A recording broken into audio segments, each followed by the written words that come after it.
The blade most worn, often the sharpest.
A faint power, but still one that commands attention.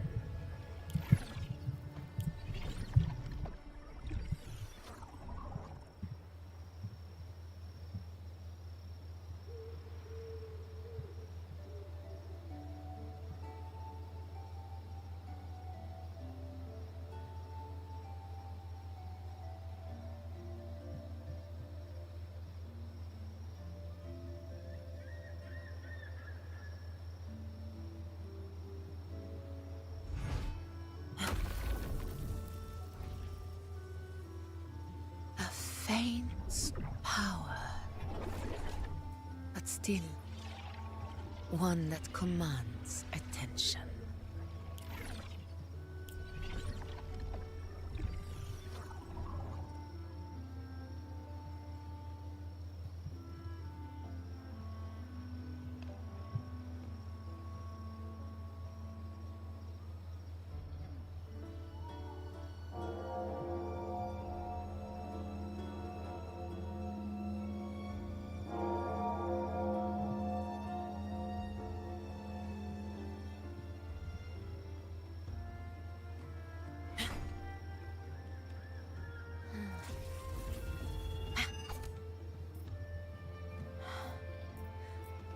blade most worn is often the sharpest.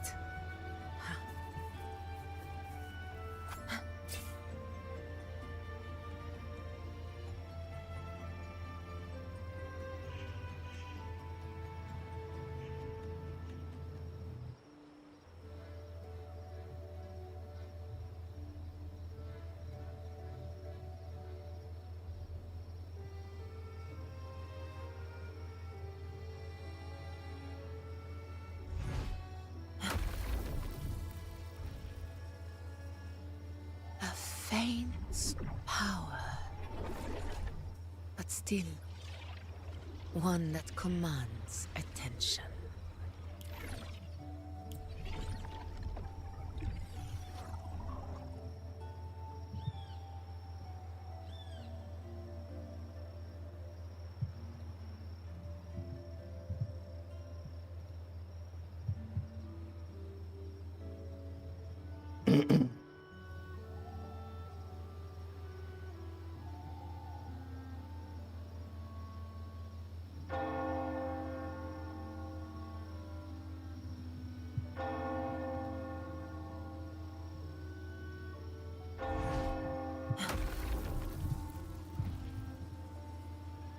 a faint power, but still One that commands attention.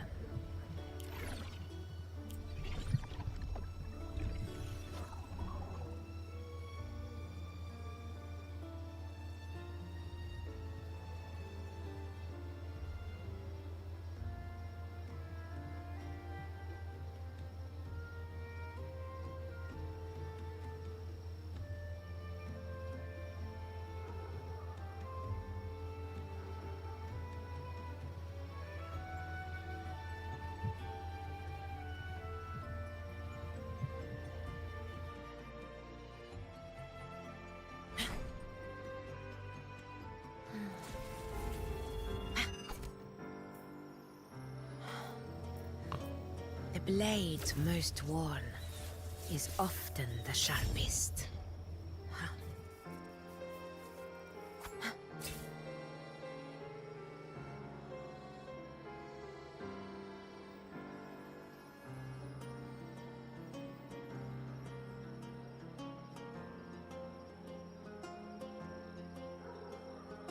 Could you spare a second? Slow your pace, listen to the story of Cardathea. She called for freedom, she yearned for legend, dreaming of splendid adventure. Will the prophecy manifest? Will I be the mate? The blade most worn is often the sharpest.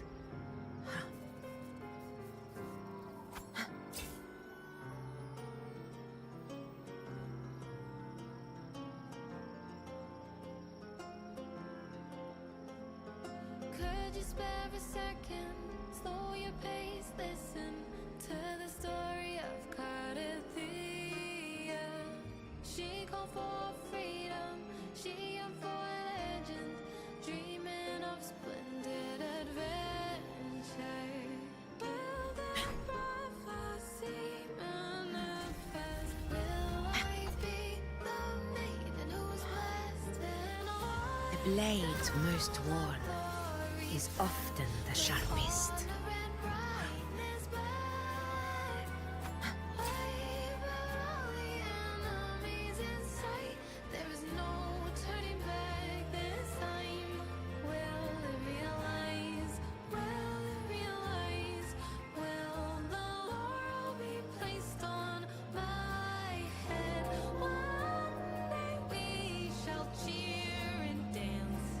Joy forever.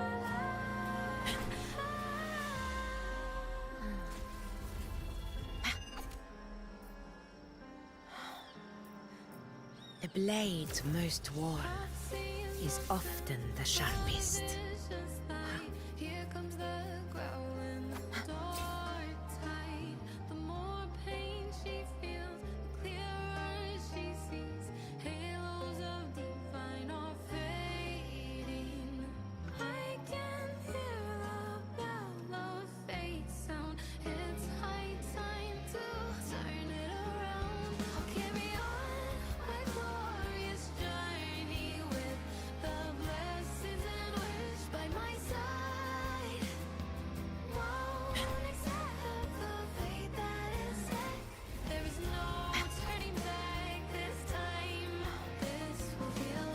blade most worn is often the sharpest.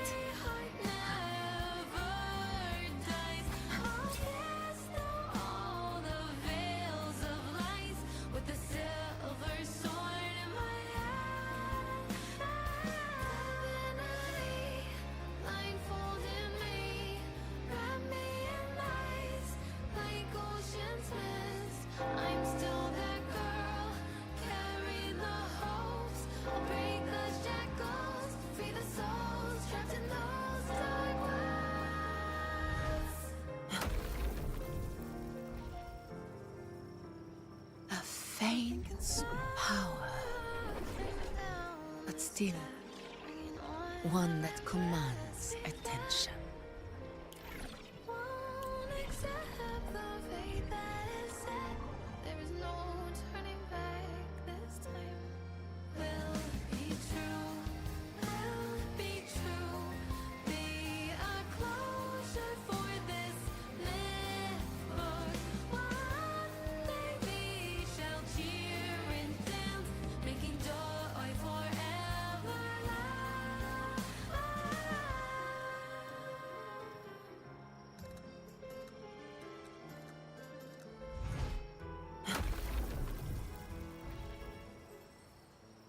a faint power, but still One that commands attention.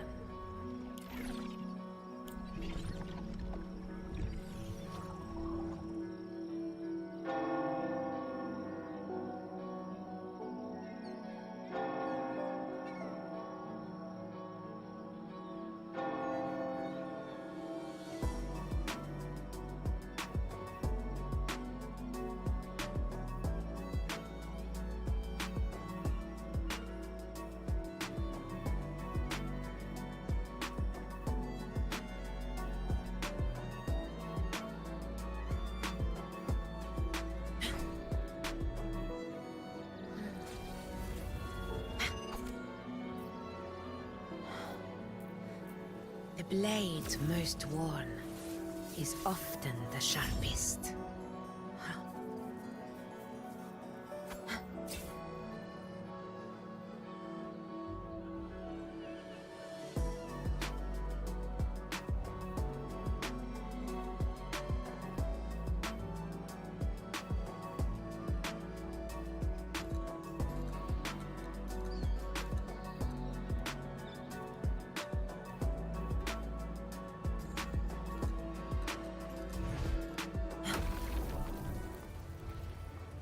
Okay, faint power. we are live. Wait, the game volume sounds too loud. Let's do 20%. Okay, now so it's much better.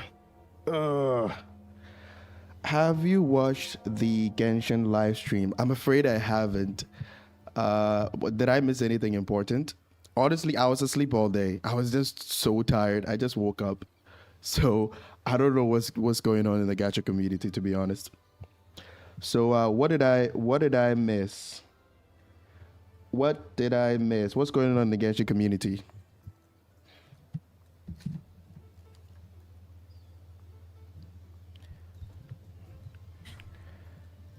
Wait, I have to do my dailies. I need to connect my controller. Okay. Yeah, that live stream was the most predatory. It's disgusting, really. Tell me more. Tell me more. Tell me more. What is going on in the Genshin community? How was the live stream? How was the live stream? Account reviews when? Yeah, we'll get back to account reviews. But I want to dedicate this stream to Augusta Q&A since she just came out, so she's pretty new and players are still trying to figure out how to make her work in different situations. So it depends. If there is not that much questions for Augusta, then we'll probably do something else like account reviews or something like that. I also want to do the story, the 2.6 story quest. I haven't done it. So for now, in terms of priority, the Augusta Q&A takes the first priority, and then the 2.6 story quest, it takes the second priority, and then yeah, we'll probably do the account reviews when there's still time. But for now, the account reviews is kind of like not it's kind of like not the top priority right now, but it's something that I'll get back to very soon. Okay, so yeah, you don't have to worry. There'll be plenty of streams for account reviews. Okay, so if you have S6 character, yeah, hello Rosie, how are you doing? If you have S6 character and you pulled another dupe, you'll get a certain gem that can be used to upgrade the max level from level 90. From level 90 it'll become 95. You know where this is going. All right. So if I understand correctly, the whole fundamental the whole fundamental build for having a character where every character is supposed to be level 90 is now basically out of the window. Like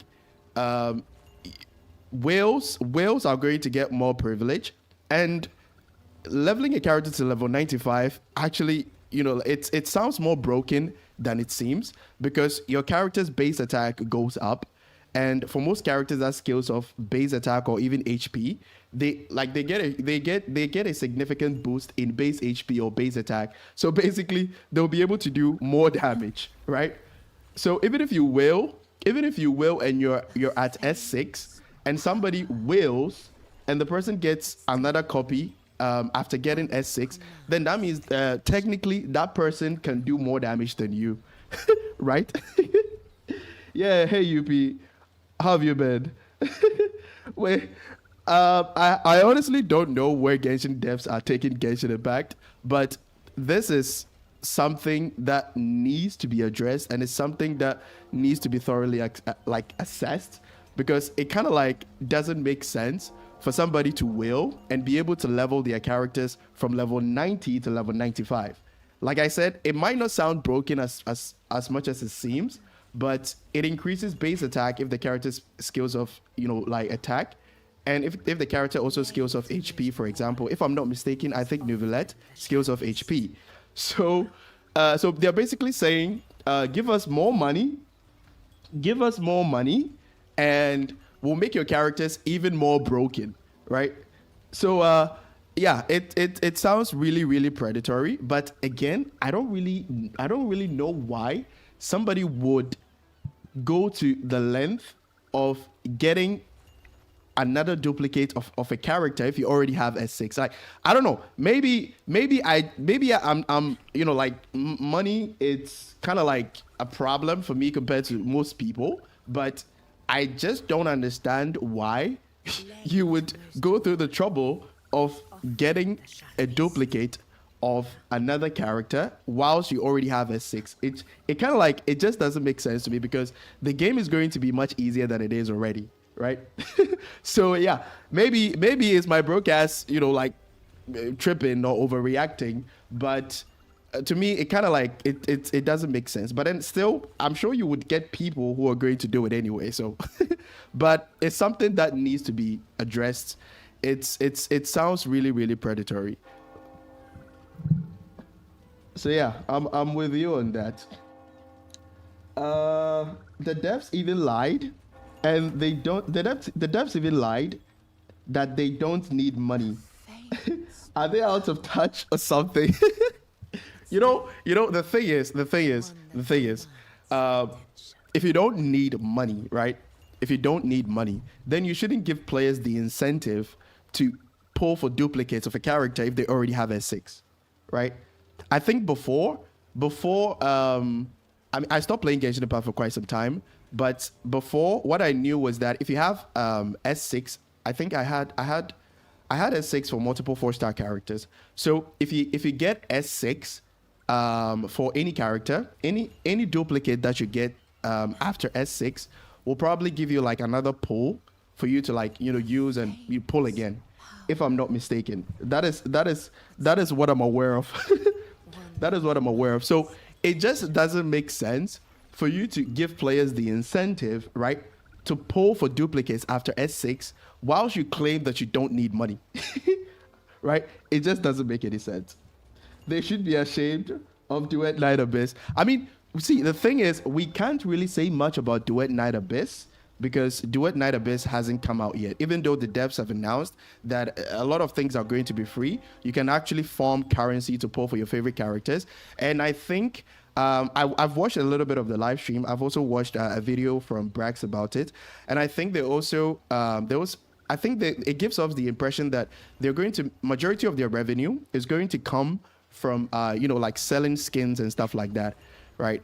So we can't really say much about Duet Night Abyss because it's not really out yet, so we can't really pass any judgment or stuff like that, or if it's going to be better than Wuthering Waves or even Genshin Impact. And again, it's not even a gacha game. It's going to be like Warframe or something like that because the gacha element of kind of like been thrown to the gacha element is actually out of the window right now. So it's not really like a gacha game. Like I said, it's going to be like Warframe. So let's hope Duet Night Abyss doesn't suck. I actually want to make content on Duet Night Abyss. I've seen the gameplay. Some of the characters look really, really cool. And I think combat is actually quite amazing. But what I'm actually expecting is that there should be a little bit more.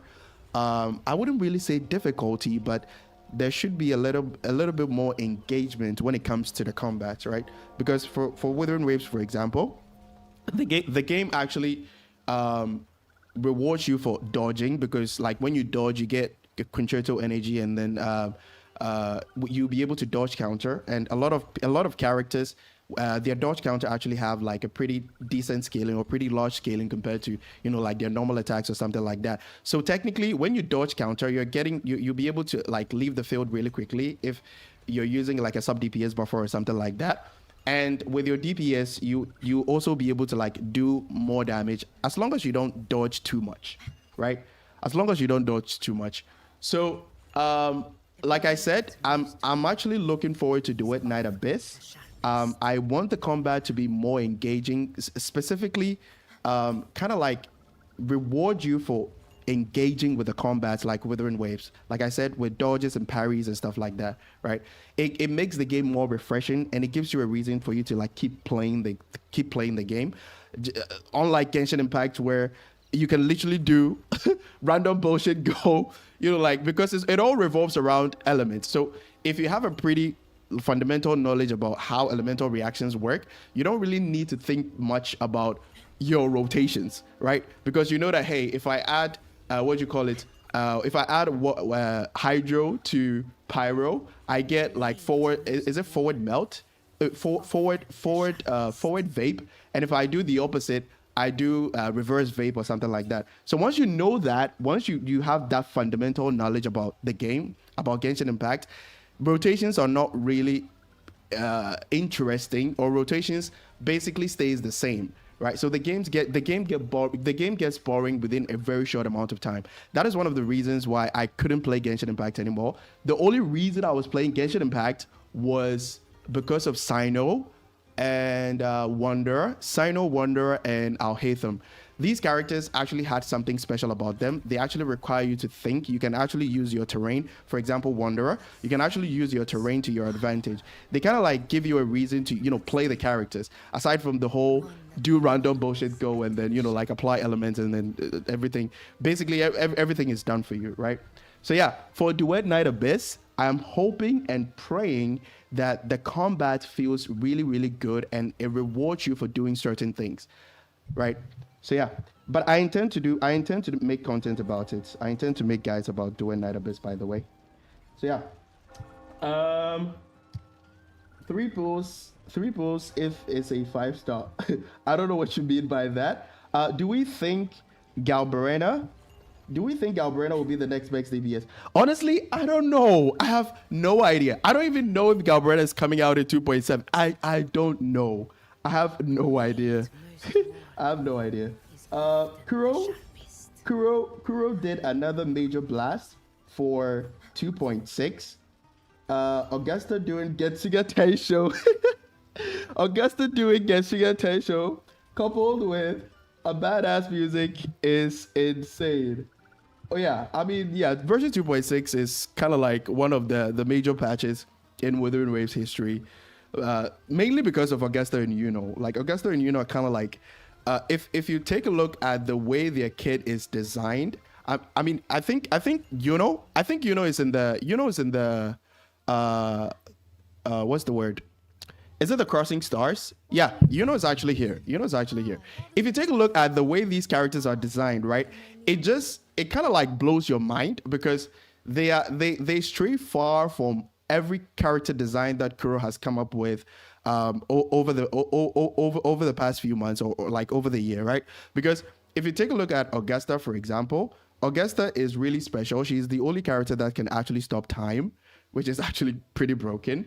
And Yuno is the only hybrid, or like, I wouldn't really call Yuno a hybrid because she has this passive right here. Where is it? Oh yeah, I think it's in her. I think it's in her fortune circuit. Yeah, this Blessing of One Light. It could actually give her up to 40% damage amplification buff, which is insane for a sub DPS buffer. So that means you can run Yuno as a main DPS and you can run Yuno as a sub DPS because of his outro skill. But the problem is that this passive right here, the passive that gives damage amplification to all characters if they can refresh their shields. The problem is that it doesn't actually work. It doesn't actually work for any character in the game except Augusta right now, right? So yeah, I mean, but I'm not really disappointed by this because, like I said, it gives you the chance to run Yuno as a main DPS character, right? Which is something that you can't easily do with other sub DPS buffers unless you have like sequences that increases their damage output quite significantly, right? Like Chakona, for example. I mean, Chakona can work as a DPS at S0, but you kind of like need her signature weapon for that to happen. And even with that, his damage is not going to be near Yuno because of Yuno's ability to buff her own damage to amplify her own damage by 40%. Okay, so version 2.6, like I said, is kind of like one of the major turning points for Wuthering Waves as a gacha game because the characters that were released are actually special, and all of them have something different to contribute to team building as well. Like Augusta, for example, you can literally run Augusta with any main DPS character, and you'll be able to clear content just fine because of the time stop. It doesn't actually increase her on-field time. Her on-field time is actually it's kind of like, it's similar to Carlotta. I think Carlotta's field time in the Twilight Tango stage is around like 10 seconds or so. So if your rotations are really optimized, you can actually spend less than 10 seconds on Augusta, use his time stoppage, and then swap to a different character and then do damage with that character whilst their damage is being buffed by 15%. Okay? So yeah, version 2.6 is actually really, really cool. And I like what they did with Yuno and Augusta so far. I would say that at first I was a bit disappointed by Yuno's ability to, like the buff, the damage amplification kind of like applies only to her. But then later I realized that her damage output will be really, really good. If you look at these scalings, her damage output will be really, really good as a main DPS as well. So it makes her gameplay more interesting. And also the devs also mentioned in the live stream, I think it's already here, that she can regenerate forte stacks in the new moon state or something like that. I think I'll do a deep dive. of her kit later in a separate video. But yeah, version 2.6 characters are really, really cool. I got Augusta today in 20 polls after losing 50-50. Yeah, I'm glad you got Augusta really early after your 50-50. Oh, and I didn't do my polls. I didn't do my polls live on stream, but my polls was really, really good. My polls was insane. So the thing is, I lost my 50-50, right? I had 70 polls, and I lost my 50-50 to Encore, right? And as soon as I lost my 50-50 to Encore, I bought the $100 Lunite subscription pack, and I wished for, I think I pulled twice. I did a 10 pull twice, and I was able to get Augusta, right? And the part that was actually insane is that it's on the weapon banner, right? It's the weapon banner. I did 10 pull. Oh wait, I think I did 20 pulls on the weapon banner, and I got the weapon banner, and I did another 20 pulls, and I got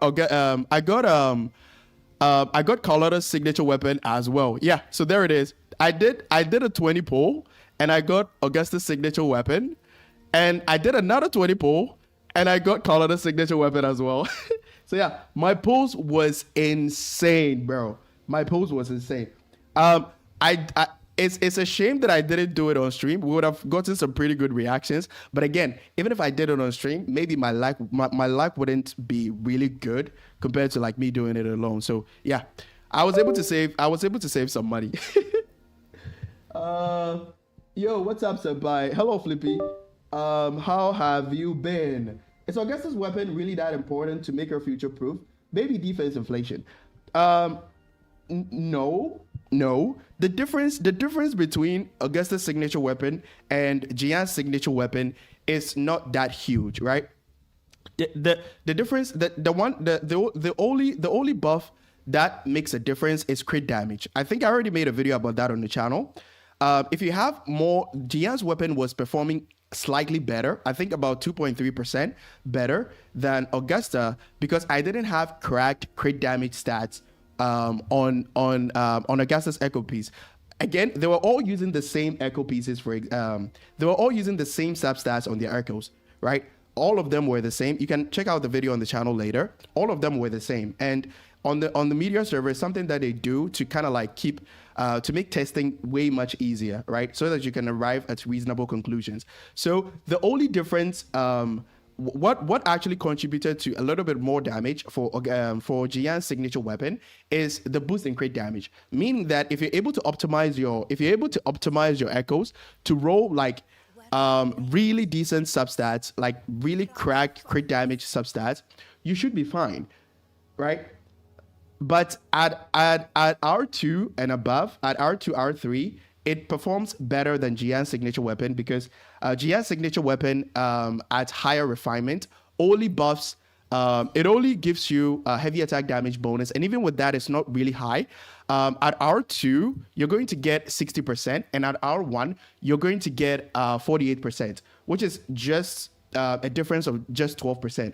And I think I already told you guys in separate video in other videos that damage bonuses don't really like make a significant impact on your damage, because it kind of like adds up to another thing, which is your attribute damage bonus, right? So the focus should rather be on damage amplification buffs, like when you're building your characters, crit rate, crit damage, and also what the character skills of, which is attack. Okay, so yeah, Augusta's signature weapon is not that important if you already have Jian's signature weapon. Okay, yeah, so that's the conclusion. That's the conclusion for Augusta's signature weapon, for the weapon comparison. Stop looking at my wife, bro. You're literally looking at my game right now. So technically, I own this character, so she's not yours. Okay. She's more like Quicksilver, and that she doesn't stop time, but does damage really, really fast, appearing to stop time. I mean, I wouldn't really say she doesn't stop time, because, I mean, come on. She literally stops the end game countdown timer in Whimpering Waste and Tower of Adversity, and she could, most importantly, she also freezes the duration of buffs, of like ultra buffs and stuff like that. Okay? So I think it's pretty insane, but I wouldn't really say it's, it's bad for the game or it's game breaking, because like I said, Augusta's field time is really, really similar to other characters that don't spend a lot of, to other main damage dealers that don't spend a lot of field time, but just that she'll be doing more damage than those characters. So her DPS will be a little bit higher than those characters because of her ability to stop time. But the field time itself that occupies, the field time itself that affects the countdown timer in end game content is basically the same, right? So if she spends more time, like for example, if you're able to get Mortefi's buff and you spend more time on Augusta, it's actually quite easy for you to lose the outro buff. So the time stop mechanic actually synergizes really well with their kit design. So in case you mess up for any reason, like for example, if you don't have S1 gives her anti-interruption when you're using her Forte circuit, right? So if you don't have S1, it kind of like synergizes really well with her playstyle in case you get interrupted. So when you activate her special liberation, you freeze the buff, the outro buff duration, and also weapon buff duration as well. So all your damage output will benefit from, like all the buffs. Okay. So yeah, Augusta is pretty insane, a little bit broken, but I wouldn't really say it's kind of like game breaking to the point where it's really bad for the game, right? Yeah, because it kind of like solves a problem with their kit design. Thoughts on Augusta's S2? Oh, wait. There's something else that I need to respond to. I only have 110 ER on her.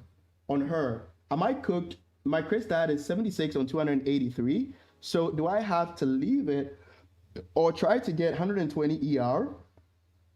I'm also on Jian's signature weapon. Yeah, I could tell you're on Jian's signature weapon because of the huge crit damage. Okay. All right. So with the issue with ER, the issue with ER, let's just test it right now. Okay.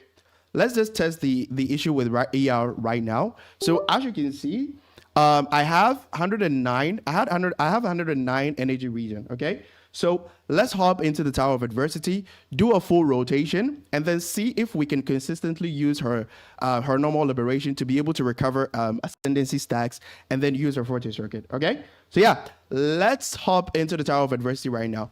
Wait, I haven't actually done my dailies. Wait, you know what? Let me do my dailies real quick because there's a high chance that I might forget, and then the server will reset, and I'll lose astrite. So let me do my dailies real quick, and then we'll hop into the tower to test the ER thing. Okay. Skip.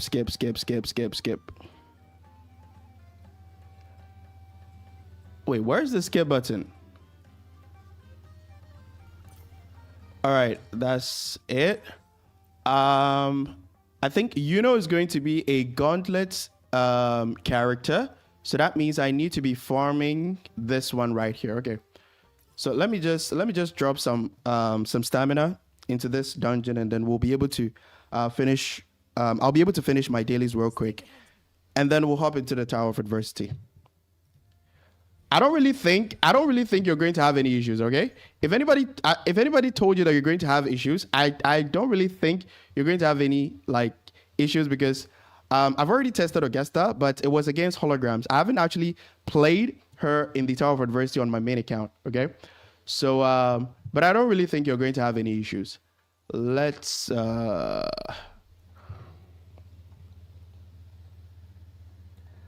did you react to DNA? No, I haven't reacted to DNA yet. I haven't reacted to DNA yet. I am trying to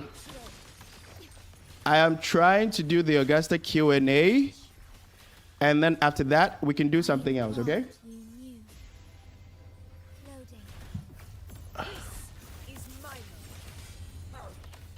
Okay, and that's it. I think I'll have to do like 3 times before we can finish the dailies.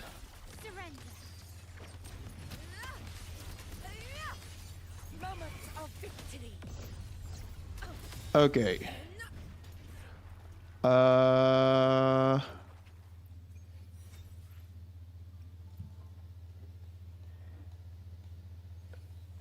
Yeah, I'll answer the question one at a time, okay? Let me just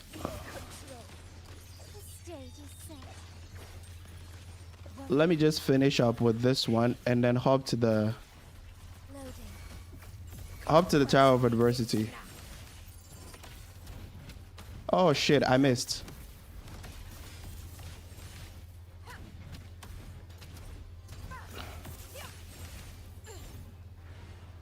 Okay. I think that should be it.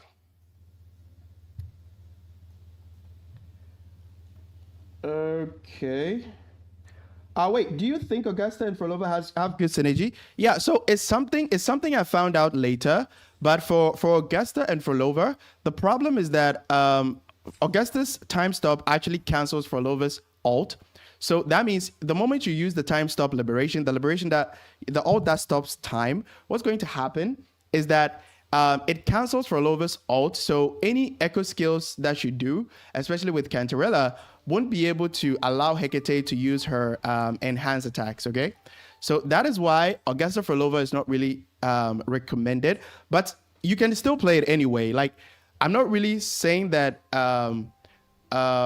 if you rotate, the thing is, if you rotate better, if your rotations are really good, you can actually rotate in a way that Frolova's alt is not going to be cancelled. Okay, you should think of Augusta's value or Augusta's value in any team building or any double DPS playstyle is that she's meant to add up to your damage output, right? To be able to replace a sub DPS buffer that can significantly increase that one character or that one main DPS damage output. Okay, so you can alter your rotations in such a way that it wouldn't really cancel Frolova's alt.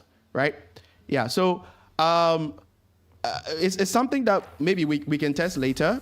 But for now, let's solve the issue with Augusta, with Augusta's ER. Okay. So the one that asked that question, wait, who was it again? Okay, so that was ER Roar. Sorry if I butchered that name, but I'm just going to call you 404. Okay, so yeah, 404. I want you to pay attention. So in floors where you have multiple enemies, right? In floors where you have multiple enemies, it's not really a good idea for you to test if a character's ER is really good, because once you eliminate these two characters, Rage Against the Statue, there are two of them, and Rocksteady Guardian, there are also two of them as well. And when you eliminate them, it actually gives you more resonance energy. So that means even if your ER sucks, this floor shouldn't really be an issue. So we're going to test with Fleur de Lis instead, since she's just a single character, or she's just like a single boss. So if you have ER issues, that is where it's going to be a problem. Okay, Augusta, Mortefi, and Showkeeper. Wait, let me check Mortefi's build real quick. It's quick. I have experiments underway. Wait, why is she running Carlotta's weapon? Okay, I think this is okay. This is fine. This is fine. I mean, he's not built to do damage, so yeah, this is fine. I only need the buff from his outro, and yeah, the attack buff from his S6. Wait, why is Showkeeper's energy? Come on. Okay, Augusta, Mortefi, and Showkeeper. All right, so let's test it. I have just 109 ER, so let's see if it's going to be okay. Wait, what the heck? I'm on a new controller, so I'm still getting used to what's the name? The layout. I was using an Xbox controller at first. Now I'm on PS4. I'm on PS4 controller. Fury boils. Silence. Let's do this another way. Conquest begins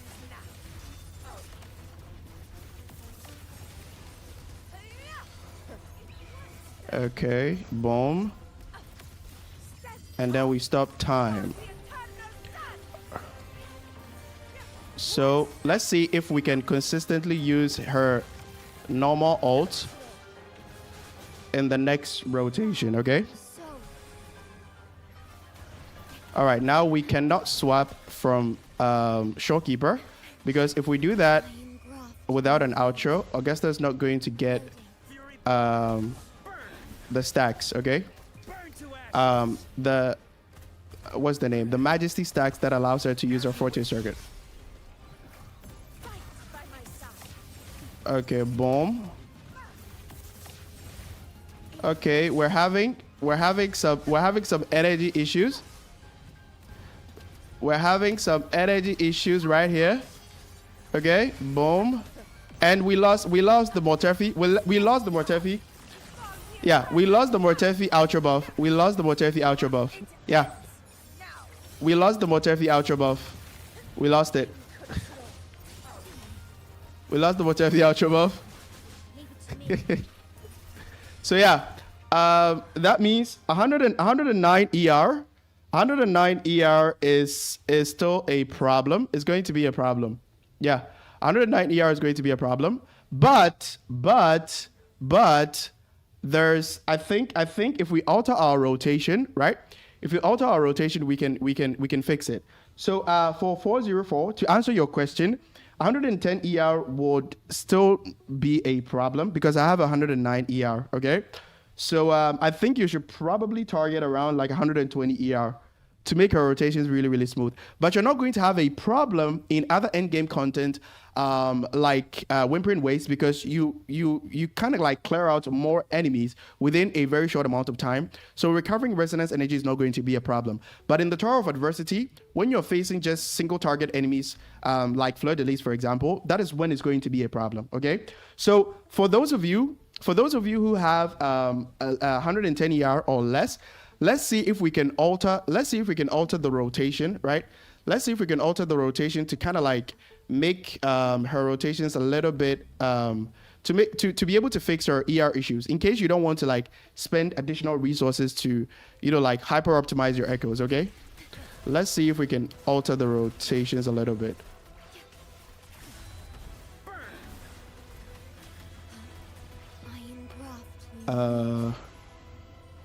Fury boils.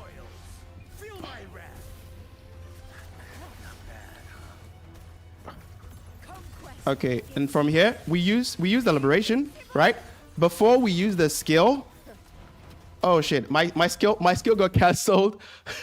my heavy attack, my special heavy attack got cancelled, right? My special heavy attack got cancelled. Let's try again. Let's see if we can alter it As you wish.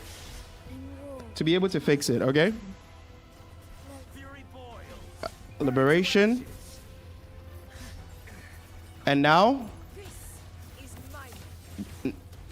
then we use the liberation, and then we use the skill. Okay.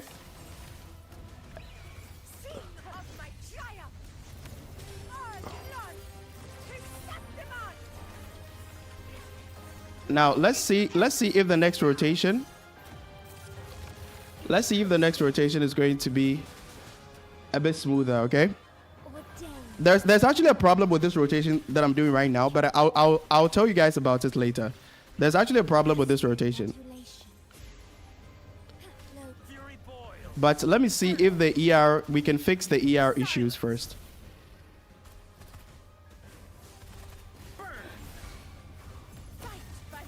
Okay, we fixed it.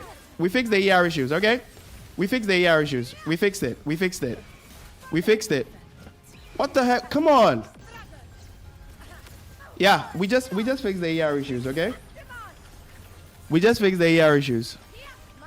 It's not a problem anymore.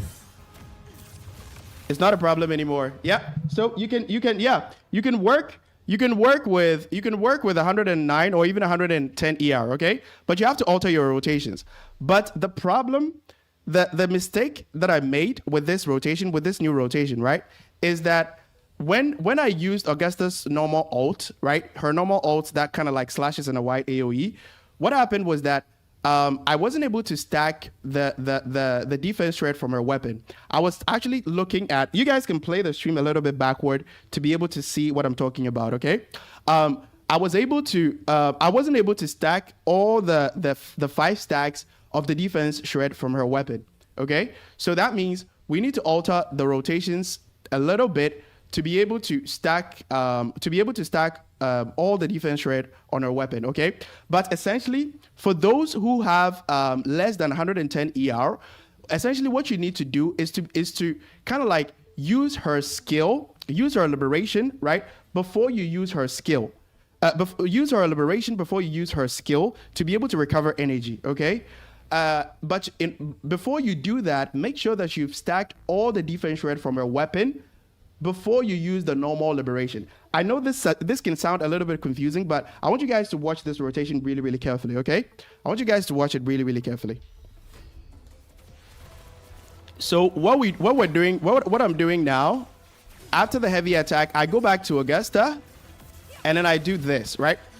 And essentially what happens is that it's going to build some stacks from her weapon. The stacks from her weapon actually last for... Okay, it's... Now, okay. Now it's 5. Now it's 5 stacks. Now it's 5 stacks. Now it's 5 stacks. So it's doable. It's possible. It's possible for us to do it. And then skill, heavy attack. Now we can use her liberation. Fury boil. Silence. Mortefi ult.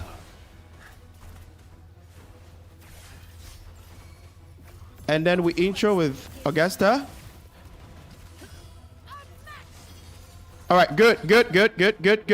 So now, you guys saw exactly what happened, okay? I don't know if you guys were following, but what happened was that, you see, Augusta's normal ult, the first one, it doesn't do much damage, but it's the second one that actually does a lot of damage, okay? So you guys could see that, I don't know, you guys can play the stream a little bit backwards. And what happened was that when I used the first animation was able to stack her weapon up to 5 stacks. All you need to do is look at Augusta's health bar, on top of her health bar, and you'll be able to see how many stacks of her weapon that you've been able to accumulate. And keep in mind that if you have all the full stacks from her weapon, that also means that you've been able to proc all the 30%, the 30% and the 20% crit damage, and the attack buff from her Echo Sonata effect as well. Okay, so essentially, what I'm trying to say is that we are altering our rotations in such a way that before we use Augusta's normal liberation, we want to be able to do more damage, right? But we need to be able to stack all the defense shred from her weapon before we use her normal liberation. And what I'm saying is that for this rotation, her normal liberation has 2 animations. It's the second one that does a lot of damage. And what this rotation actually does is that when you use the first animation is going to help you proc all the 5 stacks from her weapon and also her echo set, so that the second animation of her normal liberation, I want you to take a look at this, 1 and 2. Okay, that is what I'm talking about. That is the normal liberation that I'm talking about. So the first one actually procs all the stacks from her weapon, and then the second one will be able to benefit from all the 36% defense shred, so that you'll be able to do more damage. Okay, so look, I want you guys to pay attention, and then we go to Augusta, use special heavy attack, go back to more. Ouch. Okay, I messed it up. I messed it up. All right. But keep an eye. I want you to keep an eye on. On Augusta's health bar. Okay. I want you to keep an eye on Augusta's health bar. I want you to keep an eye on Augusta's health bar. There we go. Feel my wrath. Let's do this another way. Heavy attack. So you can see, you guys saw exactly what happened, right? We were able to stack everything. We were able to stack everything before we used her normal liberation. Like her normal liberation, the second animation did a lot of damage, right? Did a lot of damage. Good. It did a lot of damage because we were able to stack all the buffs from her weapon. Okay. So yeah, for those of you who don't have a lot of ER, this is the rotation right here. This is the rotation right here. So essentially, all you need to do is to build some stacks on Mortefi, and then use Augusta's skill And then just go back to Showkeeper and finish your rotation, okay? Just go back to Showkeeper, finish your rotation. Burn to ashes. Finish your rotation. And then there you have it. Wait, what the? Yeah. And then there we go. We're done. Now when you're done with the time stoppage, your skill is going to be available to you. So use the skill to regenerate some stacks, the skill and the normal heavy attack. Then use our echo skill twice, and then just intro with Showkeeper, and then you're done. Right? That's it. Let's go back to the next rotation and see if we're not going to have any energy issues. We're not going to have any energy issues, by the way, but we're just going to like test it anyway, okay? Leave me alone. Let's do this. There we go. And then skill. There we go. And then normal liberation. And then boom, there we go. And then we use that. And then we're done. That's it. We're done. We're done. That's it. We're done. Okay? So the whole thing is, like I said earlier, in Whimpering Waste, you're not going to have any issues, okay? And in the Tower of Adversity, when you're up against like floors that has a little bit of like multi-target enemies like the Rocksteady Guardian and the Rage Against the Statue, you're not going to have any issues, even if you have 110 ER. But you need to modify your rotations, especially in the first rotation, right? You need to modify your rotation. So here the normal rotation is Showkeeper. Wait, let me use this one. Let me see if I can use this to make it a little bit easier, okay? So here, the characters are already on the screen, as you guys can see right now. So the normal rotation is, like to start with Showkeeper, do some basic attacks, and use our skill, liberation, and all this stuff, so that you can intro with Mortefi, right? And if you intro to Mortefi, and then you go back to, like Augusta. That's kind of like the typical rotation, okay? But for those of you that have less ER or ER that's less than 10, for example, in my test I had just 109 ER, but I was doing just fine, okay? So what I want you to do is that whilst you're on Showkeeper, right? Before Showkeeper's concerto energy is full, I want you to like keep an eye on her concerto bar, which is like this kind of like bar. When you're playing the character, you see the concerto energy gauge, right? I want you to keep an eye on it. And if you have around like 50%, of her concerto gauge, right? Just go to Augusta and then use her skill and then use the enhanced heavy attack. Now, once you do that, what happens is that now you're on a timer, right? You're on a timer because her weapon will be able to stack the defense shred, some of the defense shred, right? Now you're on a 7 seconds timer. Let me see her echoes. What's the duration on their echoes? Stacks 5 times. It lasts for 4 seconds. Okay. You should be fine. When that happens, that means you're on a 7 seconds timer. Is her weapon that is actually like really, really important because of the defense shred, okay? But you will still be able to stack a little bit more of the attack buff and the crit damage buff, if not all of them. Because keep in mind that this reacts to instances of damage, right? This reacts to instances of damage. So any kind of damage that you do with Augusta will be able to stack this. But the problem is that there's no visual indicator for you to see that you've been able to get the maximum stacks of your echoes, right? So basically what I'm trying to say is that to make things a little bit easier for you, focus on the weapon. So when Showkeeper's concerto energy is about like 50% full, keep in mind that this only happens in the first rotation. And in the first rotation, if you're able to build more energy in the first rotation, right, it affects the second rotation as well. But in the second rotation, it's going to be different because if you intro to Showkeeper, you need to stay on Showkeeper before you intro to, like Mortefi, okay? Before you intro to Mortefi, so that Augusta will be able to get the Majesty stacks she needs to be able to use her Forte Circuit, okay? So in simple terms, in the first rotation, if you're up against like single target enemies like Fleur de Lis, in the first rotation, when you're on Showkeeper, make sure to regenerate at least 50% of her energy, right?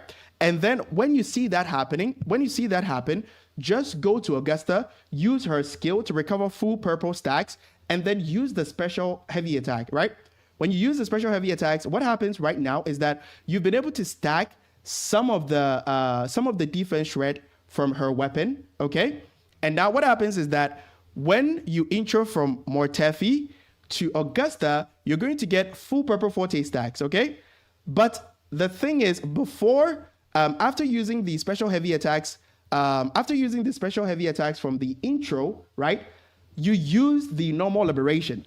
But for a normal rotation, like the one that I covered in her guide video, you use special heavy attack, you use the skill, and then you use the skill and then use the special heavy attacks as well. But right now, there's been a little bit of like change. Instead of like using her skill and then using the special heavy attacks, what you're doing is that you're using the liberation before you use her skill and use the special heavy attacks, so that you'll be able to recover more resonance energy. I don't know if I'm making sense. Okay? I don't know if I'm making sense, but essentially, you know what? Let's just go into the Tower of Adversity. I haven't been responding to the chat. I will respond to all of them. You guys shouldn't worry. But essentially, this is the normal rotation, right? This is the normal rotation that I covered in my guide video. So you're not going to go to Augusta. You're not going to go to Augusta like in the first rotation. You're not going to go to Augusta in the first rotation. You're just going to like do your rotations until you go to Augusta, and then use her skill, and then you use her liberation. But right now, what is happening right here is that look at the energy that we have. We're not going to get a lot of resonance energy. Okay, you see the energy that we have in this particular rotation. Okay, but if we alter the rotation, in a different way, we should be able to accumulate a little bit of resonance energy so that the next rotation is not going to be difficult.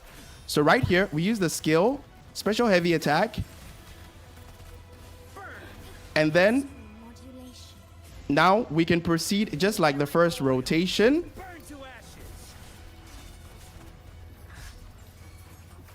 There we go. And then we use this, right?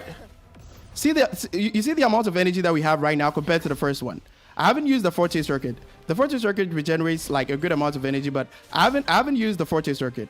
You see the amount of energy that we have right now, the amount of resonance energy that we have right now. That is actually what is going to help you in the second rotation, so that you don't encounter any problems. Okay, so that's basically what you do, or that's the kind of rotation that you have to do with Augusta. If you have 109 or 110 ER, or if you have ER that is less than 120%. Okay, so yeah, I hope this answers your question.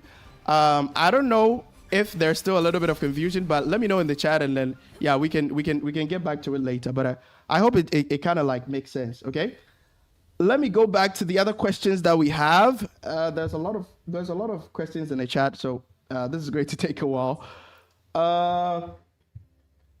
Okay. Thoughts on Augustus S2? Augustus S2. Thoughts on Augustus S2? Thoughts on Augustus S2? Crown of Wales provides additional effects. Each stack increases crit rate by 20%.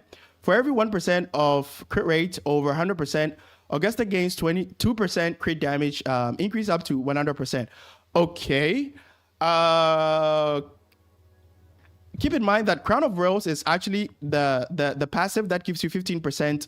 That gives you 15% electro damage bonus. Okay, and right now, the max stacks of Crown of Wales in S1 increases to 2. So that means that you'll be able to get 30%. You'll be able to get 30% electro damage bonus with S1, right?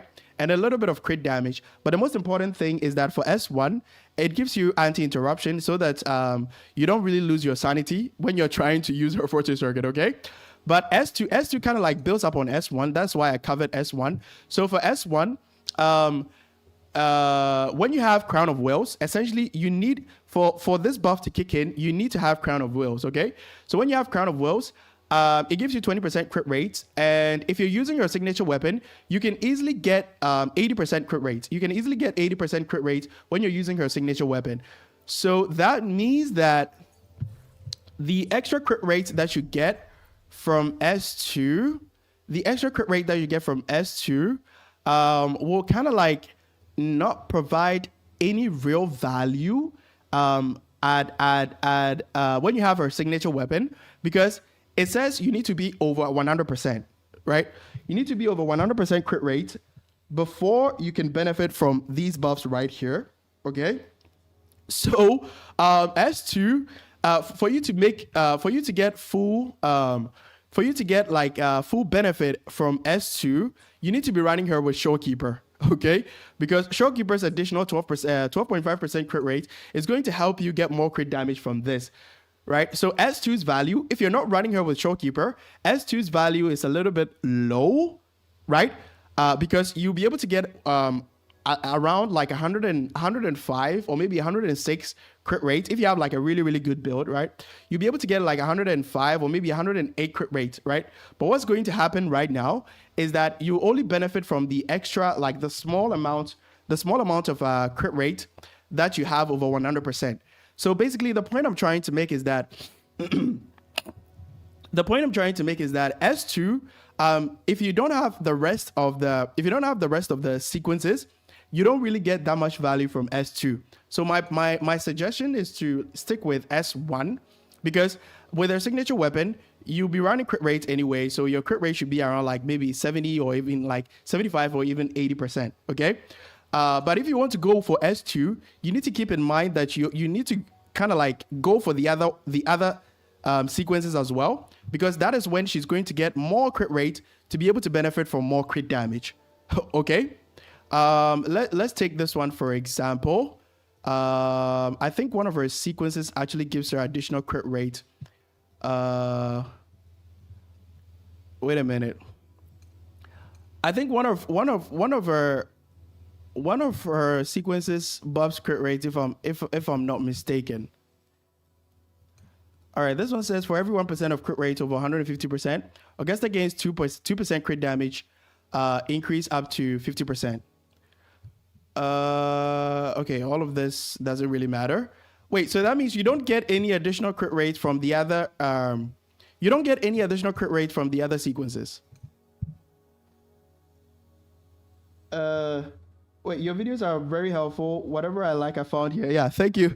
Yeah, very glad to hear that, Arman.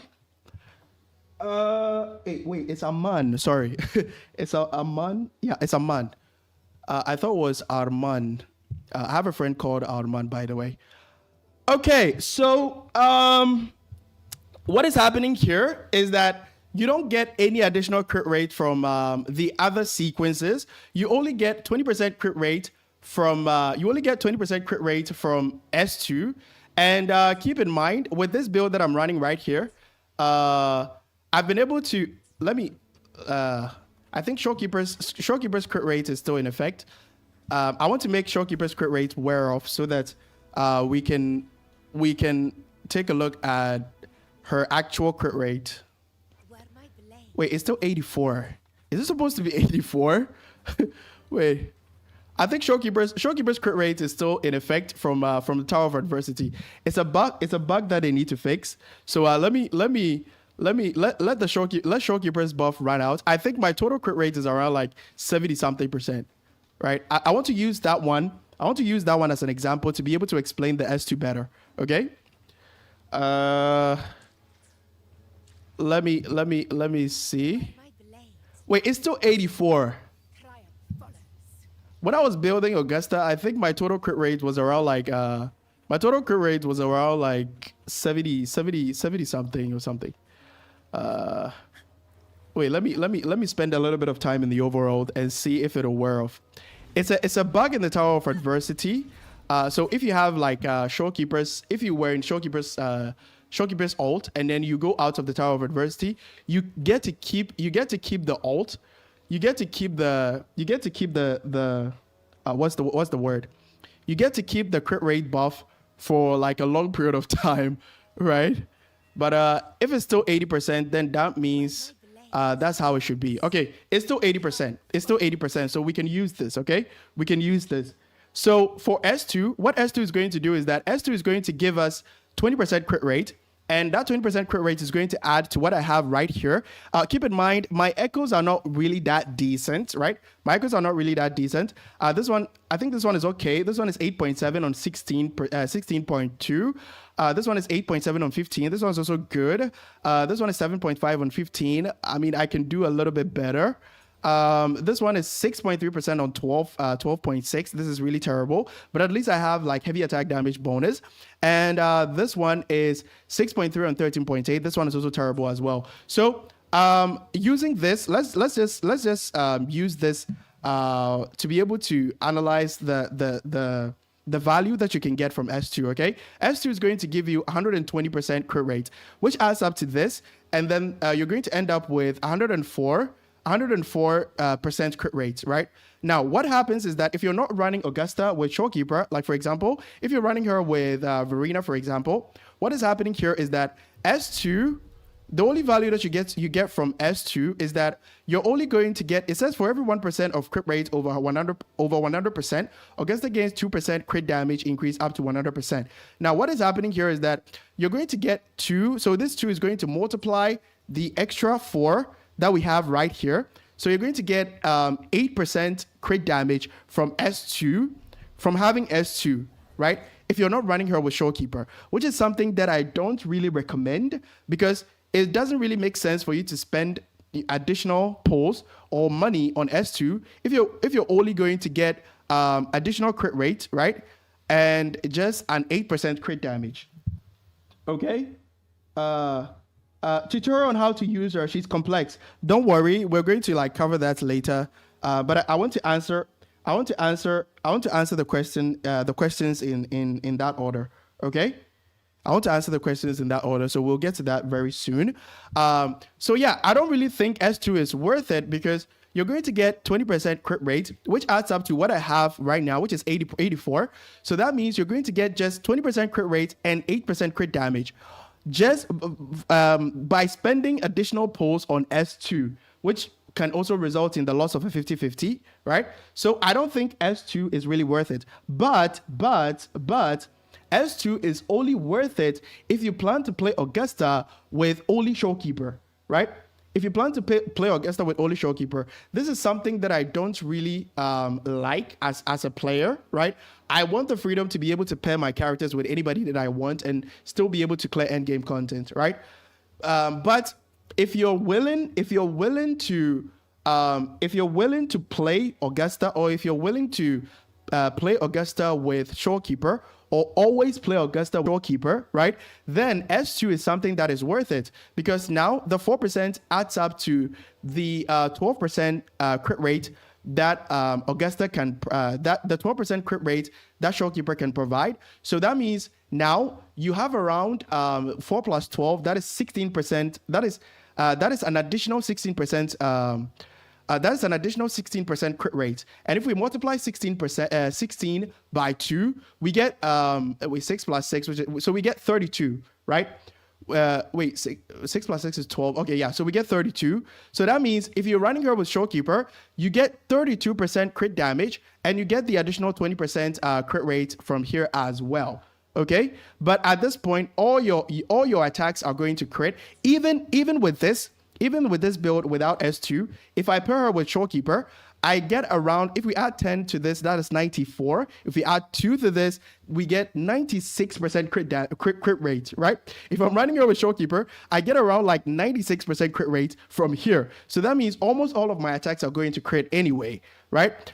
So what S2 provides is not really the crit rate. The value that S2 provides is not really the crit rate itself, but a crit damage. So if you're not running her with Showkeeper, you're going to get less crit rate. With the example that I used, I'm going to get just 8% crit damage, right? But if you're pairing her with Showkeeper, you're going to end up with around 32% crit damage, which is, like decent, right? And at that point, it actually kind of like gives you a reason, or it makes sense for you to invest in S2. Okay, so my recommendation will be if you don't have that much pulls to spend, stick with only S1. You're going to clear content just fine and do more damage because right here now you're getting 30% electro damage bonus instead of 15% electro damage bonus. Okay, so you should only invest in S2 if you're going to be pairing her with Showkeeper. But it's not something that I really recommend, okay? But if you're going for the really broken sequences, I think S6, if you're going for S6 anyway, then, I mean, it doesn't really matter if S2 is worth it or not, okay? But my personal recommendation is that if you don't have that much pools to spare, right? Or if you don't want to spend that much money in the game, just stick with S1. It's going to make your gameplay a whole lot easier. Okay? All right. So I hope that answers your question about the value of S2. Let's see what we have. Will work well with Jian? Yes, will work really well with Jian. Because think about it. Mortefi can provide 38% heavy attack damage amplification, right? For Jian, and also 20% attack, additional 20% additional attack.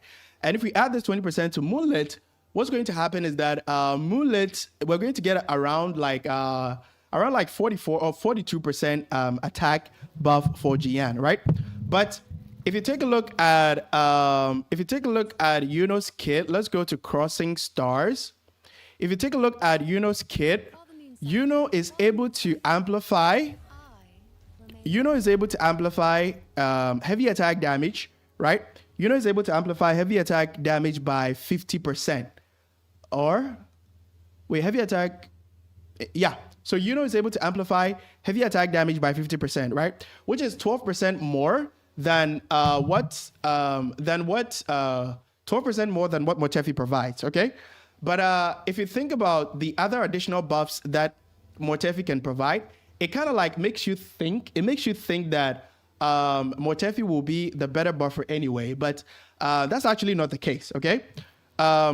What happens here is that Yuno will be the only one that can benefit from the 40% the 40% damage amplification, right? Because of this passive right here, that gives her 5 stacks. It gives her 5 stack of Blessing of One Light, right? When she casts an intro skill and Resonance Liberation, right? And Resonance Liberation. So that means it says intro skill or Resonance Liberation. But if the wording was intro skill and Resonance Liberation, that means you need to use like intro skill and Resonance Liberation before you can get like a total of 5 stacks. But here it says intro skill or Resonance Liberation. That means all of them are kind of like dependent conditions. So that means Yuno will be able to get 40% damage amplification to be able to buff herself. Okay? To be able to buff herself. So Yuno will be able to do significantly more damage than Mortefi to be able to make up for the buffs that you're losing from Mortefi. Okay, I hope that makes sense. So in addition to getting 12% more damage amplification, right, Yuno is doing significantly more damage than Mortefi, which can actually help you clear endgame content really, really fast. Okay, so if you're somebody that likes to play Jian, or if you're somebody that still plays Jian, I mean, he's an old character, so it kind of like makes sense if people are not playing him anymore. But if you still play Jian and you still want him to be able to demolish endgame content, especially in TOA, he's a monster in Windprint Waste. He doesn't have any issues in Windprint Waste, right? Even with the HP inflation thing and all those stuff, Jian will still be able to clear fine, okay? But in the Tower of Adversity, because buffs rarely synergize with, like old units, you need something to be able to, like keep Jian on competitive enough to be able to clear endgame content like the Tower of Adversity if the buff doesn't really synergize with him, right? And one of those investments, one of the things that you can do to make him easier to be able to like clear content and also you'll be able to enjoy him once more, is getting Yuno, because Yuno will be able to do significantly more damage by herself, right? In addition to providing 50% heavy attack damage amplification, which is more than what Mortefi can provide, okay? I think Yuno needs to come out before I will be able to like test the damage difference between Mortefi's ability to give you attack buffs and 38% heavy attack damage amplification in comparison to having just 50% heavy attack damage amplification. But for clear time wise, in terms of clear times, in terms of like overall clear times, Jian and the Yuno team comp are going to clear much faster because Yuno can do significantly more damage than Mortefi. When it comes to clear times, your team's overall damage output really plays a role, right? And per what we're seeing here, it means that Yuno is going to do significantly more damage than Mortefi, which is going to make your clear times much more faster, okay? So even if Jian's damage output, if you look at the damage, the single damage from his dragon, from the Qinglong mode thing, I think it hits like 9 times or something. Even if we compare that to Mortefi, right? And Mortefi's is actually doing a little bit more damage. In terms of clear times, I strongly believe that the Yuno Jian team is going to clear much faster than the Jian Mortefi team, okay? But hey, Mortefi is free.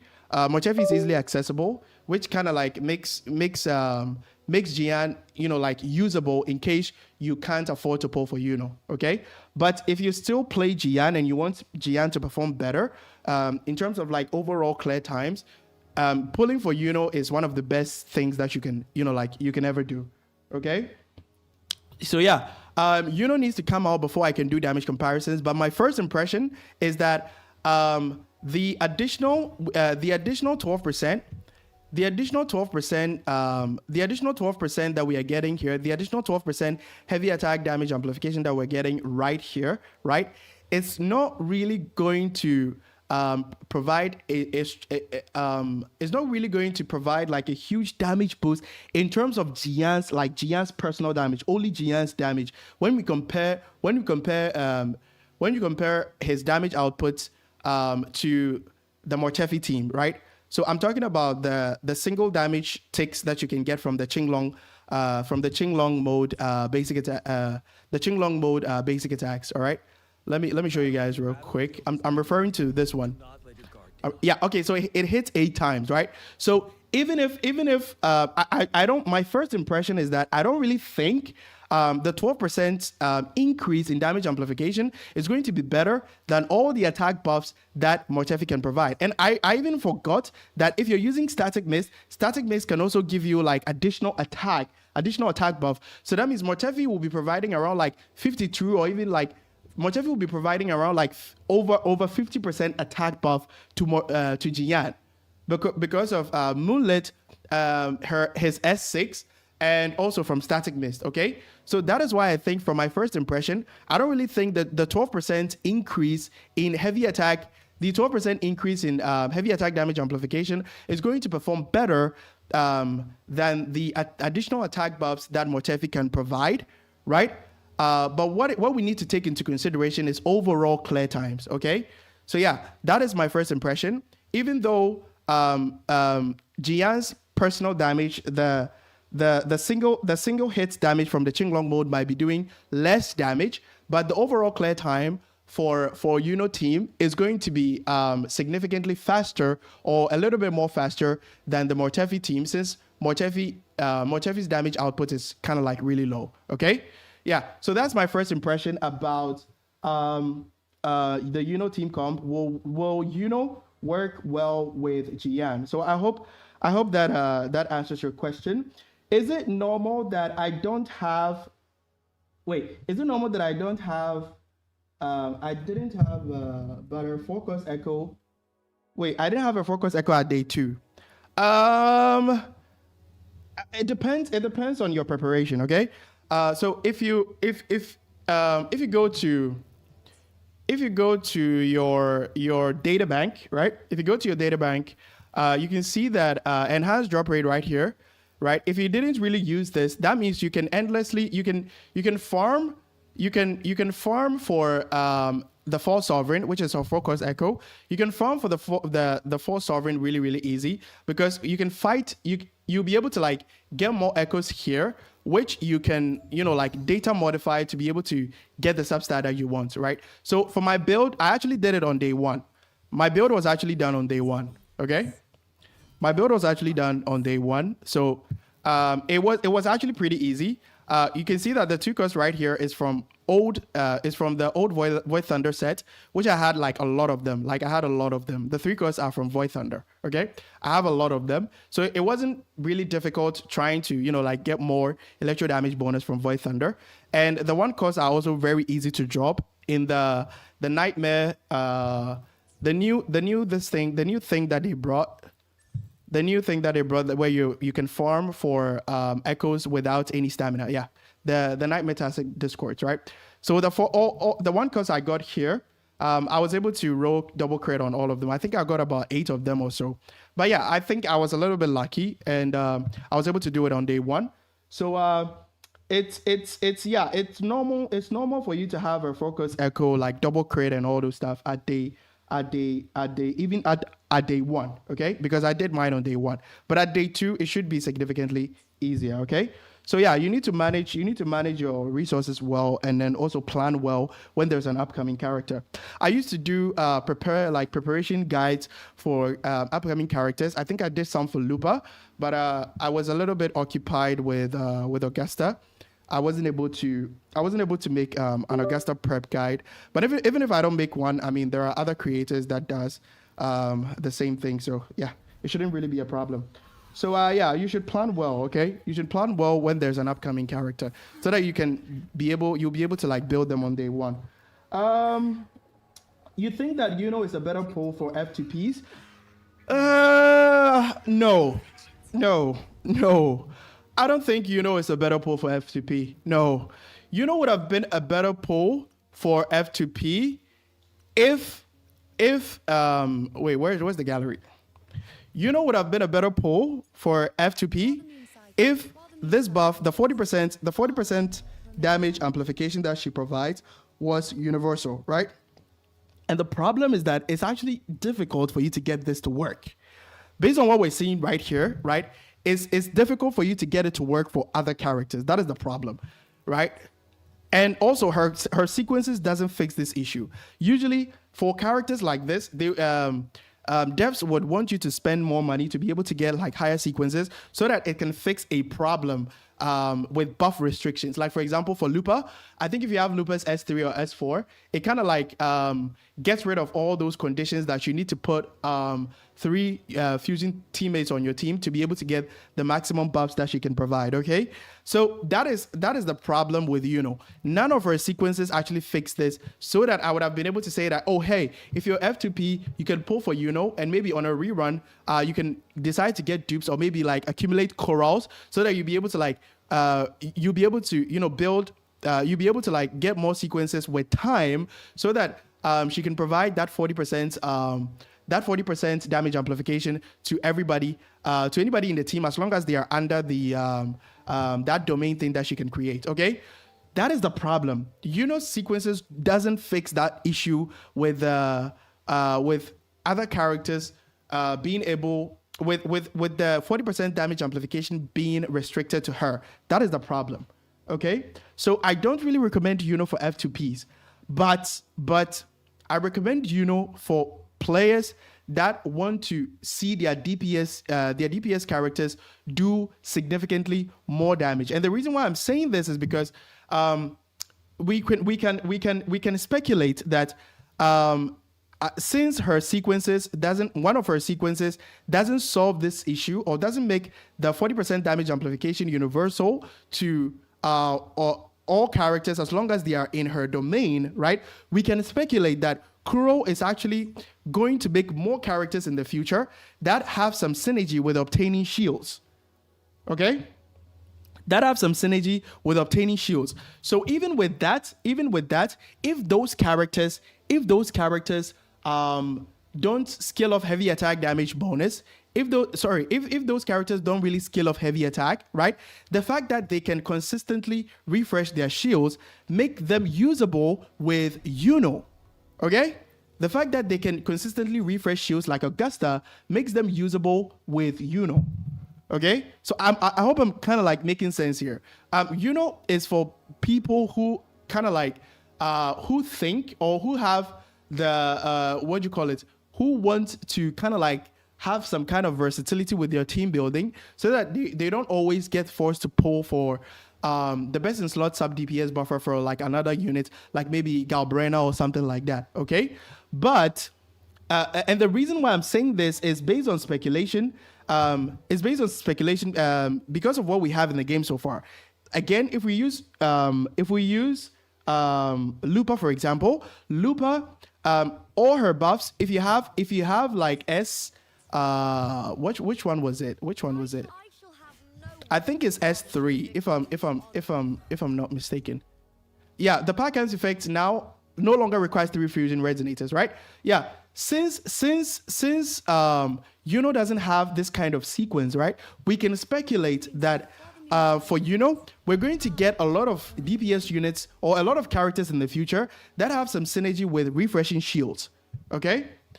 So that you can easily pair them with Yuno, even if they don't scale off heavy attack damage. So her outro skill kind of like becomes useless, right? Her outro skill becomes useless, but because they can consistently refresh shields, it makes them more usable for Yuno. And do keep in mind that Yuno can also heal, right? Yuno can also heal. So that means that Yuno can fulfill the slot of other universal buffers like Shorekeeper, because now you get 40%, your character can get 40% additional damage amplification. So at that point, even though Yuno's outro skill is useless, right? You can still pair that particular DPS unit with another unit or maybe like a 4-star. Like for example, if that unit scales of resonance skill damage, for example, if you pair that unit with another unit like maybe Yumi or like wait, did I say Yumi? Is that the correct pronunciation? Okay, it's Lumi. Okay, so if you pair that particular DPS unit with Lumi, right? What's going to happen here is that you don't lose the effect from her domain, because her domain lasts for about 30 seconds or so, if I'm not mistaken, right? I haven't actually I haven't actually thoroughly reviewed her kit, but I think her domain that provides the 40% damage amplification can last for like around 30 seconds. Okay, so what happens right now is that since Yuno can provide sustained capabilities, right? What happens is that she kind of like fills the slot for Shorekeeper, so that you can use Shorekeeper with another team, because she can heal and her domain lasts long enough for you to finish the rotations with Lumi in case the DPS unit that we are talking about, right, scales of resonance skill damage. So that means that Lumi's 38% resonance skill damage is what's going to buff the DPS units like, let's use Galbrena for example, is what's going to buff the DPS units like Galbrena, right? But at the same time, Galbrena will be able to benefit from the 40% damage amplification, right? And keep in mind that the damage amplification is not restricted to a particular like attribute or a particular scaling. It just says the characters inside the domain gaining new stat. It says the receiving resonators gain 4% damage amplification, right? It just says damage amplification. So this means that pulling for Yuno, and this is speculation by the way, so you should always kind of like take a lot of things into consideration before you pull. Okay, this means that I'll make a video on this later anyway, but for my first impressions, this means that if you pull for Yuno and another DPS unit shows up in the future that kind of like has synergy with refreshing buffs, refreshing shields, right? What happens is that Yuno will fill the slot for universal buffer like Shorekeeper, since she can provide sustained capabilities or healing to all your teammates, right? Keeping you alive. And at that point, even though her what's the word? Her outro skill becomes useless, but because her the full moon domain lasts for quite a while, right? Wait, let me see if I can find the duration for the full moon domain. Is it here? Yeah, so the full moon domain lasts for 30 seconds, okay? Which is more than enough for you to rotate your sub DPS buffer and the DPS units at the same time. Okay? Yeah. So my recommendation is that for those of you who are not for those of you who are a little bit skeptical, like, or for F2P, I know it's not a problem for low spenders or even like people that can spend a decent amount of money in the game. It's not a problem for them. But for free to play, what I want you to do is to wait, because when Yuna's banner is about to, you know, like, is about to go, right? What happens is that we'll be able to get significantly or we'll be able to get more information that we can use to be able to analyze Yuna's pull value even better. Okay? To be able to analyze Yuna's pull value even better. So if you're free to play, I want you to wait. I want you to wait until like the last day, right? And then look forward to my pull value analysis videos for upcoming characters in case they have like that kind of synergy with Yuno before you pull. Okay? And if that turns out to be true, then that means that Kuro is just getting started with making characters that have synergy with refreshing buffs, refreshing shields. And that's what's going to make Yuno universal. Okay? Because if you think about it, it actually kind of like doesn't, if Yuno was supposed to be stuck with Augusta, what was going to happen is that they have no reason making this an all-type damage amplification. They could have made it like specific. Like it could have been air damage amplification, right? It could have been heavy attack damage amplification, right? But because it wasn't specific, I strongly believe that Kuro is just getting started with making DPS units that can refresh their shields. Okay? Yeah. So in conclusion, if you're free to play and you're not really sure about Yuno's pull value being versatile for you to pair with anybody else, okay? Wait until we get more information about the upcoming characters, so that and watch my pull value analysis videos. I always use live streams, the information that we get from live streams, to be able to, you know, like break down the character's pull value based on the information that we get from the devs themselves. Okay, so just wait for those kind of videos, right? Wait for those kind of videos, and then to be sure, if I think I always provide my pull recommendations at the end of those videos, right? After breaking down everything that the devs said in the live stream. So that is when I'll be able to, you know, like recommend, for F2Ps if she's worth it or not. Okay. So yeah, wait for now, and then wait until we get more information, and just look forward to my videos. That's basically it. That's what's going to help you out. Okay. Let's see what we have. I've already answered the question. Do you think Yuno is better pull for F2Ps? Okay. Okay, so someone says she even stops working on potato phones. That's a huge power creep. Okay. All right. Okay.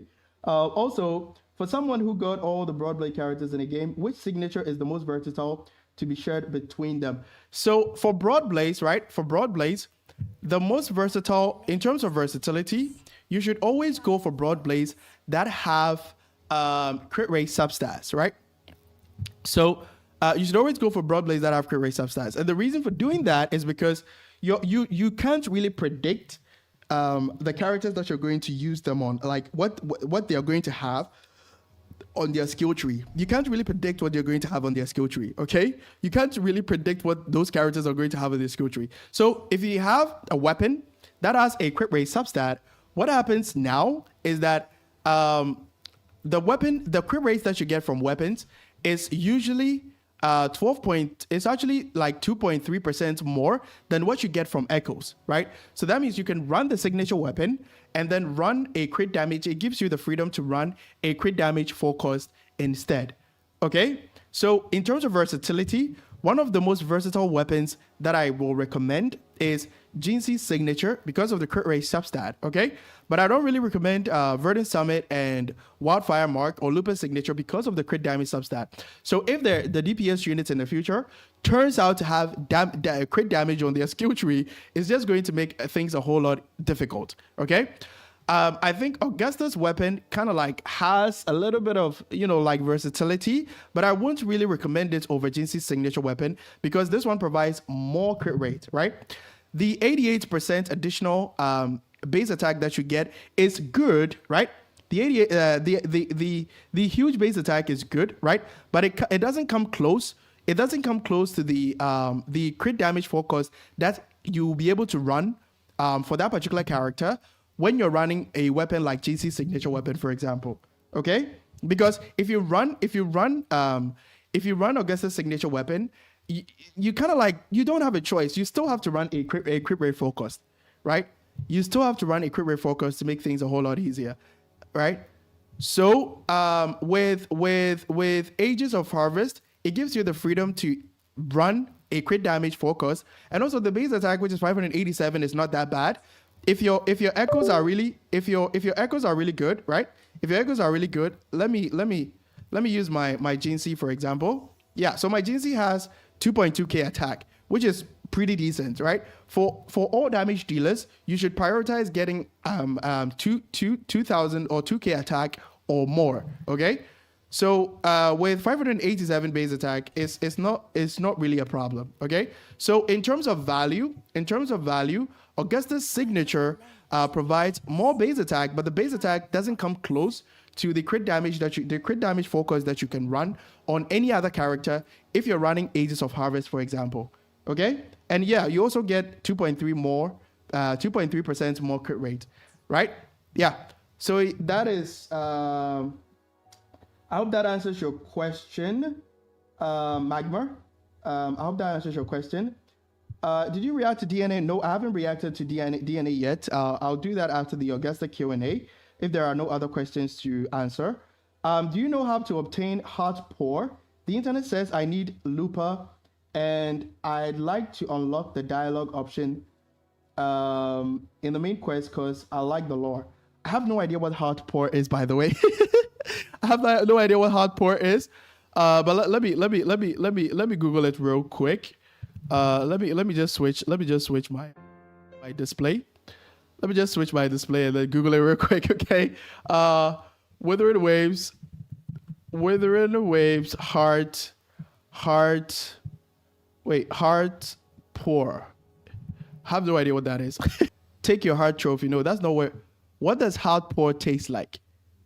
Wait, what the heck is going on? What are these people talking about? Chat, what am I missing here? What is Heart Pour? Chat, what is Heart Pour? I have no idea what Heart Pour is. What am I missing? I have no idea what Heart Pour is, by the way. Okay, and now I'm blocked on Reddit. I think I'm using a VPN. That's why I'm blocked on Reddit, by the way. What is Heart Pour, chat? What is Heart Pour? I have no idea what Heart Pour is. So yeah, I'm afraid I won't be able to answer your question about how to obtain Heart Pour. Okay, is the energy drink Lupa Shills? Okay, is the drink she endorsed in the story? Oh, okay. Wait. So that's the energy drink that got a huge I don't know about you guys, but I think Lupa's Resonator Showcase was all about the energy drink, right? Lupa's Showcase was all about the energy drink, by the way, right? So yeah, I had no idea it was the energy drink. Okay, so yeah, I won't be able to help you out with how to obtain Heart Pour or anything like that. I barely follow the lore, to be honest. So yeah, I won't be able to help you out with that one. Let's continue with the rest of the questions. Wait, what do we have? Wait, come on. Okay. Do you think Augusta and Falova have good synergy? No, I think I've already explained this because Augusta's time stop actually cancels Falova's liberation. So after you're done with the time stop, you won't be able to proc more enhanced attacks with Hecate, okay? So I don't really recommend it, but you can still play them anyway if you can find ways to alter your rotations. See, there are so many issues with characters that can be solved with just knowing how to properly rotate your team. One of them includes the energy regen issues that we just solved right in this stream. Okay, so there are so many things that you can solve with just knowing how to properly rotate your team. Okay, but you just need to experiment. Okay, and whatever happens, if you're having any trouble, just let me know, and then let me know, and then I'll know exactly what to do to help you out. You can literally play Augusta with anybody else, and you'll be able to collect content just fine. By the way, okay. Do you ever plan to make a pool value tier list? Okay, yes, I plan to do more pool value tier lists for weapons and for some specific archetypes of characters, right? And by archetypes, what I mean is that for sub DPS buffers, for main damage, for dedicated main damage dealers, and for hybrids. Okay, I don't want to make a tier list. I just hate making a general tier list, right? See, the thing about tier lists is that regardless of whoever makes the tier list, it doesn't really matter the creator. Regardless of whoever makes the tier list, right? There's going to be an element of a little bit of like favoritism, right? Because everybody have different experiences with playing the character. I've played every character in this game, and I have different feelings about all those characters. But when making pool value videos, I want to like put those feelings aside and then analyze them based on what you're going to expect in gameplay, right? And what they're capable of. Okay. So if I do a general tier list and then, like do a tier list for every character in the game, like, just shove all of them in a tier list video, it doesn't actually do justice to such characters because all of them have different roles to play, right? All of them have different roles to play in your team building. So in my opinion, there should be a tier list video for dedicated main damage dealers, characters that can act as a dedicated main damage dealer and characters that can act as a hybrid, right? There should be a pool value tier list for sub DPS buffers that doesn't do a lot of damage at S0, right? Like Rocha, like Cantarella, like Jeji. There should be a tier list for all those characters, right? But doing a general tier list kind of like it doesn't do more justice to those characters. I mean, I can still make it anyway. It is still going to get views, right? But I feel like I wouldn't be providing more value or I wouldn't be doing more justice to these characters, okay? So if you see a tier list video on the channel, it's going to be, first what I'm going to do is to like rank all the main damage dealers that we have in the game, right? Characters that can act as main damage dealers and characters that can act as hybrids, okay? And so with that, characters like Zani will even make it into the main damage dealer, dedicated main damage dealer pool value tier list, right? Pool value tier list as a dedicated main damage dealer, and he can also end up in the tier list for hybrids because of his outro skill. Because of his outro skill, that amplifies spectral damage by 20%. So meaning that she can also act as some kind of buffer for another spectral unit that you pair her with, right?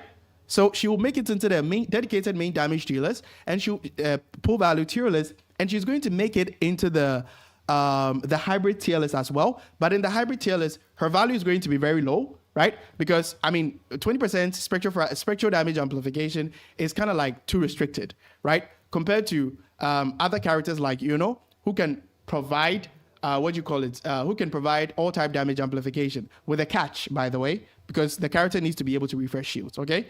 Yeah. So there's going to be a lot of pool value. I'm going to make a lot of pool value type videos or pool value tier list videos. But I just want to give you an idea what to expect. I'm not going to shove all these characters in a pool. I'm not going to shove all these characters in a in just one video for a tier list video, right?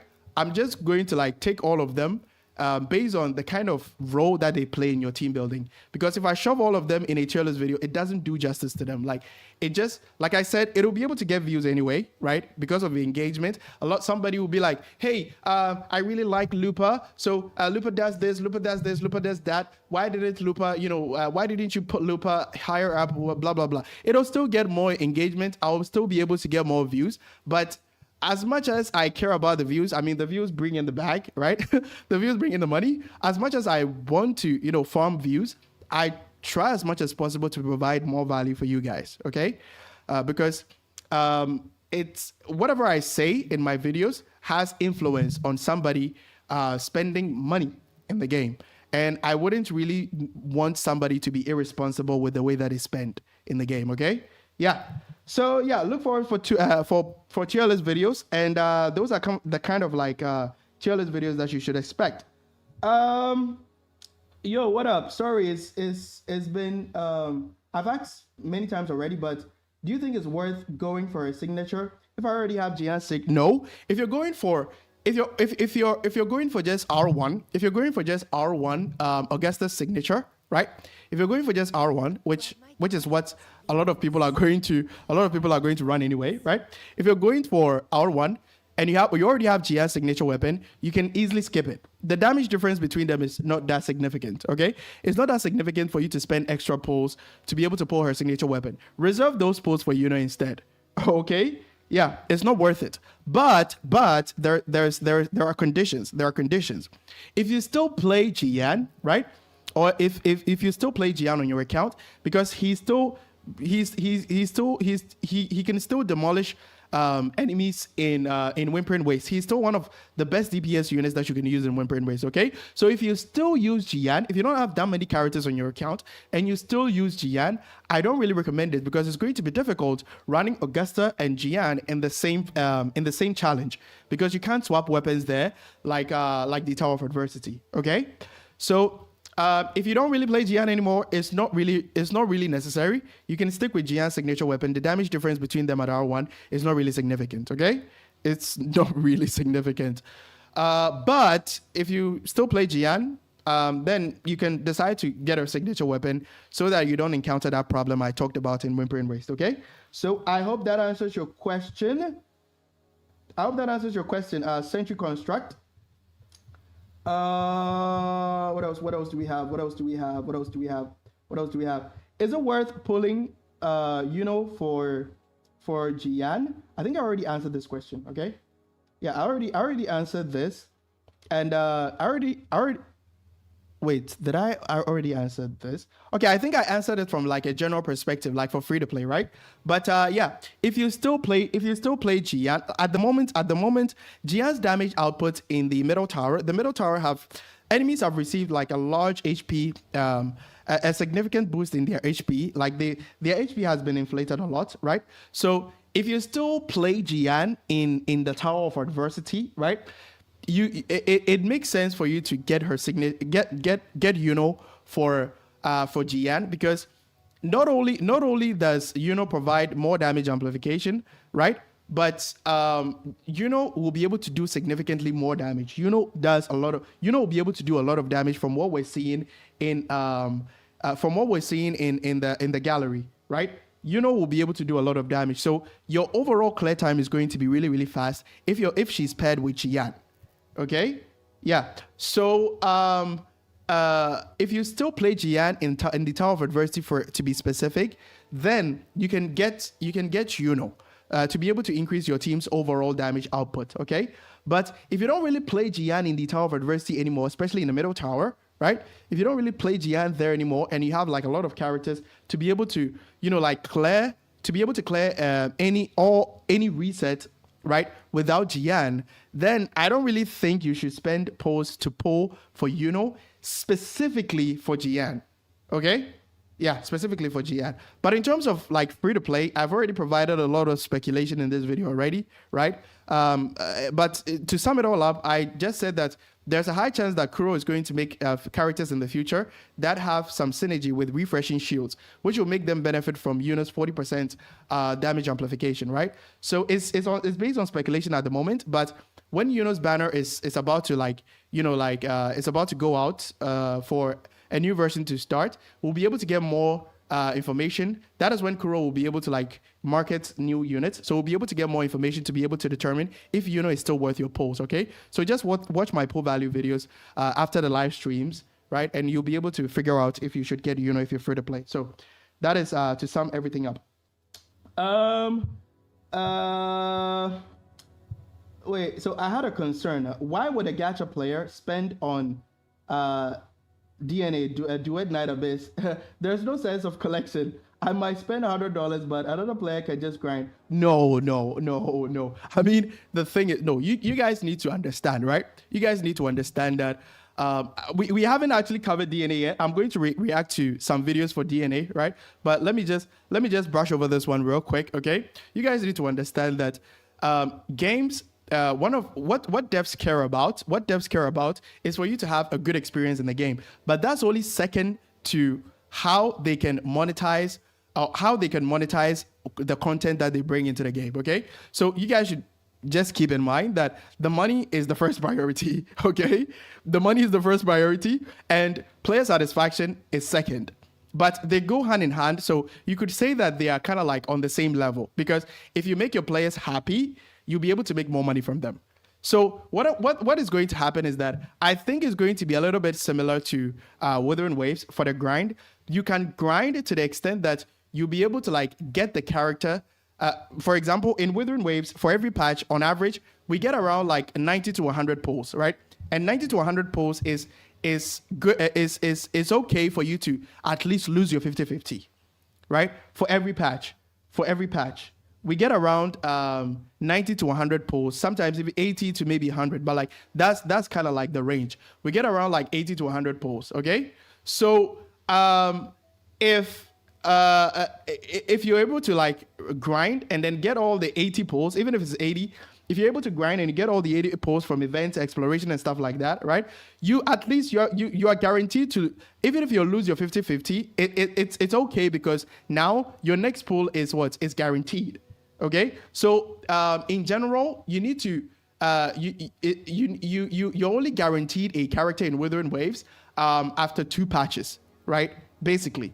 So I think they're going to do something similar for DNA or for Duet Night Abyss. What they're going to do is that, yeah, you can grind and then pull or get the character that you want, but the amount that you can grind is obviously going to be limited, okay? So there's still going to be something that is going to influence you to spend money in the game, because like I said, the way that the amount of money or the money that they make from the game actually is on the same level, or kind of like takes a little bit higher priority to player satisfaction, right? But if they can strike a good balance between them, you kind of like, they have like kind of like a direct relationship. If you make your players happy, they get to spend more in the game. Okay, yeah. So there's obviously going to be a limit on how much you can farm, on how much how much pull currency you can farm in DNA. Okay, so there's still going to be some kind of incentive for you to pull, for you to like spend money in the game, basically. Okay, but I'm still not worried, because one of the skins that I saw in the special broadcast is absolutely insane. players will spend money in the game. Players will spend money on the game anyway, so you don't really have to worry about the difference between you who spend money and somebody who grinds. You're obviously not going to get the same amount of grind currency to pull for different characters. So yeah, there's still going to be an incentive for you to pull for characters. Okay, yeah, I'll react to DNA after the Augusta Q&A. So if you're still around, yeah, we can dive deeper into the combat and all those stuff like that. Okay, let's see what we have. For the rest. How important is it leveling Mortefi's skills? Can I leave specific skills at low levels? Yeah, it's not really important. It's not really important. Augusta was Mortefi's damage output is not really that high, right? But you should only level it up. You should only level it up if you're not anticipating any other character, so that you don't actually run out of resources. Okay. So when you level it up, I mean, it can contribute to a little bit of damage, because if you're using like static mist, because static mist actually provides like a lot of attack, a lot of base attack. Okay, so you should, as you can see, for me, like it's not really leveled up. It's not leveled up. Okay, so you should only do so if you're not really anticipating any other character. Like for example, for me, I'll have to pull for right? I'll have to pull for because it's. I don't really have a choice. I'll have to pull for every character in the game, right? So spending resources, leveling up these things is not really like recommended, okay? But if you're not really anticipating any other character, you can level up Mortefi's skills, okay? So I hope that makes sense. You can leave it. You can leave it and you'll do just fine. Okay. There's a lot to cover. Okay. What's up, senpai? I've got no ER. Would it be way too bad to use Moonlit Clouds or the Jeji two-piece set for now until I get ER echoes? I'm assuming, Flavio, I'm assuming you're talking about Augusta, right? And for the two-piece set, wait a minute. If you're talking about Augusta, there's no reason for you to use Moonlit or Judge's 2B set. And by Judge's 2B set, I think you're referring to you're referring to what's the word? You're referring to Imperial Anthem, right? You're referring to Imperial Anthem. So Flavio, if you're still in the chat, Flavio, if you're still in the chat, text like give me a confirmation if you were talking about Augusta for that particular chat. Give me a confirmation if you were talking about Augusta, by the way, because I'm a little bit confused. There is no reason for you to run all of those things on Augusta, by the way. Okay? There's no reason for you to do that. Okay. Wait. What do we have here? Okay, so Flavio says, yes, I'm here. Yeah. I don't really think it's recommended, okay? I don't really think it's recommended. I mean, you have a lot of characters you can play in the meantime. So you should just work on building like a good set for Augusta, right? As I told you guys earlier, I was able to do this on day one. I was a little bit lucky. My luck was actually pretty great, by the way. I got Augusta at 20 pull. I got Augusta's weapon at 20 pull, and I also got Carlotta's signature weapon at 20 pull. So I had a pretty decent luck. I should have even applied for the lottery yesterday, but yeah. I guess I really messed up. But basically what I'm trying to say is that try to get a decent set for Augusta. It doesn't have to be super broken. Okay, she will be usable in the meantime, and she'll be able to clear content just fine, even if you have like only crit rates on all the echo pieces. Okay, because crit rate is like more important than crit damage. You need to satisfy your crit rates before you even focus on building crit damage, because crit damage is nothing without crit rate. Okay, so just focus on getting a decent set for Augusta. I don't really recommend you to use something like Moonlit, two-piece Moonlit on Augusta. You'll be losing a lot of damage. Okay, you'll be losing a lot of damage. I mean, if you're not going to use her in the tower, then that's fine.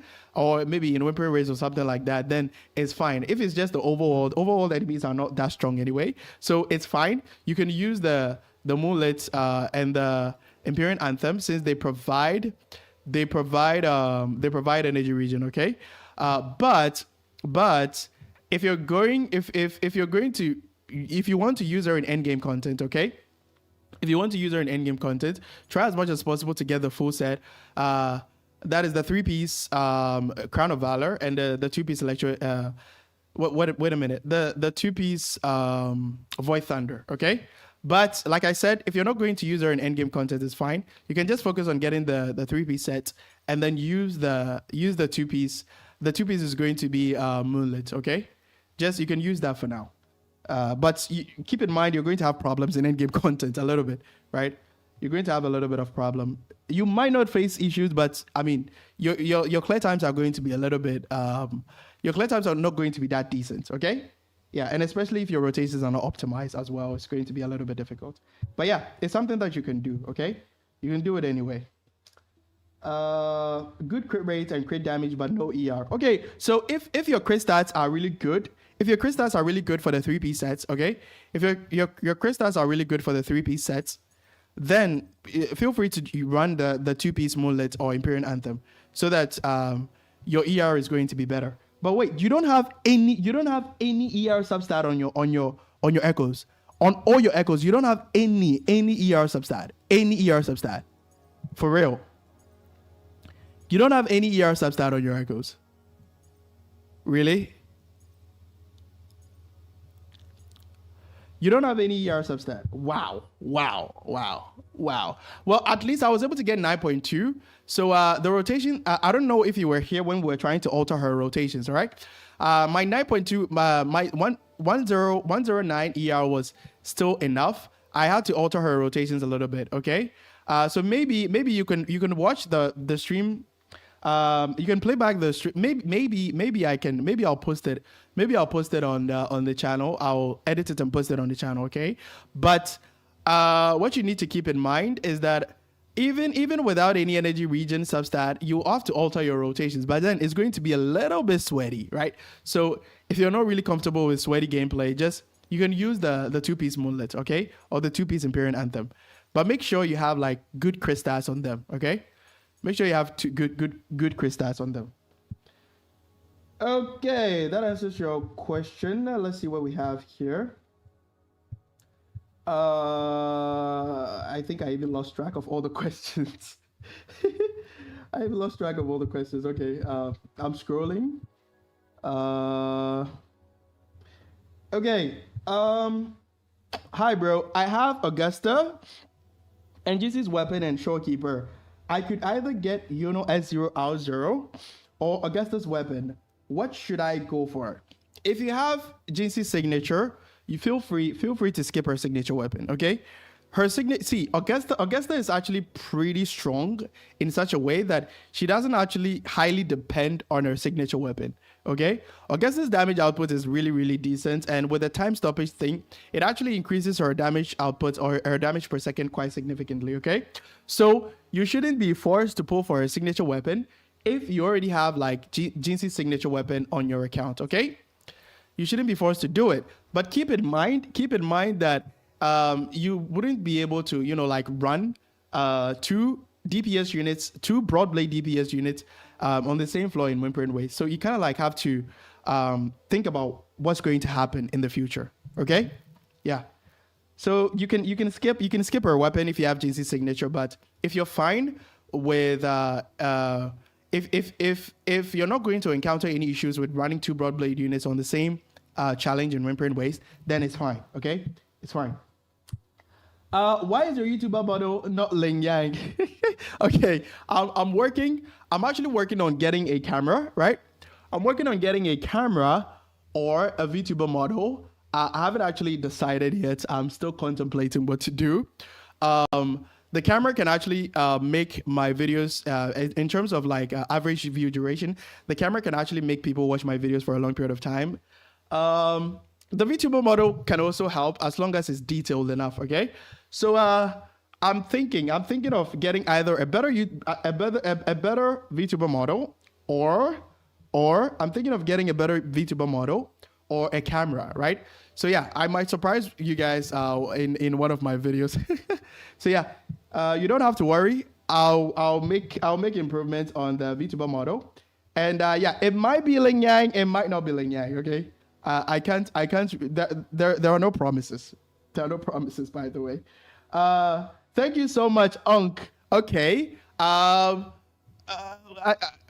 No comments. I mean, I'm pretty.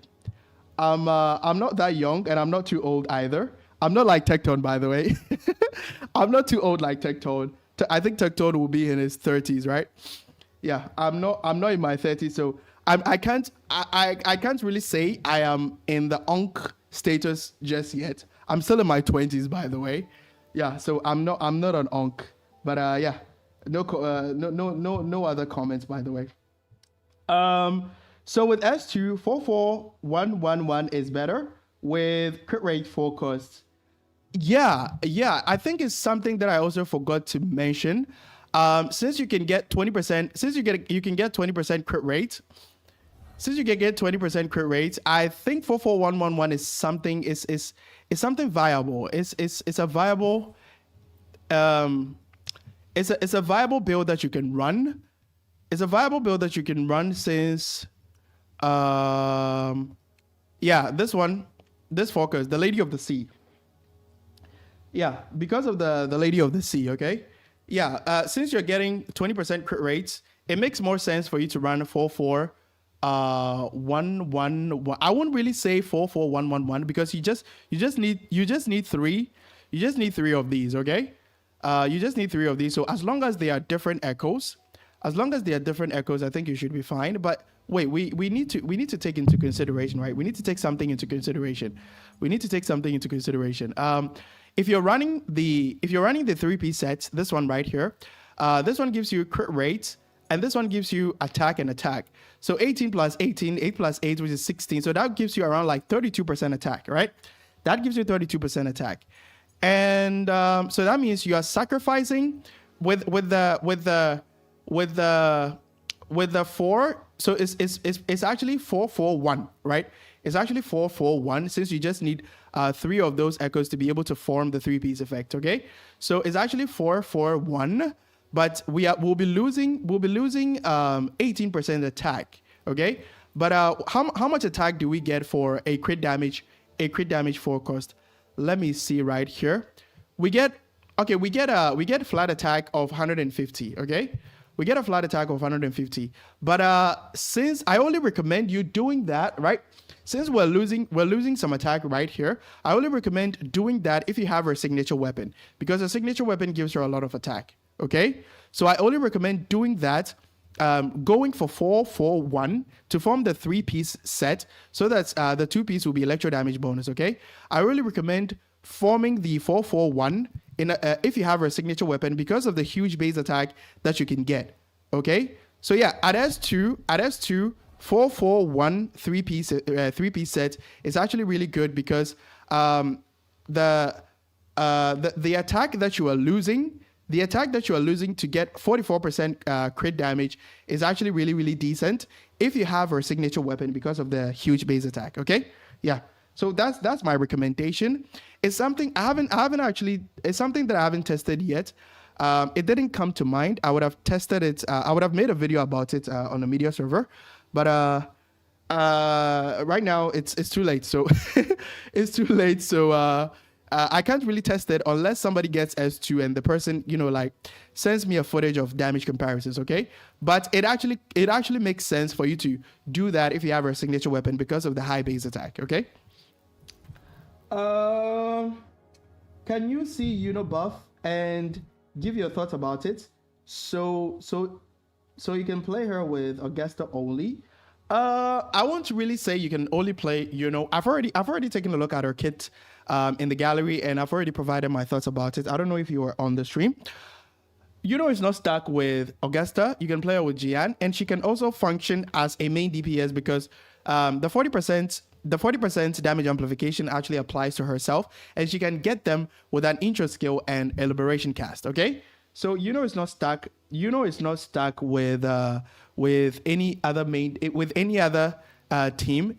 Keep in mind, she can also work with Zani, and with the Zani team, it's actually a huge improvement. Okay, it's actually a huge improvement compared to the Zani Phoebe Shorekeeper and the Zani Phoebe Spectral Rover team. Okay, it's actually a huge improvement. So team building versatility is actually really versatile. She's actually really, she has a lot of team building options as a main DPS, where she can have her own main damage buffers, where she can have her own damage buffers, like Zhang Zhen, for example. She can be paired with Zani. She can be paired with Jian, and she can also be paired with Augusta. Okay, so yeah, there are a lot of teams that you can form around So is not stuck with anybody. Okay. Yeah, and for to answer your question, if you can see Yuno's buff, yeah, you can do that in the gallery. You can actually take a look at it. I've already provided my thoughts about it, so maybe it will be edited and then posted on the channel. But you can drag back the stream a little bit to be able to see it. I've seen the other set. I don't think it's for I suppose it's for Galbrena. Yeah.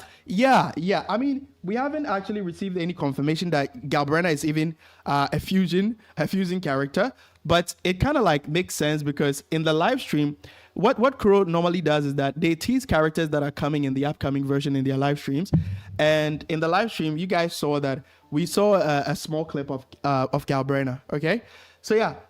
We can assume, or there's a high chance that Galbrena will be the next character that will be added onto the roster, which also makes sense that the new sets will actually fit her. Okay, but for because she has a similar passive like Augusta, when she's doing damage, they are able to regain shields. Okay, because he has a similar passive like Augusta, she's obviously going to use Crown of Valor and also 2-piece Sierra Gil because she's an arrow unit. Okay, yeah. I hope that answers your question. Can you go to the guide menu and check your crits?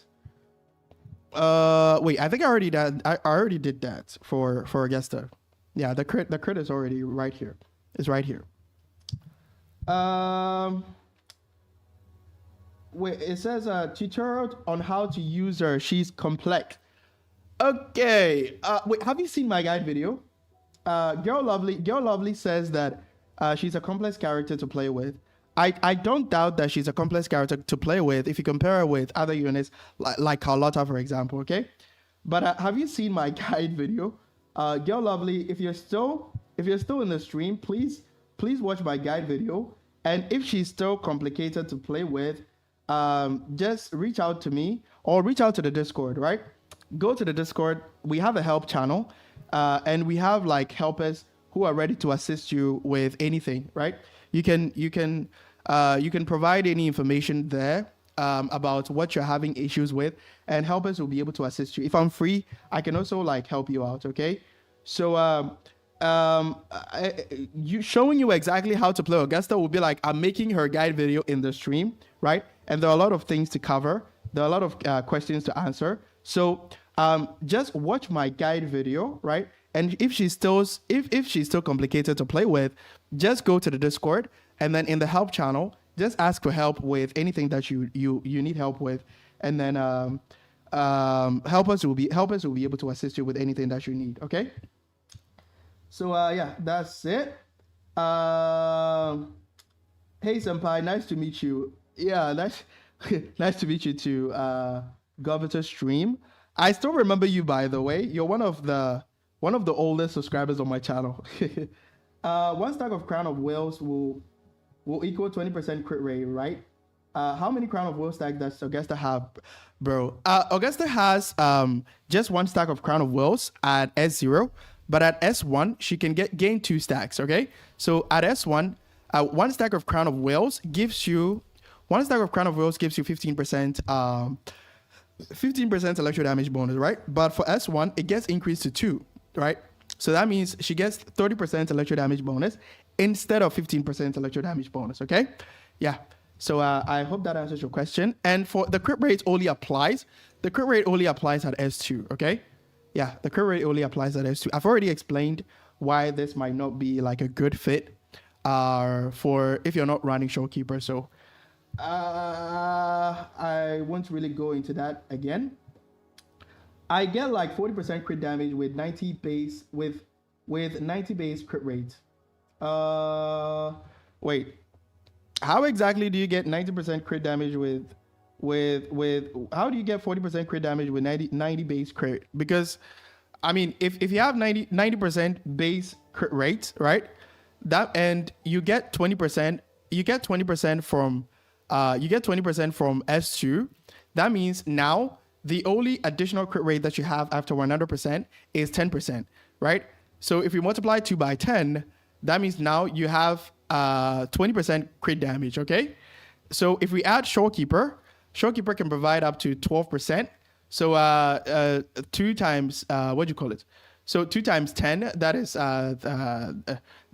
is, wait, hold on. So two times 10, that is 40.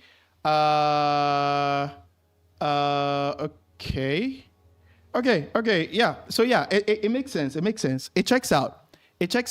Let me do a quick calculation, for example. So right now you have 90% base crit. So if we add 20%, that means at that point you have 10% additional crit rate, and if we multiply that by 2, now you have. Wait, let me change. Let me change my screen real quick so that you guys can see the calculator. Okay. So if you multiply by that by 2, that gives you 20% crit damage. Okay. And now, if you're running Showkeeper, Showkeeper will be able to buff your crit rate by 12%. So 12 times 2. that'll give you 24, and 24 times the 20, that gives you 44% crit damage. Yeah, so this is really decent. The previous calculation that I did was with my 84. I think that was with my 84% crit rate. So I wasn't able to reach the 40% crit damage. Okay, so yeah, it makes sense. It makes sense for you to get around like 40%, 40% crit damage with a 90 base crit rate. Okay, yeah, so it makes sense. Wait, brother, sequence 1 gives one extra 2 stack of Crown of Will. No, I don't want you to get confused with what sequence 1 actually does, okay? Because it says that the max stack of Crown of Wills is increased to 2. That doesn't necessarily mean that you're getting 3 stacks of Crown of Wills, by the way, okay? It doesn't mean that you're getting 3 stacks of Crown of Wills. It says the max stacks, the maximum stacks, okay? So that means now you have 2 stacks of Crown of Wills maximum. That gives you 30% electro damage bonus, okay? Wait. There's something here. It says, yeah, casting an intro skill, Stride of Golden Flare, now grants 1 stack of Crown of Will. Okay, yeah. So that means now the additional Crown of Will that you can gain, right, is now through an intro skill, right? The additional 1 stack that you can gain for S1 is now through an intro skill, whilst the second one, or the previous one, will still be from an outro skill, or if you're not active in combat, from the other passive. Okay, so don't be confused with the amount of stacks that you can get for Crown of Wills. It's just two stacks at S1, and right now the additional one, you get the additional one from an intro skill. Basically, that's what it says. Okay, so try not to be confused with that one. I think S2 give at least an extra 60 crit rate because of S1. Wait, hold on.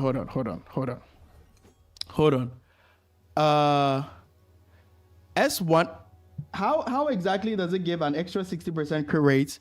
How exactly does it give an extra 60% of crit rate if you have S1? Because S2 specifically states that you need to get crit rate over, right? You need to get crit rate over 100%. And S1 doesn't do anything related to crit rate, okay? So okay, I think to make it even better, right?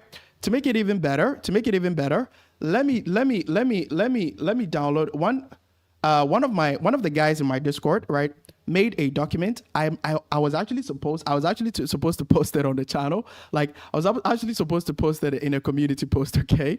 But I forgot to do it. So let me just download that document, right? Let me just download that document and then go through that document. So basically, what that document does is that one guy in my Discord actually made an easier way to understand sequences, okay? He made an easier way to understand sequences. So it's just like he has made the language a little bit easier to understand. I'm downloading the PDF right now. So yep, let me switch my screen. Let me switch my screen right now and show you guys, right? So in case you're confused about sequences, right? This is a really good resource. I'm going to post it on the channel. I'm going to post it on the channel for in a community post for everyone to get access to it. It just makes understanding sequences really, really easier. Okay. Let me go to Augusta. Wait a minute. Okay, it says now you get 30% crit damage after first rotation. That's for sequence 1, and then it gives you hyper armor. It gives you hyper armor, and S2 says additional 40% crit rate after the first rotation. Wait, it says additional 40% crit rate. Additional 40% crit rates. Let me see if I can understand that better. Let me switch. Let me see. It says Oh, okay. All right. Okay. I think I missed something. I missed something really important. Oh my god, I feel so stupid. Shit. I feel so stupid. So it says each stack of Crown of Wales increases Augusta's crit rate by 20%. Oh fuck, I feel so I didn't pay attention to that. I'm so sorry, guys. I'm so sorry. Yeah, I didn't really pay attention to that. Yeah, so you get 40%. You get 40% crit rates. You get 40% crit rates. I didn't really pay attention to that. So that is why the that is why the document will come in quite handy, okay? That is why the document will come in quite handy. It says each stack increases Augusta's crit rate by 20%. And now you have your maximum Crown of Wales stacks increases to 2, okay? Oh yeah, you already told me about that. Okay. Now your maximum I was trying to like answer the question step by step, okay? That is why I haven't actually seen it yet. So yeah, so this is a 40% crit rate.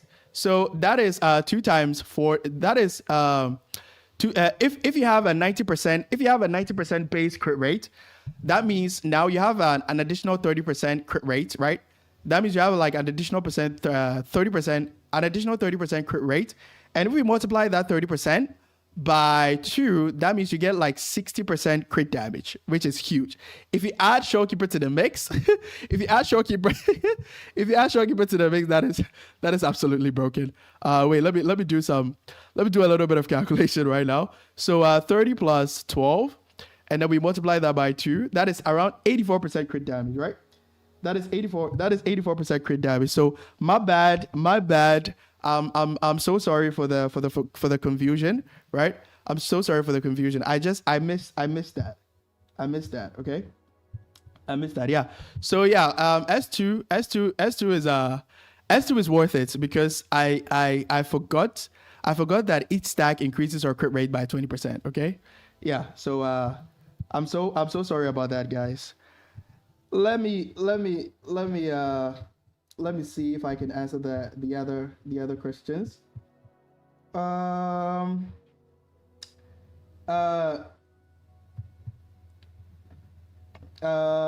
think S2 give you at least 60% crit rate because of S1. So I think you're saying 60%. You're saying 60% crit rate because you're thinking that you get 3 stacks of Crown of Wales, okay?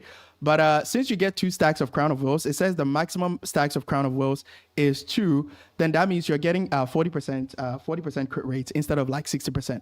So it's not 60% crit rate because you don't get 3 stacks of Crown of Wales, but you actually get 2 stacks of Crown of Wales in your rotations, okay? So that's 40% crit rate as the document suggested, okay? Let's see what we have here. I think S2, yeah, I think I already covered that. Senpai, would you be live tomorrow? Waiting for an account roast. I'll try. There are a lot of videos that I need to work on, okay? There are a lot of videos that I need to work on. There are a lot of videos that I need to script and do some editing and stuff like that. So if there's time, yeah, I'll stream. I'll stream if there's time. Hey Senpai, I got 2 copies of Augusta's weapon. Should I refine it or can it be used by anyone else? Yeah, Gian can use it, but at that point, if you have Gian's signature, there's no point. It doesn't actually make sense for you to give it to Gian, okay? Like if you already have Gian's signature weapon on your account, it doesn't actually make sense for you to like give it to Gian, because Gian benefits more from his signature weapon. So the other characters that can use her signature weapon is Gian, like I said, but you don't really. I don't really recommend you to refine it just yet, okay? Keep the 2 copies. Keep the 2 copies of Augusta's weapon because right now she can demolish any type of endgame content and holograms with even at S0R1, okay? So keep the other copy in case any other units can use it in the future, okay? So that you don't have to always like swap weapons between Augusta and that particular DPS character, okay? So yeah. I don't recommend that you refine it. Just keep the 2 copies. Can Yuno work well with Zani, Phoebe, and Yuno team? Yes, I already clarified this. That team is going to perform better than the Showkeeper team because crit rate is not really an issue. See, the thing is, Showkeeper in a Zani Phoebe team, the only value that Showkeeper provides, the actual value that Showkeeper provides, is the healing and a little bit of crit rate. But if your build is really optimized, like my Zani build, for example, right now I have 51% crit rate. This is not like properly optimized, by the way. There are still a few things that I'm missing. This one's crit rate, crit damage, but you can see that the crit rate is just 6.3, and the crit damage is really, really terrible. Okay, so I can optimize this further. Okay, I can optimize this further for this one for me to get like more crit rate. This one doesn't have a crit damage substat. This one is decent. This one is okay, and this one is also pretty decent because we have a lot of crit damage. Okay, so if we take into consideration the 20% crit rates that we can get from application of Spectral Frazzle with Zani's special skill, that means we end up with around, like, with my current build, we end up with around like 71% crit rate, which is good enough for you to, like, for her not to be dependent on Showkeeper. Again, if I optimize this further, I should be getting around like 75 or even 76% crit rate. Okay, so Showkeeper's main value in a Zani Phoebe team composition is mostly because of the healing and like the extra crit rate. But in a if you want to, when you pair Yuno with Zani, keep in mind that Phoebe's Spectral Frazzle amplification, this outro skill right here, she doesn't lose it. Like, you don't lose it when you swap to a different character. So for example, your rotation is going to be Phoebe. You start with Phoebe, right?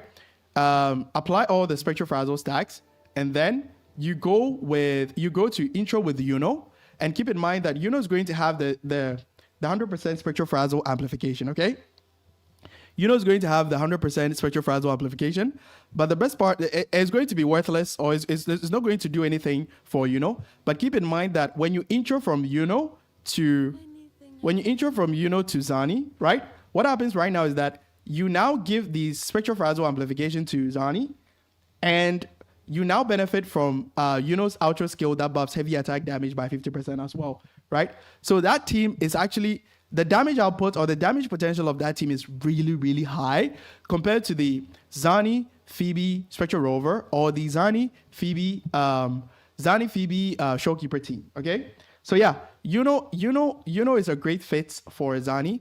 And this is one of the few opportunities for Zani to like do even bigger damage than what we were used to when she first came out. Okay, so yeah, Zani works really well with Yuno. Okay, let's see what we have here. Zani PB Yuno is gonna be really strong. Yeah, just like I said. Senpai, should I pull for wait, I think Dako says that's not it. Only makes the max stacks 2 instead of 1. Yeah. I already clarified that. Senpai, should I pull for Augusta? I lost the 50-50 and I got Verena. Now I'm guaranteed. It depends on the type of account that you have, okay? Wait, what's the name again? Just fun.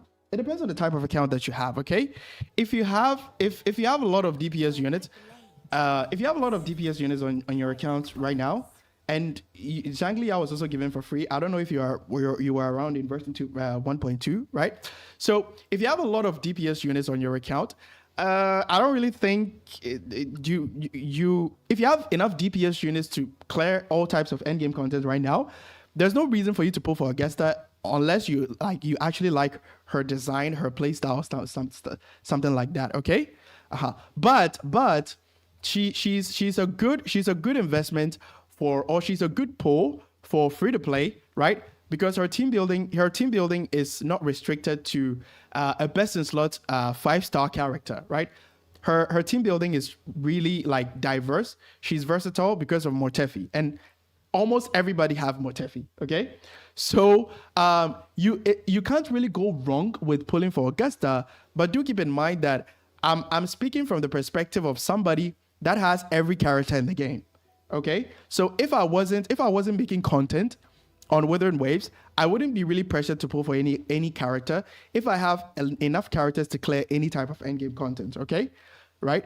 But if you have enough, if you don't have enough DPS units to clear endgame content, then you can get Augusta because almost everyone has Mortefi. Okay, and even if you have Jian's signature weapon, it just makes it even better. Okay, yeah. So I hope that answers your question.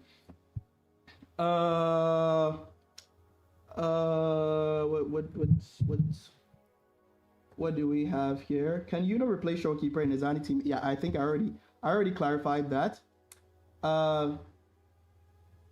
Sequence 2. Wait a minute. Sequence 2 gives you an additional crit rate. Okay, wait, hold on. Wait, I think we've already been over this, right? You get 2 stacks, you get 2 max stacks of Crown of Wills here, right? You get 2 max stacks of Crown of Wills here, and the 20% crit rate here applies to the 2 stacks, okay? So yeah, S1 at S2 you get 40% crit rate. Yeah, at S2 you get 40% crit rate. We've already covered that. Yeah. Pulling for a rerun character is hard because Kuro keeps making good-looking characters. I don't blame you, honestly. Like, I don't really blame you. Right now, like I said, I only pull for characters because I need to make content about them, okay?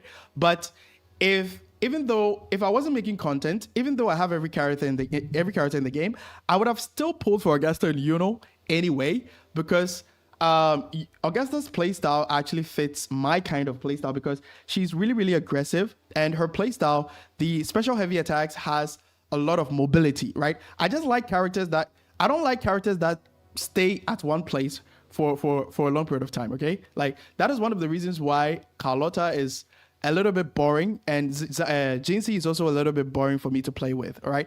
But they all have their benefits. For example, Carlotta can freeze enemies in holograms, making it easier for you to do damage. Jinxie can use the grapple, that sensor in the sky, so that you can easily evade enemies, which is really helpful if you're playing holograms, right? All those characters have their niche capabilities, or what the niche abilities that kind of like makes them special, right? But for Yuno and Augusta, Kuro really cooked with their design, not only their physical design, right? But their gameplay is actually really, really, like, how should I even put this? Especially for Augusta, her gameplay, I mean, Yuno is not out yet, so I can't really talk about how she feels when you're playing her, right?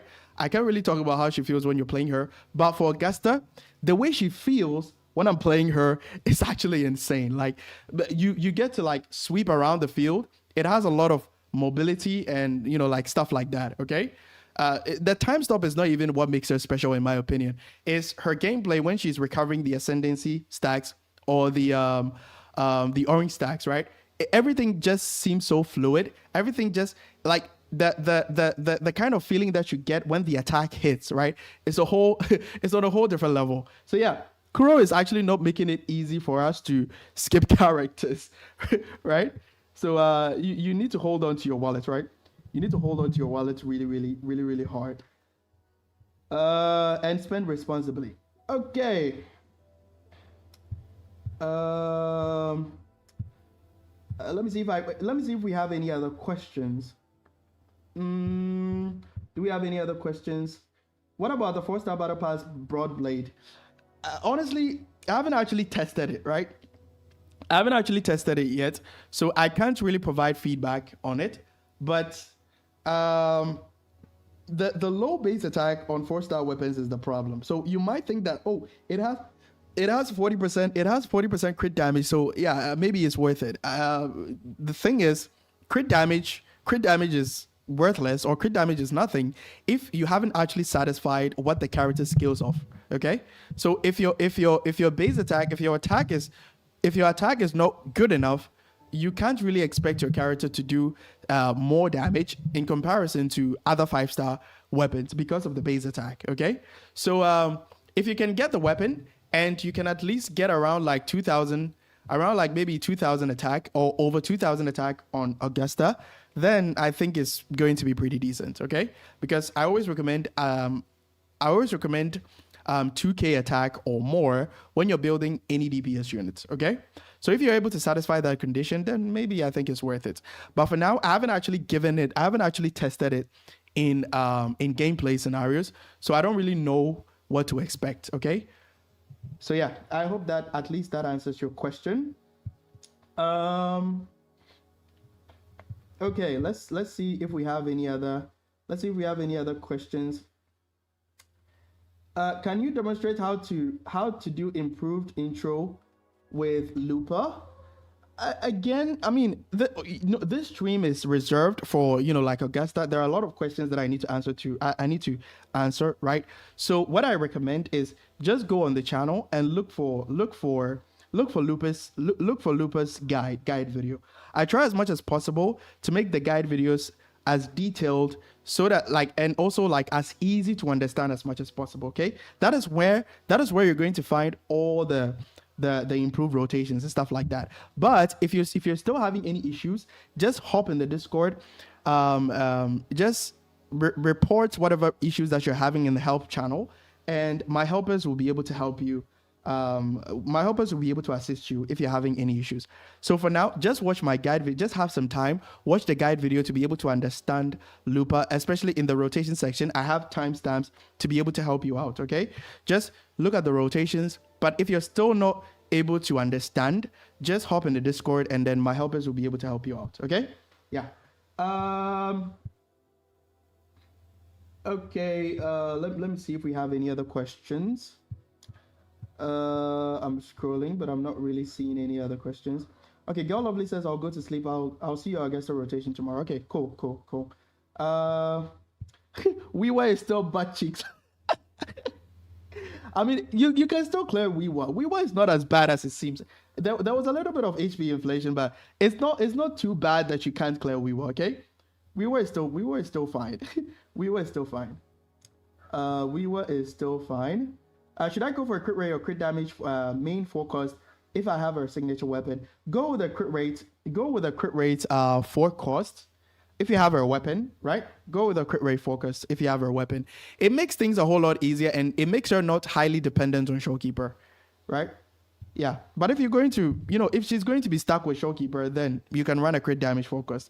But make sure you have cracked crit rate substance on all your echoes. Again, it's not something that I recommend, right? It's not something that I recommend, so be sure to keep that in mind. Let me see if we have. Wait, drink some water because you've been talking straight for hours. all right. Yeah, I'll drink some water really soon. Let me see if we have any other. Okay, you know what? Let me just use this opportunity to get some water. Okay, so I'll be back. In just give me 2 minutes, okay? Just give me 2 minutes. I'll be back. I'll be back in 2 minutes, okay? I'll be back in 2 minutes.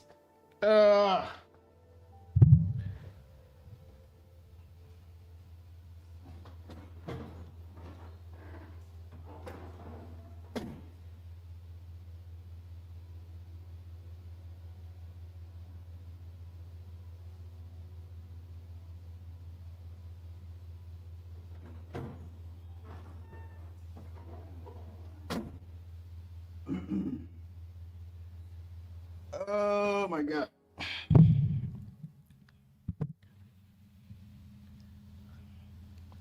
Wait, let me put my phone on charge.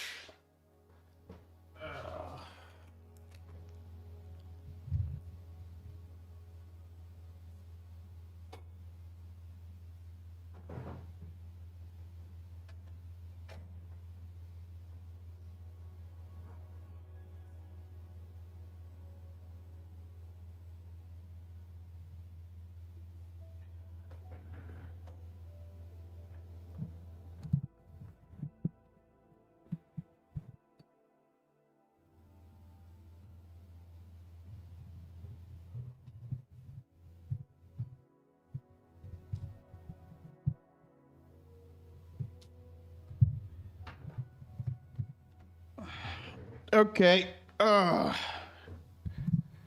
We are back. Let's continue with the Q&A.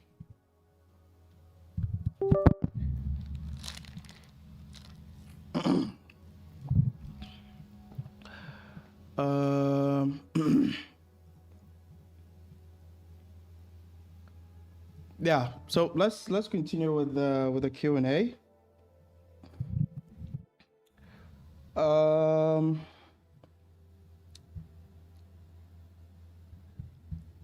Let's see if we have any other question. I don't agree that Yuno would be good value for F2P just because they might release more characters with shield refresh in the future. It isn't just one time, it's 10. I mean, we can't really say for sure, but like I said, I already speculated that there's a high chance that we're going to get a lot of characters that can refresh their shields, okay? How much crit rate and crit damage should I go for? Should I go for Augusta? Well, as you can see right here, I have 84 on 222 percent crit damage. If we get the 20% from her Senator effect, that means we have around like 240% crit damage, which is, you know, like not that bad. Okay, it's not that bad. So just target around like 220 crit damage before you get the 20% from her echo sets. Okay. I already used this build in a rotation showcase, and she was doing just fine. Okay, she was actually clearing really fast within like a minute. Okay, yeah, within like 60 seconds. So prioritize at least 80% crit rate, right? Prioritize at least 80% crit rates if you're running her signature weapon. Since you're going to be running a crit rate focused anyway, which is highly recommended. Okay, so prioritize 80% crit rate on at least 220% crit damage, right? You can do it.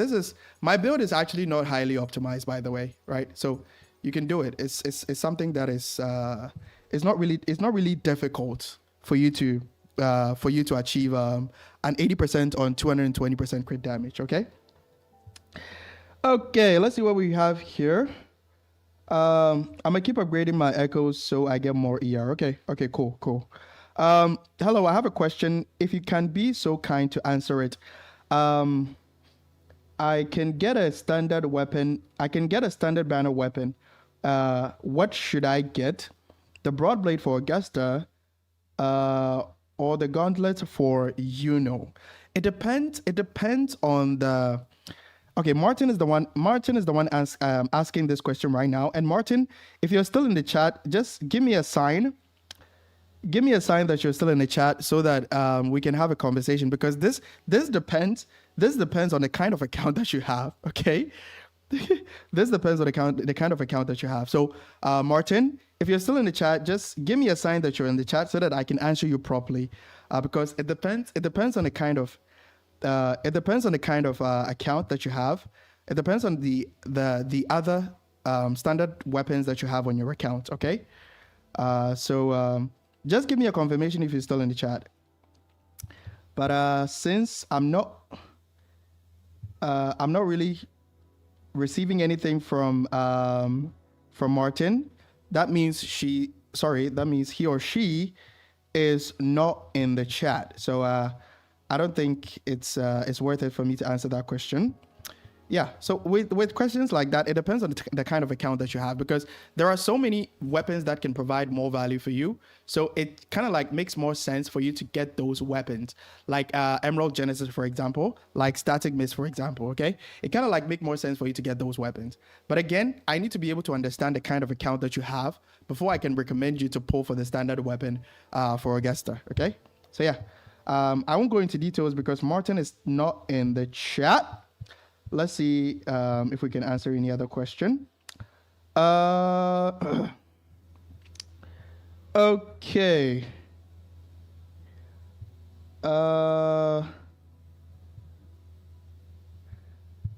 Wait, your monitor aspect ratio is really bad. Why is it stretched wider? Why is it bad if it's stretched?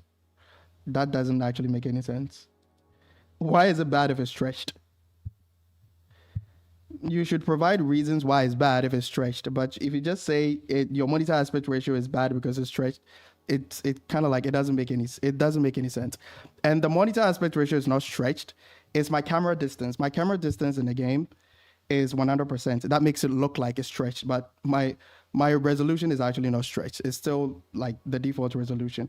So yeah, provide reasons when you make these kind of, like when you send these kind of comments in the chat. Wait, he's 28. My guess. Well, you're close, but I'm not going to give you any other hint for you to guess my age, okay? But I'm not an onk, by the way. I think per definition, I think an onk is someone in their 30s, okay? So I'm not there yet. I'm not like Tectone yet, okay? Okay, let's see if we have any other questions for Augusta. Let me see. Is Rollover usable with Augusta as a dual DPS? Yeah, I already explained that. What's the word? Augusta's time stop actually cancels Rollover's liberation. Okay, so I wouldn't really recommend it, but there are ways that you can use to get around it if you still want to play them together. Okay, I haven't actually figured out how to do that yet. Okay, so feel free to experiment and then let me know how it goes for you. Let's see what we have here. Let's see if we still have any other questions. Do you think I'll get enough polls to pull for Gabriella if I pull for Augusta? I'm gonna guarantee. I buy monthly pass. I can't really tell, honestly. This is a difficult question for me to. This is a difficult question for me to answer. Okay, I can't really tell if you're going to have enough polls to get Gabriella. I can't really tell. But what I do know is that every patch gives you around like 80 polls. Okay, so you at least gain enough polls to be able to lose your 50-50. That is the only information that I can provide. Okay, let's see what we have. Okay, Helium said that, and some people on Reddit doubt me that this isn't her strongest S2. This is S2 is actually really, really broken. I made a mistake at first. My bad.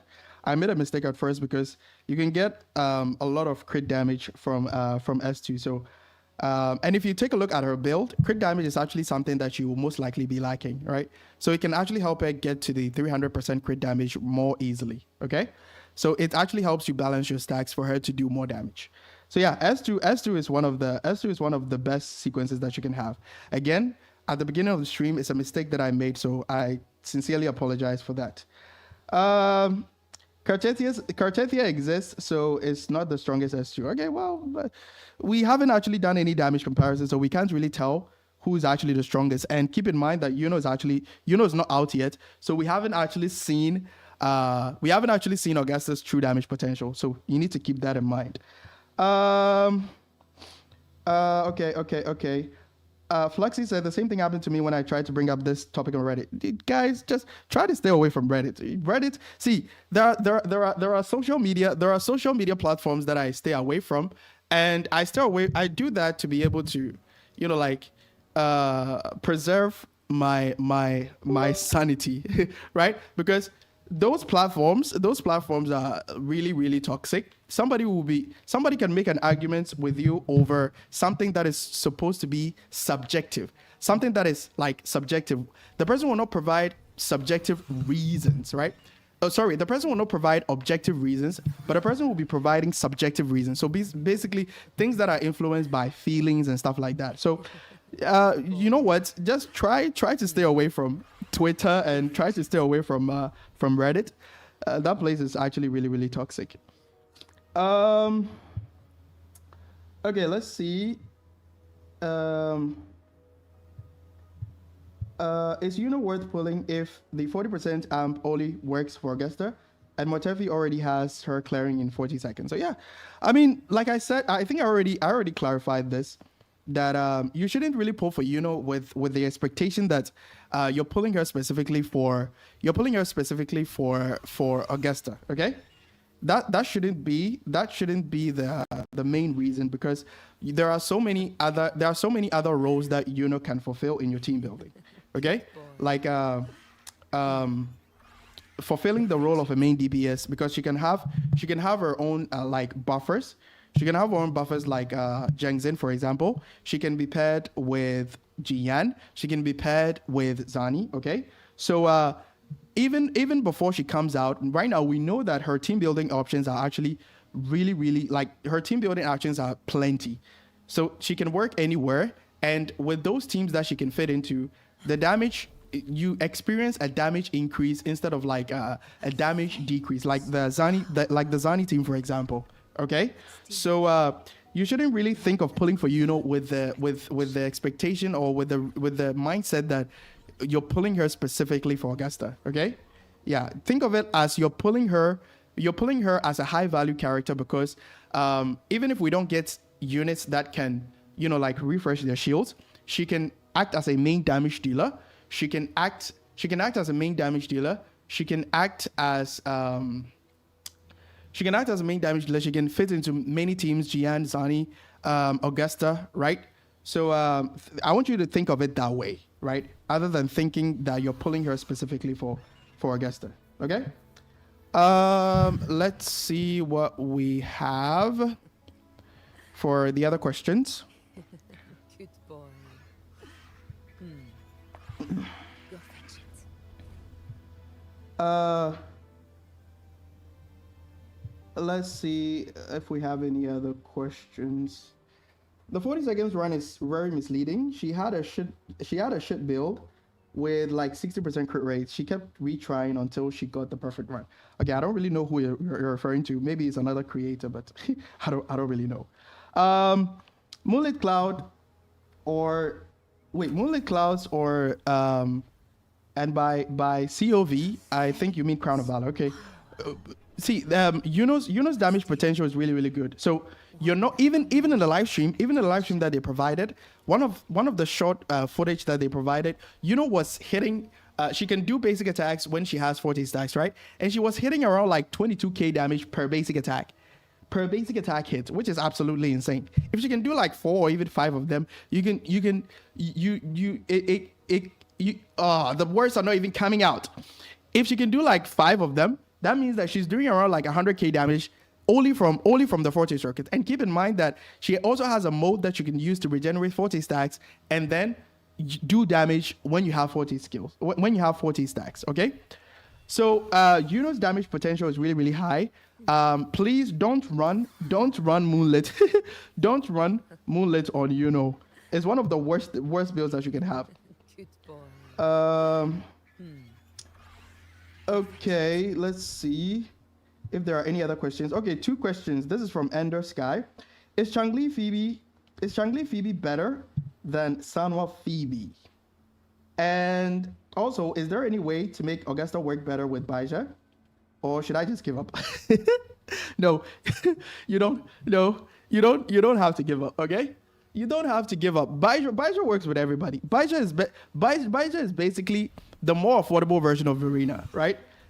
The only difference between Baija and Verena is that with Verena, you get an additional 20% attack. But for Baija, the 15% attack that she can provide is actually a little bit difficult for you to pick up because she needs to use her skill, and then it drops at random places.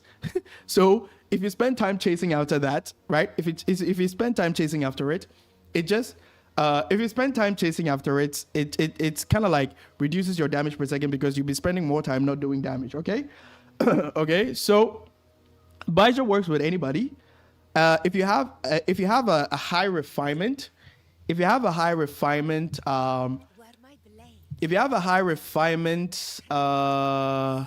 variation, right? If you have at least R2 or R3 variation, you should be good, right? You should be good. All she needs is variation. She can also use Shopkeeper's signature if you have Shopkeeper's signature because of the concerto energy that it provides, okay? So Baija will work with anybody.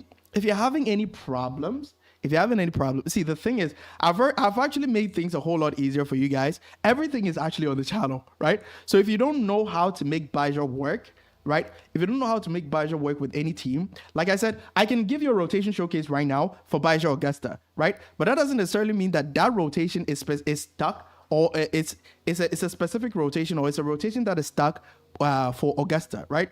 I already made a guide video for Baja explaining everything about her kit design and how she can work with any other damage dealer, or how she can fill the slot of Verena and Showkeeper, how she can outro quickly and all those stuff. It's actually on the channel, right?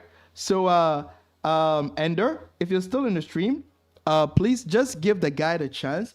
Check out the guide to be able to just skip. There are timestamps. Just skip to the rotation part and then figure out how to rotate her with any other damage dealer. Okay, but for Augusta, I don't really think you have any ER issues with Augusta. Okay, I don't really think you have any ER issues with Augusta.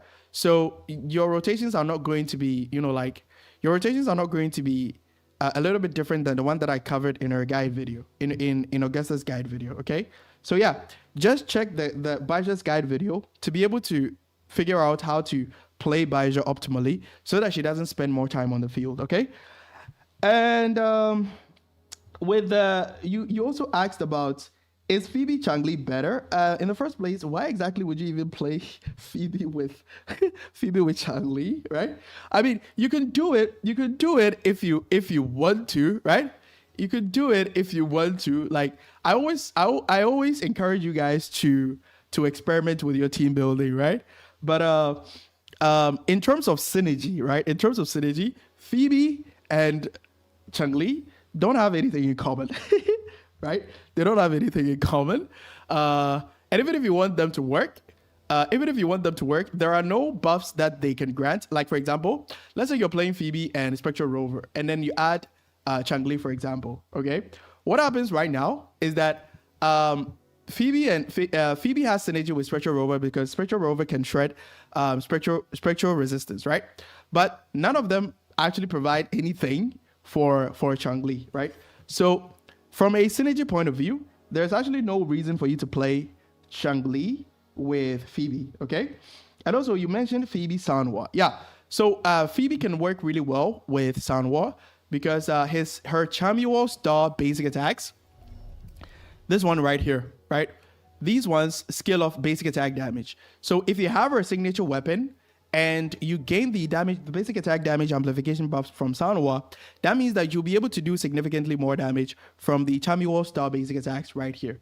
Okay, and keep in mind that this only happens if you're inside the circle that she can create with her skill. Okay, yeah. So, and also one thing that is a little bit underrated is that the Sanhua team actually, the Sanhua team can provide can perform much better in terms of clear times compared to the Mortefi team because Sanhua is really, really fast. So you'll be able to kind of like rotate your team you'll be able to finish every rotation within a very short amount of time, okay? Yeah, so the Sanhua team is a bit slept on in my opinion. A lot of people will be seeing the heavy attack star flash damage, right? This heavy attack star flash damage. A lot of people will be seeing high damage on their screen, but you're not necessarily doing more damage doing more damage per second. And that is where Sanhua actually helps because her rotations are really, really fast and you'll be able to do pretty decent damage with the Chamuel style basic attacks as well. All right. So yeah, Sanhua works just fine. Okay. I hope that answers your question. Okay. Let's see. Wait, nothing is good enough until you reach 100% crit rate. What do you mean by that? I don't know where you got the perception from that nothing is good enough until you reach 100% crit rate. Don't let anybody. Okay, well, it depends on maybe a video that you watched somewhere, but focusing on investing everything in crit rate for you to get 100% crit rate is one of the worst decisions that you can make. Okay. There's no such thing as nothing is good enough until you reach 100 crit rate. So try to balance it. My personal recommendation is 75. If you get 75% crit rate, invest in crit damage from there. Okay? So yeah. But again, I don't really know what you had from maybe any other creator or whatever. So be sure to enlighten me. Can I ask, should I change my focus echo on Augusta if my stats is already 80% crit rate on 220% crit damage? You can do that, but keep in mind that she's going to be stuck with Showkeeper. Personally, Regami, if this answers your question, right? I don't like characters that are stuck with other characters or other supports. That is a personal thing, right? Because Showkeeper is literally everywhere. So if you run Showkeeper with Augusta, what happens with Showkeeper Carlotta? Because Carlotta's damage is also like nuke type damage. Like the nukes are the ones that actually does a lot of damage. So then what happens to Carlotta? If you run Showkeeper with Augusta, what happens to Carlotta? If you run Showkeeper with Augusta, what happens to other characters like Jinxie, for example, because Jinxie also does nuke type damage? What happens to Camellia? Because Camellia also does nuke type damage, right? So you guys, there are so many things that you need to consider. Showkeeper cannot be run with any other team. If I tell you right now that, hey, you'll be able to do significantly more damage, like the damage output is really, really good, so you have to go for a crit damage focus and just run her with Showkeeper. That is what other creators will tell you. But then the reality is that Showkeeper cannot be everywhere. So if you pair Showkeeper with what you call it? If you pair Showkeeper with Augusta, then what happens to the other units on your team? It's not like Augusta will be able to clear all types of endgame content by herself, okay?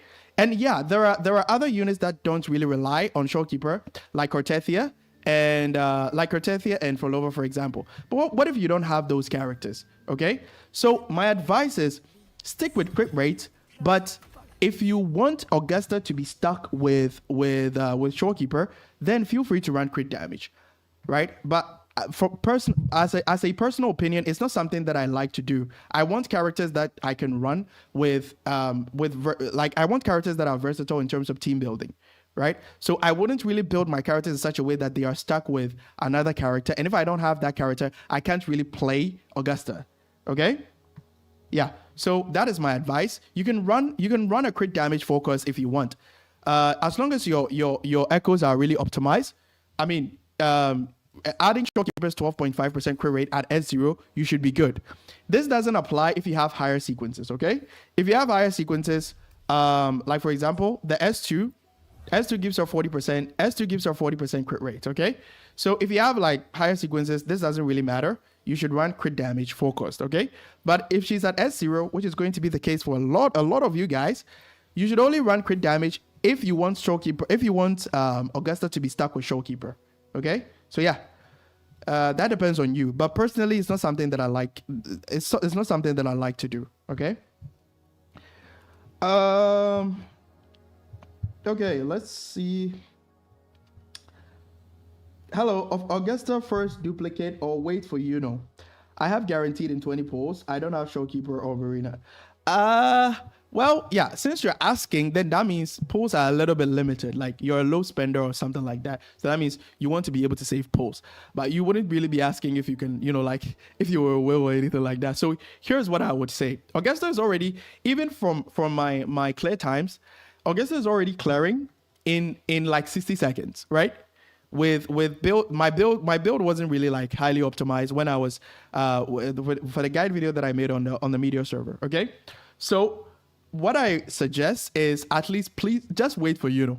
Waiting for Yuno will actually make your clear time even better because Yuno does a lot of damage, and Yuno also provides a huge buff, like huge buffing capabilities for Augusta because you get 50% heavy attack damage amplification instead of 38 from Motefi, and most importantly, Augusta can also benefit from the 40% damage amplification, which is actually really, really huge, okay?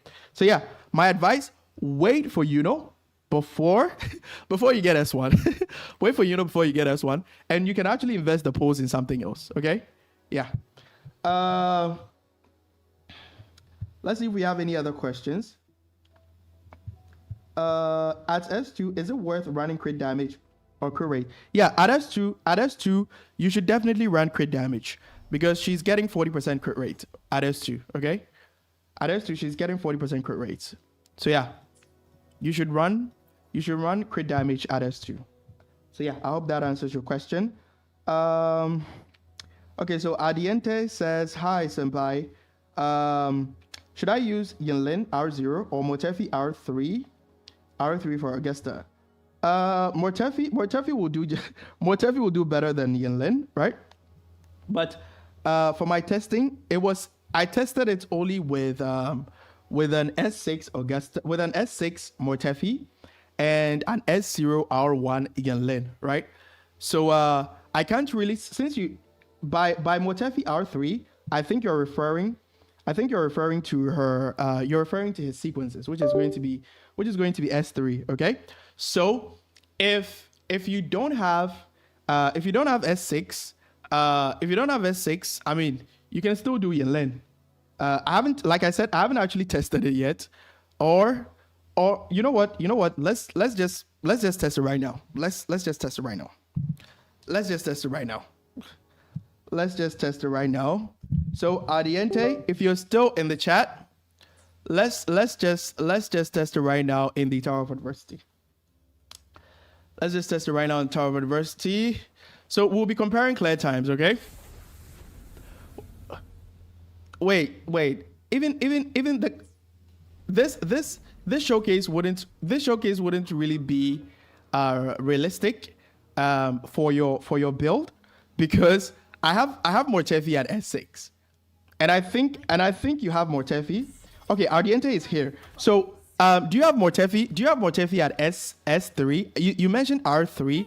R is usually used for the character signature weapon, but I'm assuming since Motefi doesn't have a signature weapon, I'm assuming he's at S3. Okay, right? I'm assuming he's at S3. So confirm. Okay, so he's at S3. Yeah, he's at S3. This I can give you a showcase right now, but it wouldn't really be realistic. It wouldn't really be realistic because my Motefi is S6. Okay, my Motefi is S6. So but I've already tested this. I've already did some runs. I did some runs when I was testing her on the media server. And the Motefi team came out on top with a high damage potential compared to the Yinlin team. So for now, if Yinlin is not being paired with anyone, I mean, you cannot go wrong with any of them, right? You cannot go wrong with any of them. But since you don't have Motefi's S6, here's my personal recommendation: Yinlin, if you have Yinlin's signature, right? If you have Yinlin's signature, which is String Master, which every free to play player should have.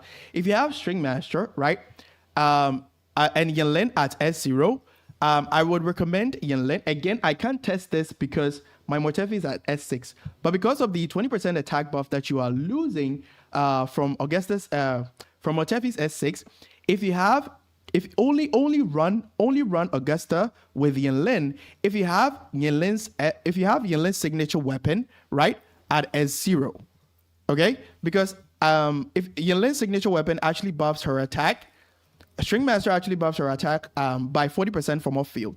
The third part of the passive right here is a mistranslation. I have no idea why Kura haven't fixed it already, but it's something that you guys can test. Off field, her coordinated attacks from off field, when she triggers a coordinated attack from off field, right, that does resonance skill damage, and her coordinated attacks actually scale off resonance skill damage. It boosts her attack by 40%, right? So if you're running her with Imperial Anthem, for example, Imperial Anthem, she'll be able to do significantly more damage, or she'll be able to do decent damage from Imperial Anthem. So the reason you're running Yinlin instead of your S3 Motefi is because you're doing it only if you have String Master, which increases Yinlin's damage output quite significantly. Okay, and yeah, and also Yinlin has like faster field times compared to Motefi. But again, it all depends on how you play Yinlin, because a lot of people find Yinlin clunky, right? She's not necessarily clunky, but if you know a little bit of a few tricks, she can work just fine. Okay, so in summary, my personal recommendation: since you don't have Motefi S6, please stick with Yinlin, but only if you have String Master, because it boosts your personal damage output quite significantly. Okay, but if you don't have String Master, stick with Augusta. stick with Mortefi because Mortefi can use Static Mist, that is if you have it, okay? And Mortefi can also use Moonlit, which actually grants you more damage buffs because of the 12% damage boost from Impermanence Heron, okay? So yeah, I hope that answers your question and it makes it a little bit easier for you. Yeah. So Audiente, I hope it makes it. I hope this makes it easy for you to. I hope this makes it easy for you to choose who to pair with Augusta. Okay. Hello. Augusta's first duplicate. Okay, I already answered this question. Already answered this. Let's see. Wait, somebody's asking me where I'm from. Okay, I'm from Ghana. It's a small country in West Africa. So if you're still in the chat, I hope that answers your question. Oh, that was going to be my next question. If you could show us Augusta Carlotta in the okay, then I think you're referring to the part where I said running Augusta with Showkeeper or something if you don't have crit rates. You provide more clarification on this one the chat that you sent, the one that you said, that was going to be my next question, if you could show us Augusta Carlotta if you tried it or something. So try to provide more clarity. It's a little bit confusing for me. Is her S1 worth it? S1 is only worth it. Okay, so this is from Skies. Is this Skiz? I don't know if I butchered that name. S1 is only worth the true value of S1 in my opinion, right? The true value of S1 in my opinion is not really the crit damage and the extra 15% electro damage bonus that you get, right? But the true value of this is from the interruption resistance. When I was testing Augusta, right, especially against high aggressive targets like Fleur de Lis, I was getting interrupted a lot. I think I even gave an example. I even gave an example of when the time that I was interrupted in the guide video, right? And it's going to happen a lot. It's going to happen a lot of times. Augusta is actually a little bit squishy, right? So she has inbuilt anti-interruption, but the inbuilt anti-interruption only works if for her special heavy attacks, for example, it works after you do the backstep, right? But if you're doing the backstep, I didn't really want to go into details because I wanted to keep the guide video as short as possible, okay? So she has built-in anti-interruption, okay? But you need to use the backstep when you hold heavy attack by having purple forte stacks, right? You need to hold, when you hold it and then you do the backstep, right? The sweep attack that follows have inbuilt anti-interruption, right? But the problem is that her forte circuit doesn't have any kind of anti-interruption per my testing. It doesn't have any kind of anti-interruption. That is why S1, I think the true value of S1 comes from the anti-interruption that you can get from her forte circuit. And keep in mind that if you miss this forte circuit, you're going to lose in the middle tower against Fleur de Lis. I lost around 200k damage, which was absolutely insane. Okay, and you don't get the stacks back. So if you have 2 stacks of Majesty and then you press basic attack 2 times to plunge with a Griffin, if you're interrupted, you don't get it back. Like you won't be able to use the Griffin again. You only be able to use the Griffin again if you press basic attack once, she goes into midair, and then she sends out that pulse, right? She sends out that energy pulse that looks like the sun. If you don't press your basic attack again at that point, that is the time that you can, use the forte circuit or the Griffin plunge or the Griffin attack again. But if you press your basic attack again to use the Griffin to plunge, and you get interrupted, you're going to lose about 200k damage in the current tower, tower of adversity. Okay, so yeah, S1 is really worth it if you don't really want to study enemy attack patterns and stuff like that. It just makes her rotations much easier for casuals. Okay, yeah. So yeah, that is why S1 is really, really worth it, depending on the type of player that you are. Okay, let's see if we have any other question. I can confirm wife drives me bonkers. Okay, that is not a question. Let me see. Who do you think? This is from Is it Cads? I'm sorry if I keep butchering the name. Who do you think the second Nightmare Sonata effect is for? What do you mean by the second Nightmare Sonata effect? Are you talking about like the new Sonata effect that we got, the new Fusion Sonata effect? Maybe that's what you're referring to. I have no idea, but I mean, since Galbrena was teased in the live stream, we can assume right now that maybe it's for Galbrena. But yeah, we'll know more. We'll know more when we'll know more after Eunice patch after the second cycle or the second phase. Okay. Can Gian use the new sets? If yes, is it better? Is it better than his current sets? By new set, I don't really know exactly what you're referring to, but if you're referring to Crown of Valor, it's only usable by teammates, or it's only usable by DPS units that can refresh their shields. Okay, so yeah, you can't really use it. You can't really use it on Augusta, and Law of Harmony. For Law of Harmony, it's okay. Let me see. Do we have anything to see the 5-piece effect? I can't really see the 5-piece effect right now. I can't really see the 5-piece effect. Maybe I have to farm more echoes, but I don't really know what the 5-piece effect provides. I don't really know what the 5-piece set for. Okay, this one says the forecast says, okay, it's a 3-piece. Okay, it's a 3-piece echo. It's a 3-piece echo. Yeah. I missed that. Okay, so casting an echo skill grants 30% heavy attack damage bonus to the caster. Additionally, all resonators in the team gain 4% echo skill damage bonus for 30 seconds, stacking up to 4 times. Echoes of the same name can only trigger this effect once. The record of echo triggering this effect is cleared along with this effect. At 4 stacks, casting echo skill again resets the duration of this effect. Okay. So for Jian, we already know.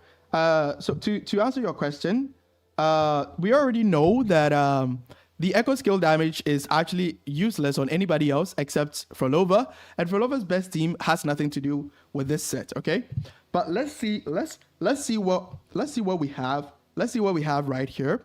Let's take the stats that Jian can benefit from into consideration. So we have 30% heavy attack damage bonus, right? And we have 12% heavy attack damage bonus, and we have a 12% arrow damage bonus. So if you take a look at this, the 3-piece effect itself, if you compare the 3-piece effect to the 5-piece the 5-piece Sierra Gill, right? It's basically the same. It's kind of like the same thing. All right. Let's take a look at Sierra Gill. Let's take a look at Sierra Gill. So what Sierra Gill provides is we get 40% arrow damage bonus from the 5-piece effect. That is it. We just get 40% arrow damage bonus from the 5-piece effect. And the what's the name? What's the word? Philian Berengal, or the monkey, right? The buffs that the monkey provides is the same as what do you call it? Is the same as what the Law of Harmony provides, right? Here, arrow damage bonus, 12% arrow damage bonus, and 12% heavy attack damage bonus. So if you decide to run this 5-piece effect, right? If you decide to run this 5-piece effect, if you decide to run this 3-piece effect, you obviously be running a 2-piece Sierra Gill in addition to this, right? You obviously be running a 2-piece Sierra Gill in addition to this thing that you have right here. And by doing so, the 2-piece Sierra Gill gives you 10% arrow damage bonus, right? So you've not actually like, what's the word? You've not improved Jian's buffs in any way. It stays the same, because if you run this 3-piece and you run the 2-piece Sierra Gill, you end up with 40%. You end up with 40%. In terms of damage bonus, you end up with 40%. Okay, and keep in mind, I want you to see heavy attack damage bonus as the same as damage bonuses, like aero damage bonus, for example. I want you to think of it as they are kind of like the same thing, right? So running heavy attack, getting heavy attack, 30% heavy attack damage bonus is no different than getting 30% aero damage bonus for Jian when he does an intro skill. Okay, so in terms of buffs for Jian, everything stays the same, right? But let's think about the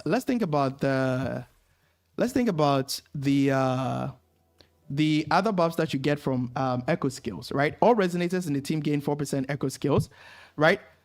Jian's best team has nothing to do with teammates that skills off echo skill damage, right? So there's no reason for you to use this set. There's no reason for you to use this set, okay? So yeah, we just need to wait until we get a character that synergizes really well with this echo set. I don't think Yuno is going to be the one, because from her kit description, she's going to synergize really well with Crown of Valor. Okay? Yeah. So I hope that answers your question. I hope that answers your question. Wait, where was I? Can Jian use the new set? Yeah, that's the one that I addressed. To be honest, I have ER issues. For ER issues, I've already gone over it in this stream. Maybe I'll post an edited version on the channel for you guys. So don't worry. I'll edit it and then post it, or maybe I'll send it to my editor to do it. Let's see what we have here. Hi, Senpai. Are you doing account reviews today or just focusing on Augusta Q&A? Yeah, I'm just focusing on Augusta Q&A. I even plan to do the main story quest and maybe like Duet Night Abyss reactions, but it seems I've been streaming for quite a long time. So when I'm done with the Augusta Q&A, I think that'll be it for this stream, and maybe I'll stream again to do the story quest or stuff like that, or maybe react to Duet Night Abyss, because I plan to make content for Duet Night Abyss. I saw some of the combat showcase for for all the weapons in the CBT2. I watched a video of it on YouTube, and I was actually impressed. The combat was actually really, really fluid with some characters. So yeah, I'm looking forward to big things from Duet Night Abyss. Let's see. I'm running. Okay, this one is not a question. What's your recommendation on Augusta crit damage percentage? Yeah, so if you're running your signature weapon and you're running crit rates, right, to make her more versatile in terms of team building, right, you should prioritize a 220% crit damage, right? So when you get the 20% from the 3-piece set, that gives you around like 240% crit damage. Okay, yeah. So that's what you should be focusing on.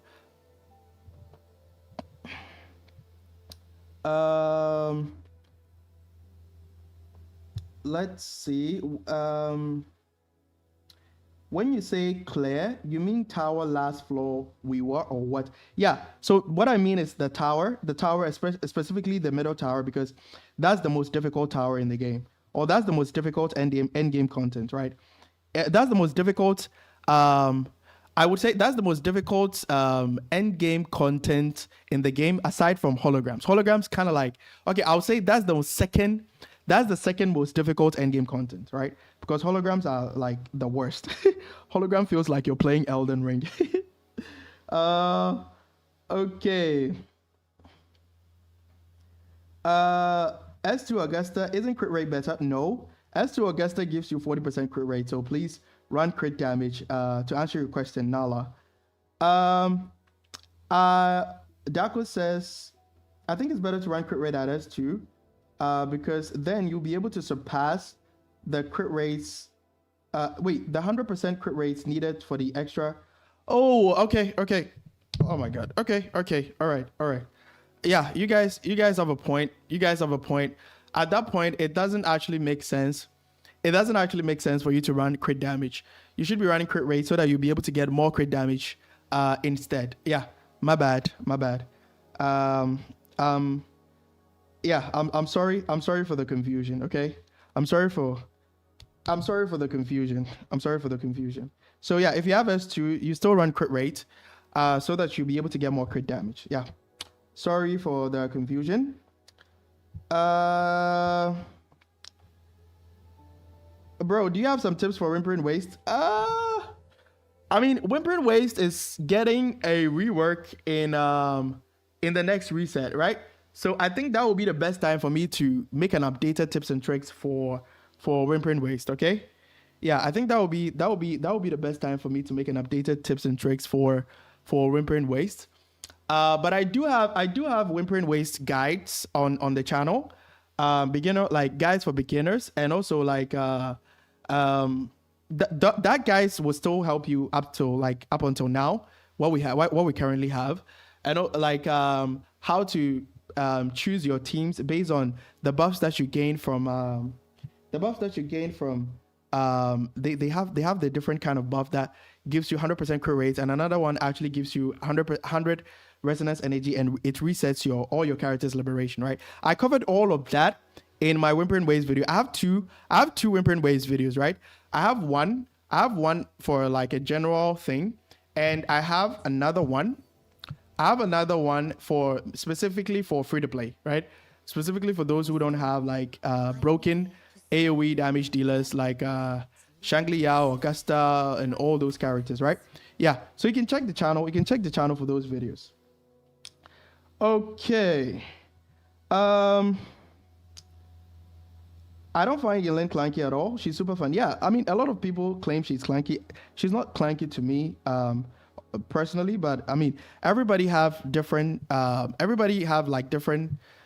feeling for playing like different characters. So it's more of like a subjective thing. Okay.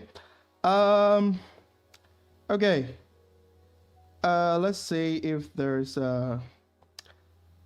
no way you're a black star. I thought you were Asian. Nah, I'm not Asian. I'm a black star, okay? Yeah, I'm not Asian. I always believe pulling for new characters is always better than pulling for their sequences. Or am I crazy? Yeah, having the character at S0 is better, right? Having a character at S0 is much better because it offers more versatility for your team building. Okay? Yeah. So that is one of the reasons why having Yuno at S0 is one of the best things that you can do for your account, because she can fulfill multiple roles. Okay? And there's also a high chance that Kuro is making characters that can refresh their shields, just like Augusta and Yuno herself. Okay? Yeah. So let's see. I just started last month. I got Augusta already. Wait, hold on. My controller just turned off. I just started last month. I got Augusta already. I have Shorekeeper. Should I pull for Carlotta or should I wait for Well, since you just started last month, I'm hoping, or I'm guessing that you don't have a lot of DPS units on your account, okay? So what I recommend is to pull for Carlotta. Since you just started last month, it kind of like makes sense that you don't have a lot of characters in the game. So yeah, pull for Carlotta. Carlotta can also work well with Static Mist, which is the standard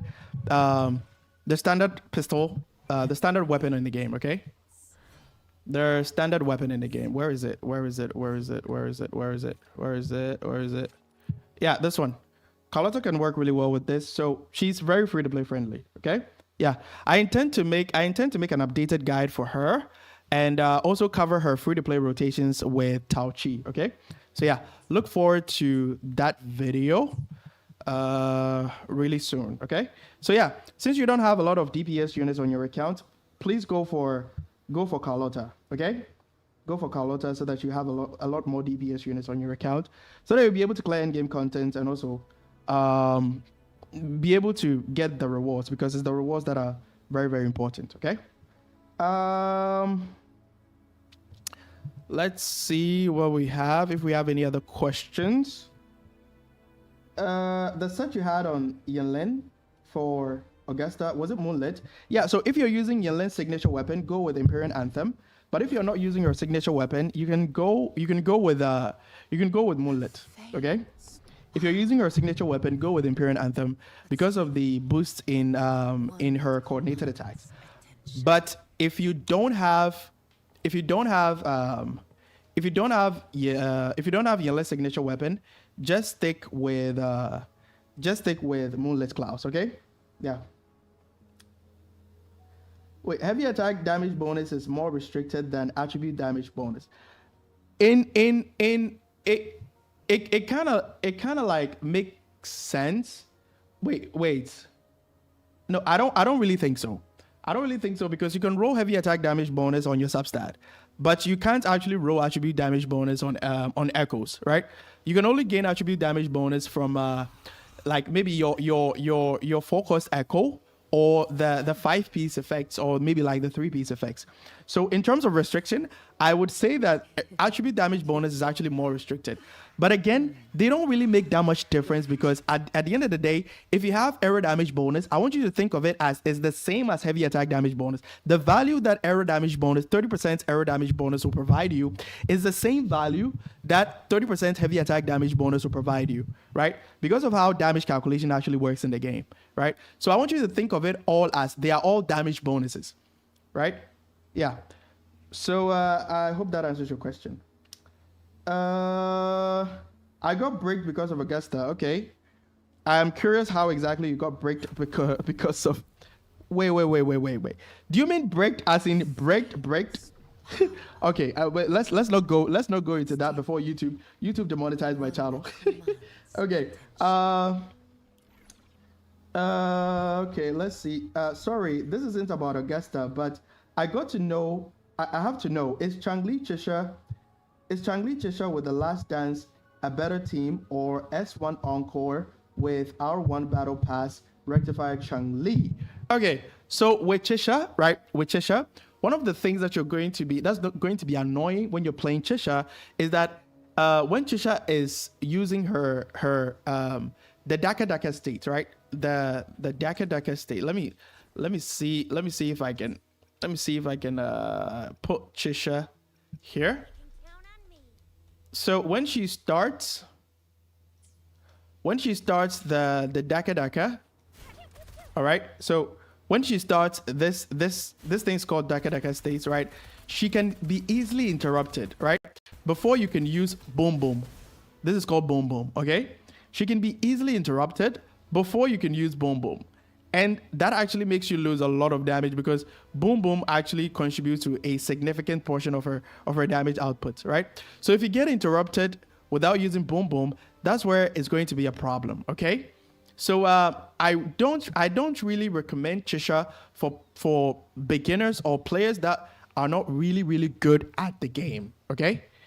I don't really recommend Chisha for players that are not really good at the game, like optimizing their rotation and stuff like that, because the issue with the Daka state being interrupted, right, can actually be fixed by knowing exactly how to position, right? How to position her, like always trying to keep distance between you and the enemy, so that by the time that the enemy gets close, at least her forte stacks will be past the second half, so that you can use boom boom. Okay, yeah. So but if you still want to play Chisha anyway, right? She can actually be paired with Changli, and her liberation has a huge scaling, right? Her liberation has a huge scaling of 954%, plus these ones as well, okay? And Changli also buffs Changli's outro skill also buffs liberation damage bonus, right?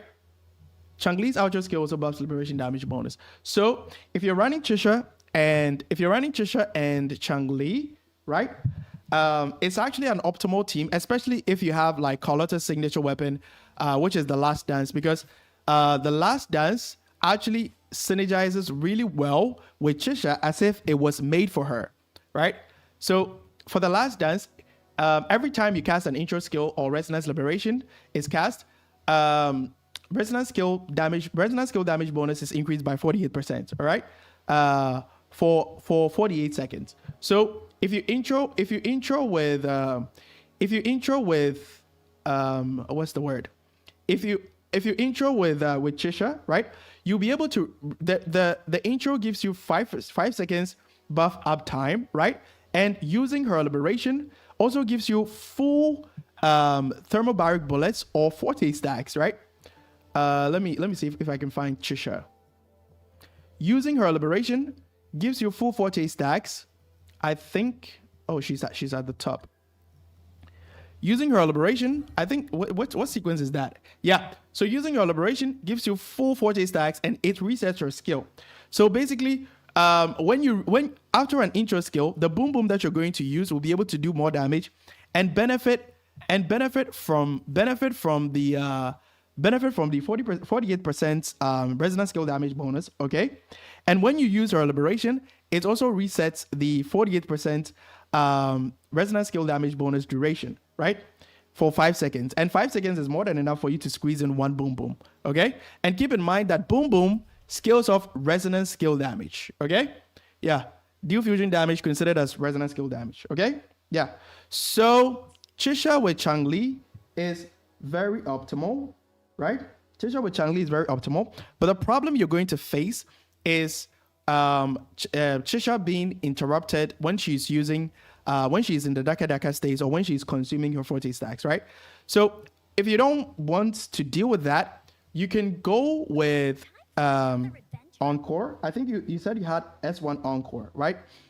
You said you had S1 Encore, but I wouldn't really recommend you to run the Battle Pass Rectifier, right? I recommend a 5-star weapon because rectifier units in general, right? Rectifier units in general have a low base attack, right? Rectifier units in general have a low base attack. So running a 4-star weapon also reduces her base attack even more. So I suggest any 5-star weapon will do better. Any 5-star weapon will do better than the R1 rectifier from the battle pass. Okay? Yeah. So if you want the more comfy team, if you want the more comfortable team, you go with Changli Encore. Changli also, her outro buffs fusion damage amplifies fusion damage by 20%, okay? Which can help Encore, even though Encore's damage has a split type of scaling between Liberation and also like her basic attacks as well, okay? Yeah. So for the more comfy team, go with Encore Changli. But if you really want to, double down, and because you really like Chisha, right? I really like Chisha's personality a lot. She sounds really, really optimistic, right? Yeah. So if you still want to play Chisha, right, with Changli, you can also do that as well. But you need to try and always try to maintain as much distance between you and the enemy as much as possible. Okay, try to maintain as much distance between you and the enemy as much as possible, and also try to know the enemy's attack patterns so that if you know exactly what the enemy is about to do, right? It kind of like gives you foresight, or by foresight, what I mean is that you can plan what you're going to do the moment Chisha is being swapped on the field, or the moment Chisha intros to the field, right? Keep in mind that I have Ender. Keep in mind that I have Chisha guide on the channel, which also talks about all these things, and I also have a rotation guide for her and Brandt, which can cover some of the I don't know, maybe it can help. So but the guide video is really necessary because I covered the interruption and all those stuff as well. Yeah. So let's see if we have any other questions. I have String Master. Get it from that one then. Okay, good. For some reason, I thought Empyrean Anthem was made for ice characters. I mean, it's because of how it looks, and also it's good for Cheshi if you have Cheshi's signature weapon. So maybe that is why you thought it was made for ice characters. So it makes sense. Okay, Augusta weapon, or if you have Jian's signature, pull for If you don't have Jian's signature, go for Augusta's weapon. I think that kind of like summarizes everything. If you want more explanation, just let me know and then I'll be able to provide more explanation. All right. Ender says the only 5-star rectifier that I have is Phoebe's. Unfortunately, I mean it's still fine because Phoebe's I don't have Phoebe's signature, but Phoebe's signature gives you 36% crit rate, right? And keep in mind that Encore doesn't have crit rates on her skill tree, so she needs all the help that she can get with crit rates, right? So Phoebe's weapon will work just fine on her, even though the passive will be, quite useless. Okay? Yeah, it'll work just fine with her. I think for the passive, you need to apply Spectral Frazzle on the enemy before you can benefit from the basic attack and heavy attack damage bonus, if I'm not mistaken. Okay? So she needs all the help she can get with crit rates. So that weapon will do just fine on Encore. As long as there's no strong competition for the weapon between Phoebe and Encore, right? Especially if you're running both of them in Whimpering Waves, for example. Okay? Yeah. So yeah, you should be fine. You should be fine. Can we switch weapons in TOA? Yes, you can switch weapons in TOA. Just finish the floor that you want to, just complete one floor, and then when you're done, just switch weapons and then go back to the next floor. Okay? Okay. Senpai, what do you think of the new Battle Pass weapons? Honestly, the Battle Pass weapons look good compared to the previous ones because now the buffs are kind of like split, right? Let me see. I think I have a Battle Pass weapon. I have a battle. Let me go to the Pioneer podcast. The Battle Pass weapons are good. Like these ones, the new ones are good compared to the old ones because if you take this one for example, why would I want to spend money on a sword that doesn't have a crit rate substat? Like it just doesn't actually make sense, right? Why would I want to spend money on a pistol that doesn't have a crit rate substat? Okay? The only ones that were better was Stonard, Augments, and Autumn Trace. Okay? But even with that, the buff was actually kind of like limited. So if you take this one, for example, it buffs only attack. This one only buffs, this one, wait, it says it increases basic attack damage bonus and heavy attack damage bonus. Okay, well, this one is at least a little bit versatile, right? So characters that skills of basic attack damage and heavy attack damage can benefit. But why would you even use this when it doesn't have a crit substat? Okay, so this one is basically unusable. This one is unusable. I wouldn't really recommend anybody to spend money on Battle Pass and then pull for these characters, right? The only ones that had value was Stonard because of the crit rate substat, and also it buffs liberation damage by 18%. So in comparison, these are the ones that I'm going to be comparing with the new Battle Pass weapons that we got, okay? So if you take a look at Augment, for example, Augment buffs just attack. Stonard just buffs Resonance Liberation, right? And Autumn Trace buffs, increases your attack. So Autumn Trace also buffs attack. So you can see that if it's majority of them, like the Augment, for example, and Autumn Trace are kind of like good to help you get over the low base attack that these weapons have, but only if you have like high refinement, right? But only if you have like high copies, like maybe around like R3 or maybe like R4 or something like that, right? So you kind of like need to keep buying the Battle Pass before you can get more value from this, right? And also the crit rates that they provided, I think when this one is at max level, crit rate is 20%. This one, crit rate is also 20%. And this one, crit rate is also 20%, okay? But none of them actually provided crit damage, right? So if the character that you're running have crit rates on their skill tree, right?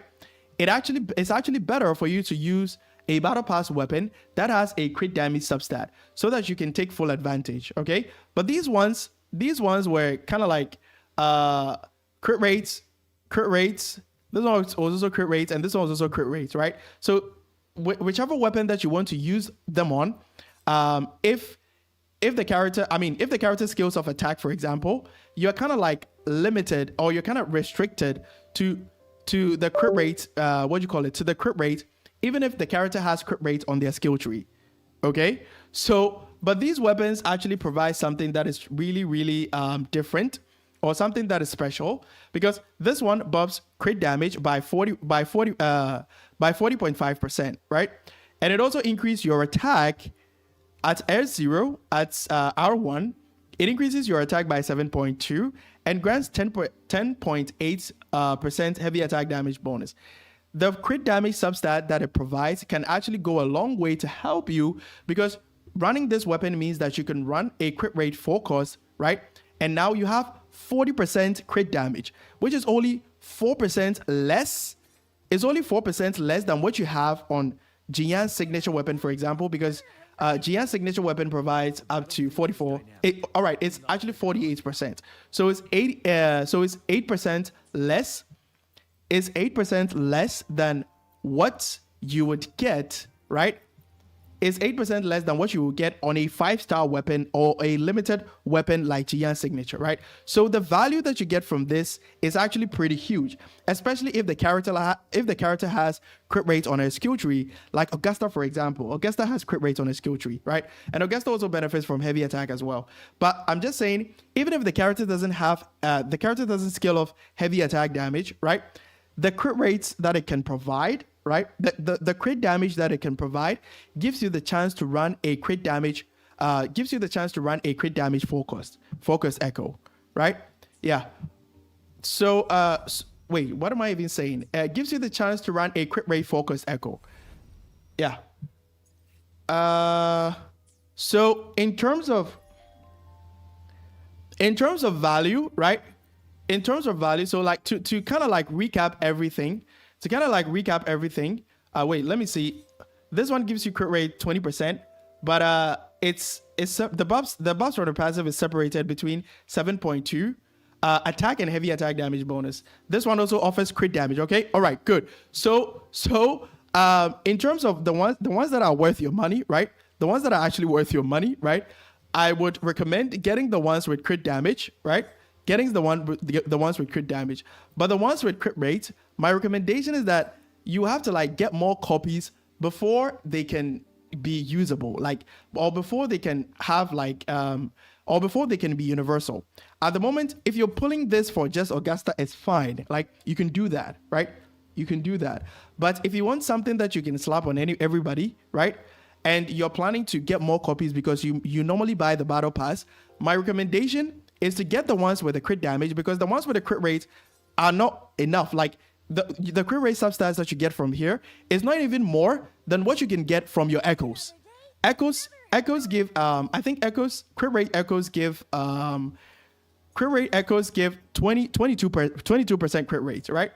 So it doesn't actually make sense, or it's not recommended in terms of value for your money, right? It's not recommended for you to get these ones, whilst you can get the ones with crit damage and then run a crit rate focused on your character. Okay?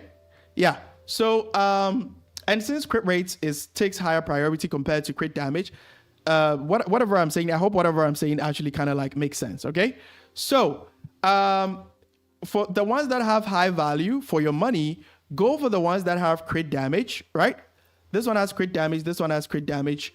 This one has crit damage. But I don't really recommend the sword and the pistol, right? But if you're pulling specifically for a character, right? A character in Septimont, because they have that Septimont design. So it kind of like makes sense that they will synergize really well with Septimont characters. If you're pulling it specifically for a Septimont character, it's fine.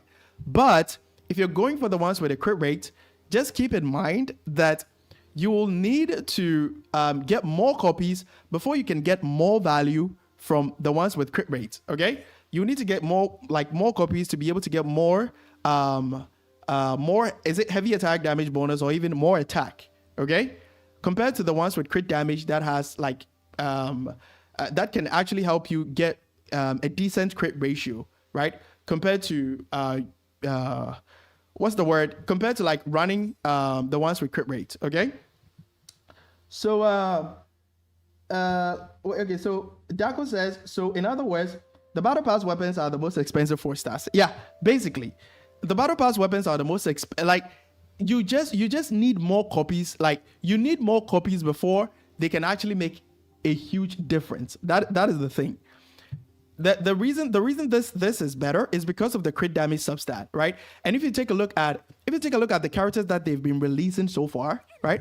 If you take a look at the characters that they've been releasing so far, I don't know if you guys have noticed this. They are trying to make Kuro is trying to make new DPS units be less reliant on Showkeeper. At first, the characters that we had in the game, right? Their crit rate stats was around like 65%, 68%, right? Even if your echoes are cracked, especially if they have crit damage on their skill tree. But if you take a look at Frolova doesn't need Showkeeper because crit rate is not an issue, right? If you take a look at Augusta, if you're running her weapon and you run a crit rate focus, it's not an issue. If you take a look at if you take a look at Cortethia's echo 5-piece effect gives her 10% crit rate, right? And if you take a look at Zani and Phoebe, these the 5-piece effect gives you 20% crit rate. Okay, so we can assume that Kuro is trying to make characters less dependent on Showkeeper, right? So that they can give you another character in place of Showkeeper to pull in order to increase their overall damage. Like, for example, the Phoebe and Zani team, for example. Okay, that is why crit damage going forward, crit damage is going to be really, really important, right? Crit damage is actually going to be really, really important if you look at the characters that I just showed you guys, okay? So if you're going for the ones with crit rate, you need to get more, what's the word? You need to get more copies so that the passive that they provide can actually make a difference. But again, I don't recommend battle pass weapons, okay? I don't recommend battle pass weapons. Just get one copy of all these weapons, okay? Just get one copy of all these weapons. You can do it. Get one copy of this, get one copy of that, get one copy of this, get one copy of that, get one copy of this. For weapons, just get String Master. This is how you can future-proof your account in terms of weapons, okay? For weapons, just get String Master. Carlotta's signature is not really necessary because it has crit damage instead of crit rates, right? So you can pull for what's the word? You can pull for Chacona's signature weapon instead because it provides 36% crit rate. Okay, just get weapons, get Jinxie's signature weapon, right? Get Jinxie's signature weapon, and you're good to go. That's all. You're good to go. You'll be able to clear really, really. You won't really have any issues with your rotations, right? Just that you should keep in mind that the one with a weapon will be able to clear much faster. But hey, if the enemies die within the allocated time, they die, right? That's all that matters. So you can kind of like get their signature weapon on their reruns when you have pulls, okay? So yeah, the trick is get this weapon, get Jinxie's signature weapon, right? Get Lustrous Razor. It's on the standard weapon, right? For gauntlets, you can get Zhang Liao's signature weapon because of the crit rate substat, right? Don't really bother yourself. You can get Abyss Surges as well, since it's on the standard banner. Just use your standard post to get it, right? Don't really bother yourself with Zani's signature if you don't have Zani, right? Because Zani doesn't really synergize with any other weapon, with any other easily accessible weapon, okay? The Abyss Surges is really, really trash. Like, it's really, really terrible. So you don't really have a reason to get Zani's signature weapon if you don't have Zani, all right? So just get Verity's Handle, or Roach's signature also has crit rates, right? So the point I'm trying to make is that just secure weapons that have crit rate substat, right? Secure weapons that have crit rate substat, and you're good to go. And also be sure to get the weapons on the standard banner as well, especially this one, the pistol, Emerald of Genesis, right? And maybe Lustrous Razor.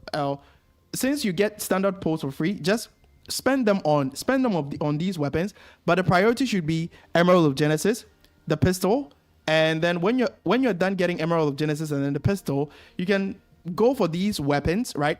Go for the rectifier, the gauntlet, and then the broadblade, depending on the limited weapons that you have on your account. I'm literally making a weapon pool value guide right now. so for example, if I have Jinxie, right?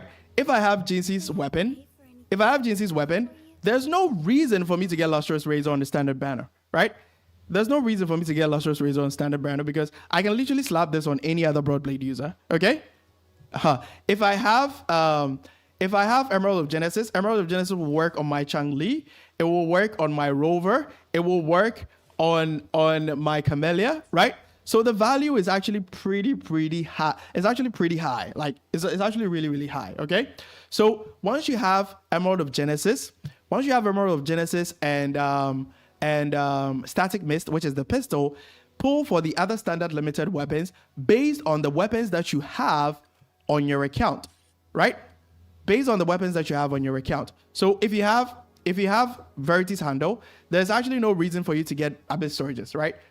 But again, standard pulls are given to you for free. So you can just keep on using them to wish or keep on using them to pull, right? But the priority should be Emerald of Genesis and Static Mist. And once you have them secured, you just get the other weapons based on what you have on your account. Okay, just get the broadblade, the gauntlets, and then the rectifier based on the limited weapons that you have on your account. Okay, yeah. So that's basically how you're not going to suffer from any what weapon to put on your DPS characters or stuff like that, right? In TOA, it's even better because you can swap weapons in TOA, right? But Whimpering Waste is the problem. Whimpering Waste is the problem. Okay, yeah. So that's it for my thoughts on the battle pass, and also a short weapon guide, weapon pool value guide. Okay, I'll do a better video, like well scripted video to be able to include more valuable information. But for a stream, I think this will do just fine. Thank you so much, Senpai. Okay, all right, you're welcome. How about Dako's question? I also have extra boxes of the old battle pass. Which one should I get? All right, for the old battle pass, let me see. For the old battle pass, I think I already made it clear that please stay away from this. The ones that have attack substat, stay away from them. They are just terrible. Stay away from the ones that have attack substat, okay? So your focus should be on Autumn Trace, right? Augment and Stoneard. Okay?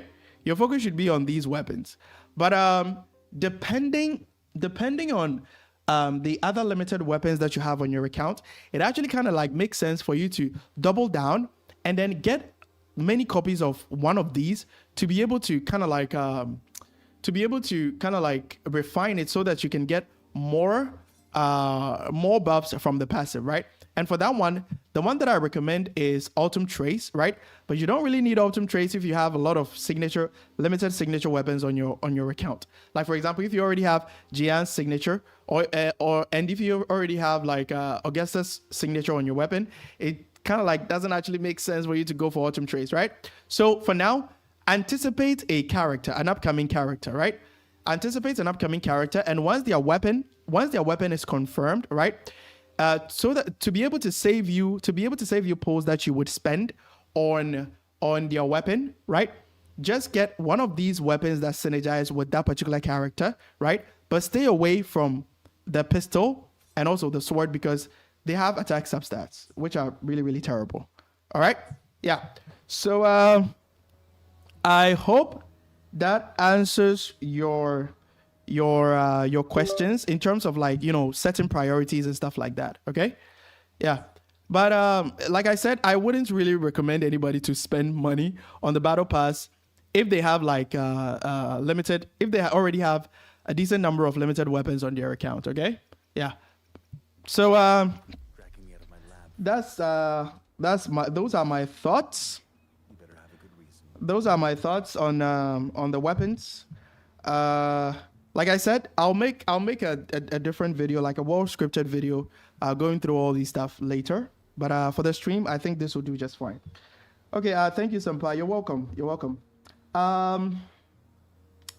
Okay, I don't have the gauntlet, so I'll go for Stoneheart if I get Yeah, that's also a really good idea. Like it actually goes in line with what I talked about. Anticipate a character, right? Like for example. And if you can't spend money to get their signature, if you can't spend money to get their signature weapon, just get more. If you buy the battle pass more often, then just get more copies of the augments from the battle pass, right? And you should be good to go. Okay, yeah. Oh my God! Thank you for reading our questions, Senpai. You're welcome. You're welcome. I mean, that was the point. That was the point of this stream anyway. So yeah, don't mention it. Okay. I don't think we have any other questions right now. I have answered every other question. Okay, I've answered every other question. So right now, I think what I want to do before I end the stream, right? What I want to do, if there aren't any other questions, right? What I want to do before I end the stream, right? What I want to do before I end the stream is, I want your opinion on this game, Duet Night Abyss, right? I want your opinion on Duet Night Abyss. What do you guys think of Duet Night Abyss? I plan to make videos on Duet Night Abyss, so I need your thoughts on Duet Night Abyss. What do you guys think? What do you guys think of Duet Night Abyss? I think we can actually react to some videos. This is going to be like a short react, by the way. Like I'm really tired from answering all your questions, so this is going to be a short react. I'm actually more interested in the combat. So I don't know if anybody made a video about the combat. Duet Night Abyss combat guide. I don't know if anybody made a combat guide from the CBT. Okay, an introduction to combat and character building in Duet Night Abyss CBT2. Okay, this is from I Am Ravenous. He's one of the well-known creators for ZZZ. Senpai, did you get the beta testing? No, the thing is, I wasn't even aware that there was a beta. There was a beta for Duet Night Abyss. I had no idea. I was just so occupied with Withering Waves that I had no idea Duet Night Abyss was even having a CBT. And to my surprise, they've actually had a CBT2, right? I had no idea. I heard of the game. I was familiar with the game, right? Like I just heard of the game, right? But I didn't really dive deeper into what the game is actually about. Okay? Yeah, so that's the mistake that I made. But later, I think when they had their broadcast, one of their videos actually popped up in my feed on YouTube. I checked out the gameplay and everything. I was like, yo, this game actually looks pretty cool. I think the combat looks pretty interesting, right? So I'll probably give the game a chance. That is the whole reason why I decided to even react to Duet Night Abyss videos in this stream, right? So yeah, if everything goes as planned, I want to make guides for Duet Night Abyss, and hopefully maybe I can get into their creator program so that like I can make a little bit of money as well. So, but yeah, I'm actually interested in the game from a combat perspective. I know nothing about the story. I don't know anything. I just saw this video. Let me show you this video. Duet Night Abyss, all characters. I saw this video. From there was a creator called Mellow. I saw this video from Mellow. Wait, hold on. I can't find the video. There was a video from a creator called Mellow, right? I think the name is Mellow or something. Yeah, there it is. This video right here. So I watched this video, and I was actually quite impressed with some of the unique combat styles of like different characters. Okay, but right now I'm just hoping that the game will not suck from an engagement point of view. By engagement, what I mean is that Wuthering Waves is a game that the combat actually keeps you on your toes, right? You need to know how to dodge, especially you need to know how to dodge, and dodging also rewards you with, like concerto energy, so you'll be able to like rotate faster. You'll be able to rotate faster, and also like dodge counters also does significantly more damage compared to like the characters' normal attacks and stuff like that, for example. Okay, yeah. So I'm actually really hyped for Duet Night Abyss. I'm just hoping the combat will be more engaging. It's not going to be like Genshin Impact, where there's little to no skill expression, right? You just like mix stuff and then just spam basic attacks, unga bunga, and then that's basically it. I wouldn't want it to turn out that way because the combat looks really, really decent. Okay, so let's watch Iron Revenant's guide video to combat for Duet Night Abyss, and I haven't watched this video, by the way. I have no idea what to expect in this video. So depending on what I hear in the video, I'll be able to provide my thoughts about it as well. Okay, so let's see. Let's get on with this. Duet Night Abyss. Let me try and reduce the volume a little bit. So let me know, guys. Let me know if the volume is really okay. I don't want the volume to be too loud than my actual voice. Okay. So This is a highly anticipated hybrid action RPG gacha game featuring a dual narrative, but contrary to most gacha games, not only does it offer multiple weapon layers. All right, so how was the volume? Was the volume okay? Was the volume okay for you guys? Was the volume okay for you guys? Like, I hope you were able to hear what Iron Revenant was saying, right? Was the volume okay for you guys? All right, okay, cool. So now let's go on full screen and let's do a full react. All right. Duet Night Abyss is a highly anticipated hybrid action RPG gacha game featuring. All right, it's a tiny bit low, but I can hear it. Okay, let me bump it up a little bit. Okay, it should be fine now. Duet Night Abyss is a highly anticipated hybrid action RPG gacha game featuring a dual narrative, but contrary to most gacha games, not only does it offer multiple weapon layouts and a free switching between melee and ranged weapons, no, it. Wait, you can actually switch between melee and ranged weapons for all characters in the game. Wow, that is actually pretty interesting. I had no idea you could like switch. You could switch between melee and range weapons. Let's see what we have. It also does not have any RNG to your character builds. No.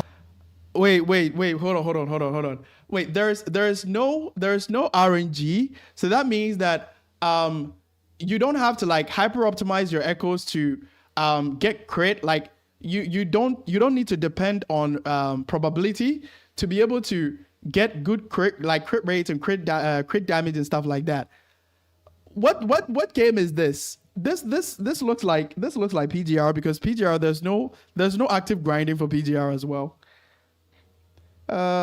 Did you watch that live stream announcement? I did. I only watched some parts of it, and also a video from Braxophone. I didn't really watch the full thing. Yeah. But if the game doesn't require you to, the game doesn't depend on RNG for you to like properly build your characters and stuff like that. It's going to be really interesting. And also in the special broadcast, the devs also confirmed that there's no stamina, right?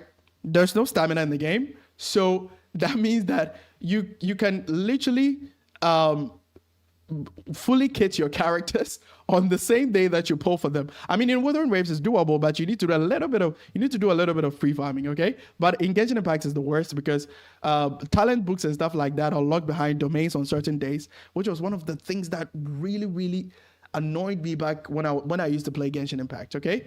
But I think Duet Night Abyss is kind of like taking the best part of every game and I say every game. I didn't use every gacha game because in the special broadcast, the devs also mentioned that there's no like 50-50s and stuff like that. So it's more like a Warframe type of game. Okay, so let's see what we have.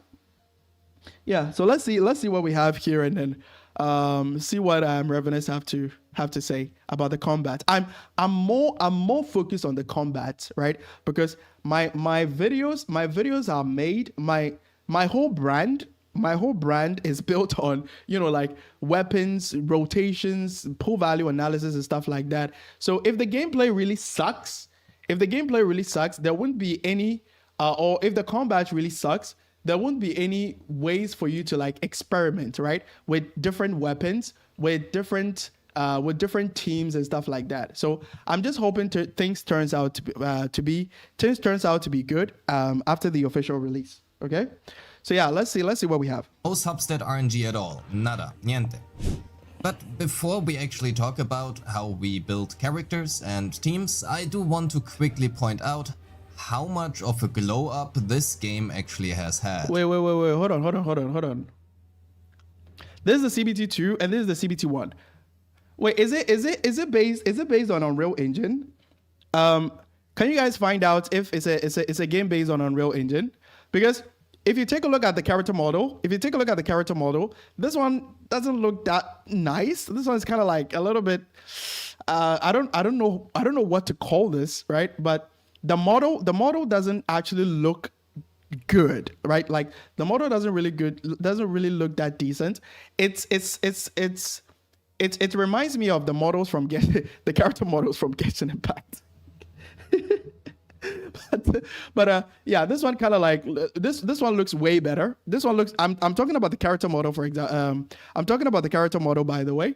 This one actually looks way better. Okay. And it really has only been 5 months. Exactly. Like you can tell. 5 months. You can tell from this. You can tell from this one. This one actually looks a little bit washed out, but this one looks really, really good. Since the last CBT, and within the first 5 minutes of entering the game, not only did they rework the entire starting scene, they improved so much on lighting and overall graphics. It is actually really impressive. Just look at the water, the atmosphere. Wow, that is really, really good. That looks really, really decent. What do you think? What do you think about the visuals? What do you guys think about the visuals? It looks really, really good. The visuals look really good. I was actually blown away by this, as I did not expect it within such a short span of Looks like Redisita. Yeah. time. So props to the devs here. That said, with the graphical glazing out of the way, let's talk about how we actually build characters and teams, how we set up the demon wedges, and how to farm weapons, because they are not only available in the game's gacha system. In fact, you can craft every single weapon in the game, even the signature weapons. Okay. Wait, you can craft signature weapons. Interesting. Okay. All right. Before we get into the video, a short disclaimer for legal reasons. This video is in fact sponsored by Duet Night Abyss, many thanks for that, and all info provided is based on the current CBT2 and hence also subject to change. With this CBT2, they added the ability to actually choose which of the two main characters you want to play, and hence, after logging in, we now get to choose our protagonist, cute girl or male. Wait, chat. Does the gender of the character you choose have any impact on the story? Like, for example, the storyline actually changes a little bit if you choose the male, and it also have like a different ending if you choose the female. Do you get like different endings depending on the gender of character that you choose? What do you guys think? After this incredibly difficult decision, we have a little nap in a snowstorm in the middle of nowhere, and because this is not actually a review, but a character build guide, let's skip directly a few hundred hours into the future, and let's first talk about what these terms actually mean and how we can obtain them. The game features various melee and ranged weapons such as swords, greatswords, polearms, katanas and whips for the melee weapons, and shotguns, dual pistols, bows, granite launchers and assault rifles for the ranged weapons. That's too much. That's too much. That's too much for my brain to handle. Okay, all right. Such as we have for melee weapons we have swords, we have great swords, we have polearms, katanas, and whips. All right, and for ranged weapons we have shotguns, we have dual pistols, we have bows, we have grenade launchers, and we have assault rifles. Okay, so he mentioned at the beginning of the video that you can switch between melee and ranged weapons. So does that mean that you can use two weapons at the same time, or is just one weapon but it can actually like transform into like it can actually transform into melee and also like range weapons as well? I don't really know, so let's get into it. swords, greatswords, polearms, katanas and whips for the melee weapons, and shotguns, dual pistols, bows, granite launchers and assault rifles for the ranged weapons. With the CBT2 however, 2 new weapon types have been added as well. As per usual, weapons come in various rarities and all weapons can be obtained in various ways. For example through commissions, the obligatory gacha system, and most importantly, crafting. Every weapon in the game can be crafted, and that does include all of the 5-star gacha weapons. Speaking of gacha, Interesting. You can actually craft limited weapons. That is actually insane. and weapons, on a side note, all gacha weapons are guaranteed after 80 pulls, so that means there's no 50-50 you can lose to. Regardless of that however, to be able Wait, I remember there being this butterfly character that could fly around, and she was so cracked with the assault rifle. I see. to craft a weapon, we first have to obtain the weapon's respective blueprint from commissions in the form of a secret letter, which we can obtain after fighting at least 3 waves within any commission mode. After obtaining said letter, we then can take on covered commissions, which allows us to unlock and select one of the 3 reward options, which includes a possible weapon blueprint. After obtaining the weapon blueprint, we can then craft the respective weapon at the Lunosmith by collecting the required materials, which we can obtain yet again either by commissions or from defeating bosses. These I weapons see. as well as the characters can then be strengthened, and aside from the usual level them up and ascend them, we also have the equipment system referred to as the Demon Wedge system in this game, which means demon wedges are our equipment and they are not subject to RNG. You can freely farm them at no stamina cost in their respective commission domains, and their main and substats are fixed as well. Wow. There are 5 types of demon wedges: character demon wedges, melee weapon demon wedges, ranged weapon demon wedges, and again demon wedges for melee and ranged consonance weapons. A little bit more on that later.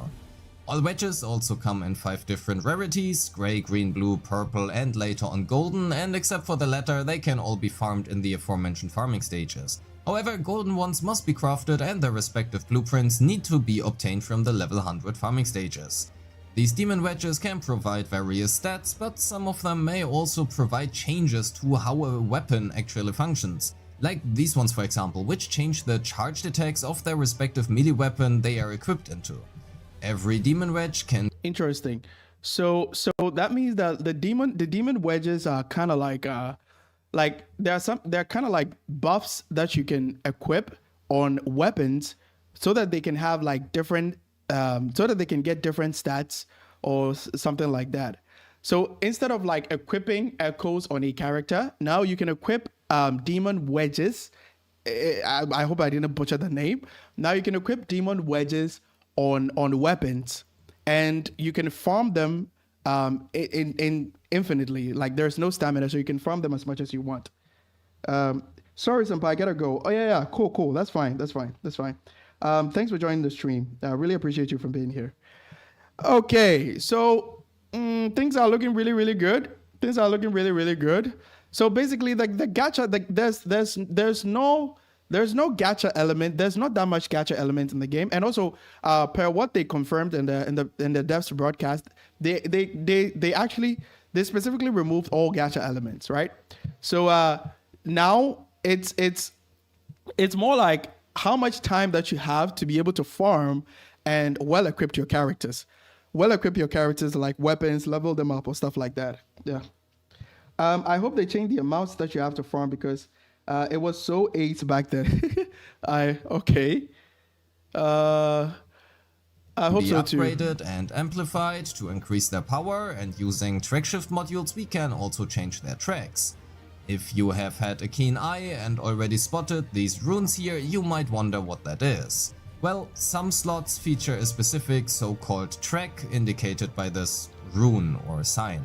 This basically means you want to equip a demon wedge with the same track into the slot, as doing so will reduce the maximum tolerance needed, and not doing so will increase the tolerance needed, where tolerance is basically our loadout. Leveling a demon wedge will increase the required tolerance by the demon wedge, well, usually at least, while also increasing the stat our loadout. Leveling a demon wedge will increase the required tolerance by the demon wedge, well, usually at least, while also increasing the stats they provide. Lastly, once one type of demon wedge has been obtained, they can be reused across multiple characters or weapons simultaneously. And with that... Wait. So that means the demon wedges are not like restricted to a character. So you can equip it to multiple characters in your team, and they'll all benefit from the buffs that it provides. Wait, that is absolutely amazing. Serious. That changes everything. I don't know. Maybe it's because I come from like gacha games like Genshin Impact and stuff like that, where when you equip something on your character, it stays on the character until like you swap it to another character. Okay, but it seems what they're doing right here is kind of like they are going against everything that gacha game stands for. It's not a gacha game anymore, basically. That said, let's talk about how we build our characters, and let's do so at the example of Lyn. Just because I really like her. Lyn is a ranged character who focuses on dual pistols and consumes sanity to cast enhanced damage. Using her ultimate skill, she can enter a stance, which will grant her increased attack speed and damage for every shot while consuming sanity. This also means the longer we can stay in the stance, the stronger she will be, and hence we want to make sure she has enough sanity to do so, while not giving up too much damage, that is. We can use various demon wedges on her character to make sure she gains sufficient attack, crit rate, crit damage, and of course sanity. We can also do the same for her melee weapon, dual pistols, and consonance weapon. Alright, so he said we can also do the same for her melee weapons. Alright, I just want to confirm something. Dual pistols and consonance weapon. Dual pistols, and consonance weapon. We can also do the same for her melee weapon, dual pistols. Exactly. So that means you can use more than 2 weapons in the game. You can use more than 2 weapons in the game. So you can use melee weapons and like range weapons as well. So every character can use more than two weapons, more than 2 types of weapons. But right now, what I don't really understand is it just one weapon, but like it can transform into melee form and also range form, or they are just 2 different weapons that you need to equip on a character? Pistols and consonance weapon. And speaking of which, what actually is a consonance weapon? It's a good question. Some characters have a character-specific, non-changeable, non-upgradable signature weapon, such as Lyn. When using her ultimate, she will always switch to this weapon and hence also utilize this weapon's stats instead of the other equipped ones. This means equipping the right demon wedges in this weapon is important to get as much damage out of her ultimate as possible. We can do this by equipping attack speed, for example, to accelerate the time at which she gets stacks from her ultimate, as well as sanity restoration, and of course damage shouldn't be missed as well. Okay, wait, so that means that the build that you have on the character, right, influences how the character is also played. Like for example, in Withering Waves, we only equip echoes, mainly to be able to boost our stats, right? And yeah, some echoes kind of like add a little bit more variety to how the character can be played, right?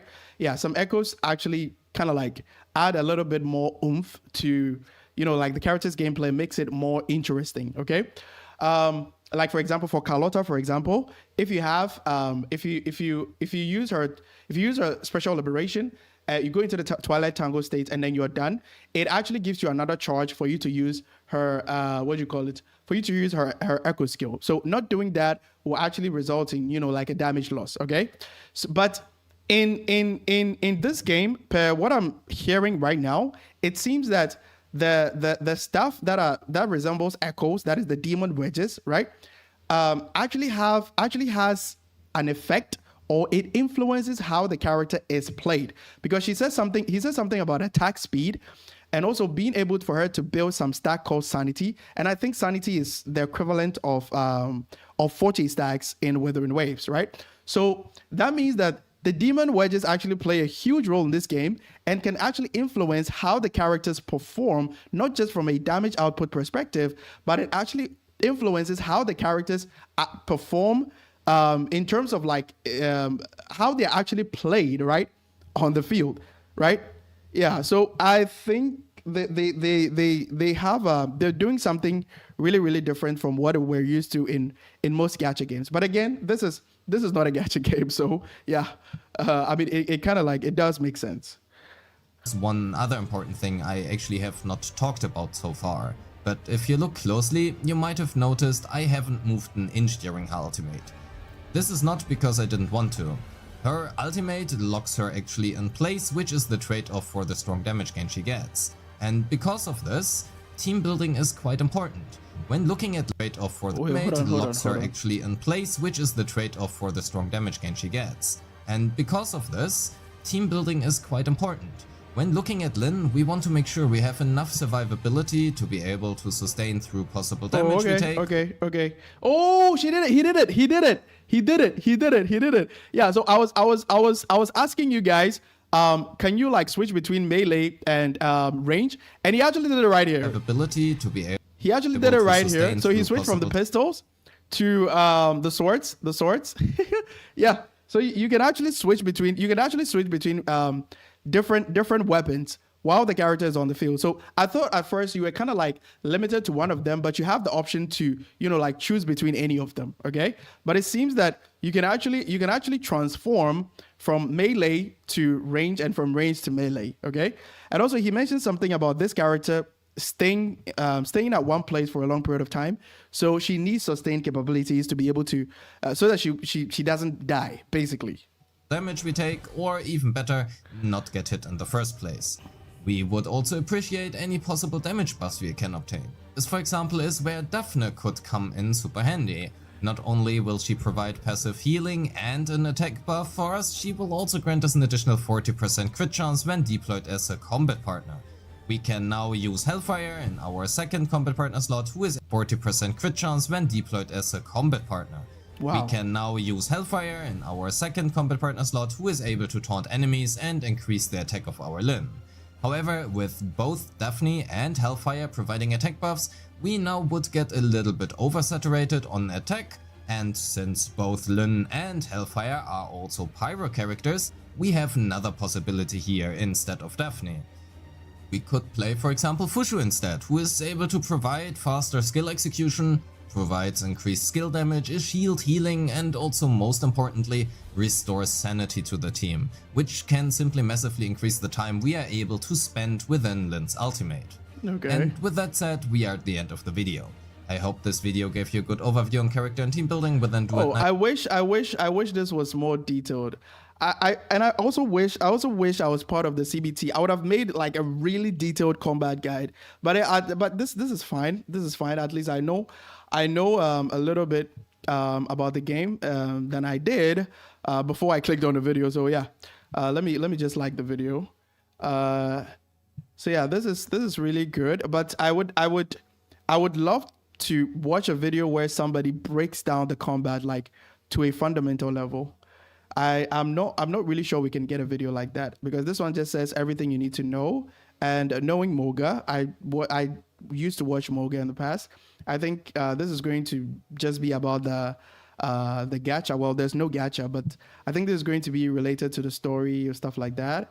For Rate Up Radio, she's also not focused on combat, so she's also not going to do anything related to combat. She's just going to maybe go over the simple stuff. So yeah, I think this is the only video that we can get that goes in a little bit deeper to the combat, okay? Yeah, maybe I have to do my own research and then, or maybe reach out to them if I can get any document or stuff like that that actually provides kind of like the fundamentals for the combat. I would love to actually learn more about the game before it comes out, so that I won't get overwhelmed. But then again, this is all my fault. I should have paid more attention. I should have joined the closed beta. I didn't even know they were having a second closed beta. I didn't even know there was a closed beta, right? So yeah, this is all my fault. And yeah, on release, I'll do a beginner guide. I'll do a beginner, like basically everything you need to know about Duet Night Abyss, covering everything basically, right? And then I'll do like an in-depth combat guide, like breaking everything down, like what I did with Withering Waves. All right, let me see. I did the same thing with Withering Waves, and it actually performed well, really. I think it's one of my best performing videos on the channel. Let me go to home. Let me go to popular videos. Yeah, there it is. Yeah, it was an advanced combat guide, 121K views in 10 months. That's fine. Yeah, so I would love to know more about the combat, but for now, I think this video that I've already watched this video, by the way. I think it goes over all the characters that were used in the CBT.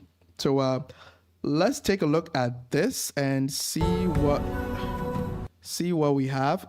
This video is actually not talking, so we can lower the volume a little bit. It's all about the showing off or providing showcase for the characters. So this one is called Lady Nifle or Niffle.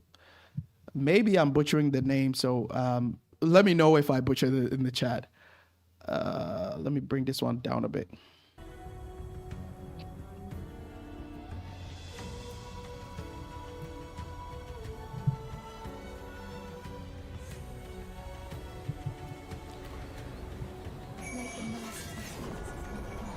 Okay, so she can basically do a domain. All right, and I think she uses a katana. I don't know if you guys saw the samurai stance. I don't know if you guys saw it. There was some kind of like samurai. Yeah, there it is. This thing gets me every time. Maybe I've been playing a lot of DMC or maybe Sekiro. It gets me every time. It's just so cool. Yeah, hello Lotus. How have you been? Yeah, we did Augusta Q&A, and now we're reacting to some stuff from Duet Night Abyss. It's a game that I want to make videos on. There's a high chance that I'll make videos on when it comes out.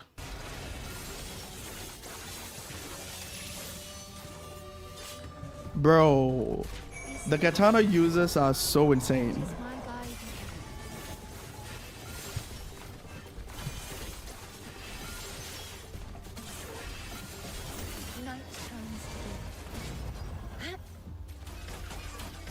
All right, so yeah, so she switched from the katana to the bow. So yeah, now it's confirmed. Basically, I was a little bit confused.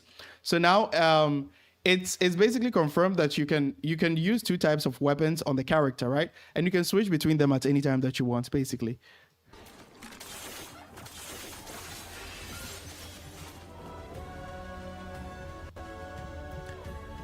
I mean, they stopped the gacha, so it's worth a try. Yeah.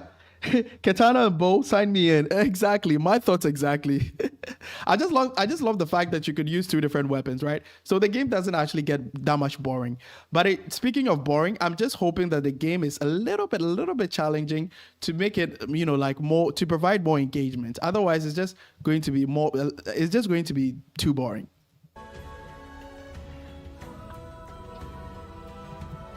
All right, so this one's called, is it Jilu or Jailu? Maybe I'm butchering the name, as always.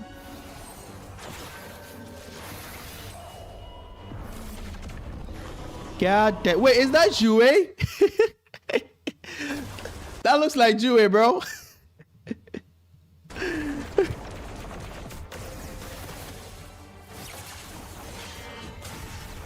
Yo.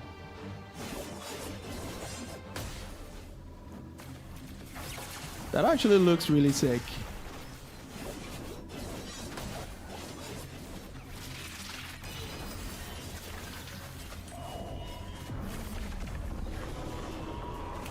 Wait, she summoned the dragon again. Wow. I think this is going to be the best character for skill issue players because I mean all you need to do is just summon the dragon and you can basically attack while the dragon is doing damage. Shiliu. Oh, and there's also one thing that I noticed, right? There's also one thing that I noticed. There's this mechanic in the game where you can slide on what do you call it? On inclined surfaces, and you can also kind of like jump and do a little bit of a dive, but I don't know if the dive is heavily influenced by the terrain as well. So you can see here, right here, he was able to dodge. The player was able to slide. The player was able to slide, and also like I think a follow-up mechanic or a follow-up move after the slide will be the one that she just spins in the air, right? It reminds me of Apex Legends. So if you run in Apex Legends, if you run for a specific amount of time, you can now slide on the ground, and it also applies to like inclined surfaces and stuff like that as well. Yeah.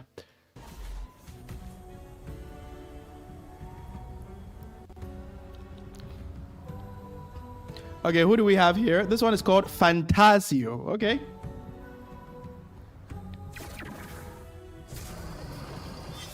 Wait, he can transform? Yo, and there's movement. There's movement as well. There's movement as well. The wolf form has movement as well.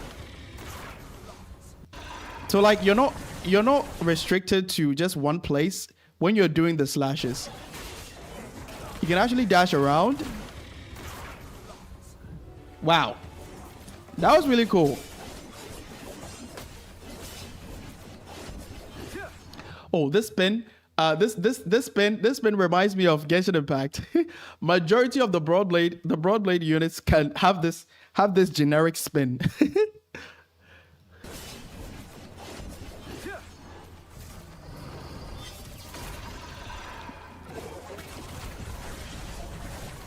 Yep, animal lovers will go really insane. Yo, she looks really cool. He looks really, really cool.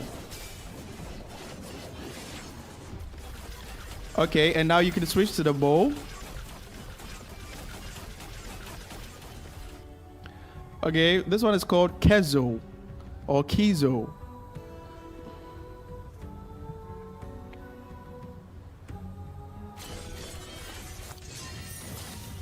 Yo!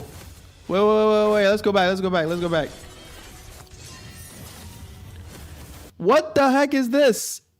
Unlimited blade works or what? Bro. Okay, so it seems the liberation thing or the ult kind of like changed his basic attacks as well. Now it's a little bit more flashy.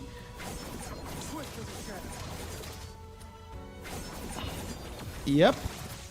Now it's a little bit more flashy. Dance of the sword.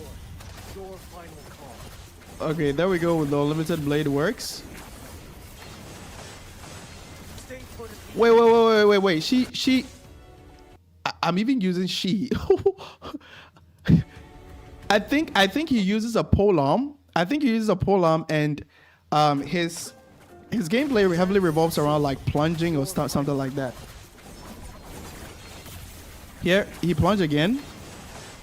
And then he plunged again.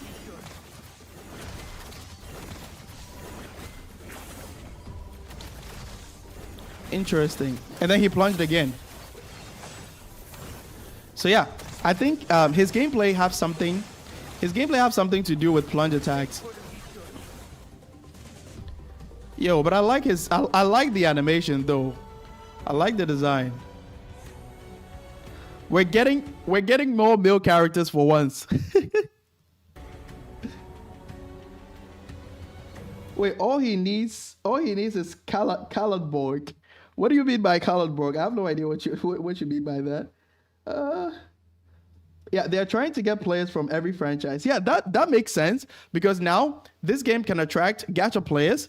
This game can attract players that are familiar with Warframe, right?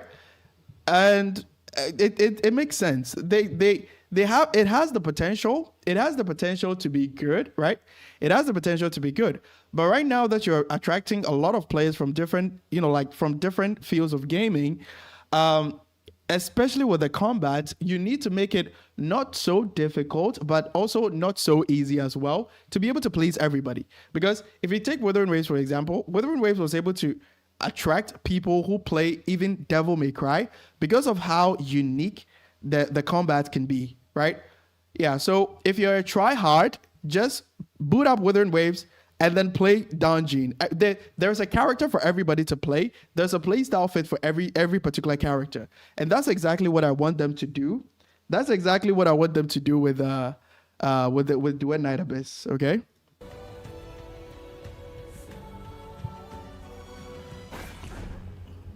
Wait, he can go invisible? What? Interesting.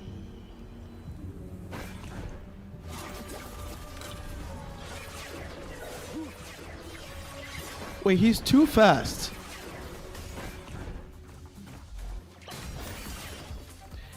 His attacks are just too fast.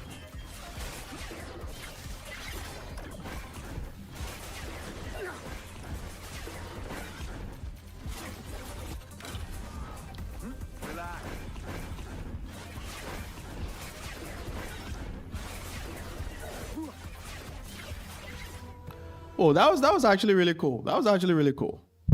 That was actually really cool. I think maybe AoE is what's going to like affect him the most. But with his movement, the way he can move around a lot, AoE wouldn't really be a problem because he's really fast and he can catch up to enemies within a short period of time. Invisible Assassin's Creed confirmed. Yeah, basically. I think the way he goes invisible, I think it has something to do with kind of like making you less detectable by enemies or something like that. Maybe it would have like a special effect.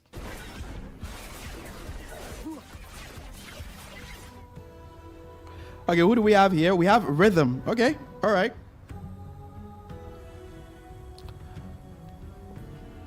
Mission wrapping up. Wait, who the heck is this? Is this Inefa from Genshin Impact or what? Oh, wait, let's start from the beginning. Let's start from the beginning. Wait, this chick was so cracked in the alpha. Really? Interesting. Okay, I think she uses a katana. She uses a katana and she has movement capabilities as well. Bro, I just love the characters that uses a katana, bro. All right, I now know the weapon types that I'm going to play, and I don't really know. Can you guys confirm if weapons are kind of like stuck on specific units? Like in Genshin Impact, we have Jian is restricted to Broad Blaze. Augusta is also restricted to Broad Blaze and stuff like that. Can you guys confirm if it applies to this one as well? So this character, for example, can only use katana or something like that. Can you guys confirm? Wait, universal. They're wait. Hold on. Wait. This is just too good to be true. All right. This is too good to be true.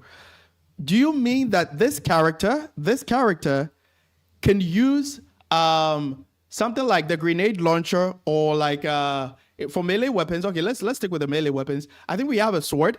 So wait, we have a katana. The video that we watched previously, I think we had katana, and then we had a spear, like we had a polearm. So do you mean that this character that we're seeing right here, Rhythm, can use a polearm, and then she can use a katana at the same, like as well, like not at the same time in combat, but you can choose to run a polearm and you can choose to run a katana as a melee weapon on this character. Is that what you mean? Is that what you mean? I need to confirm this because this will be way too good to be true. Okay, they have signatures that give them different buffs or attacks if you equip them on the characters, but any character can use any type of weapon. Wow.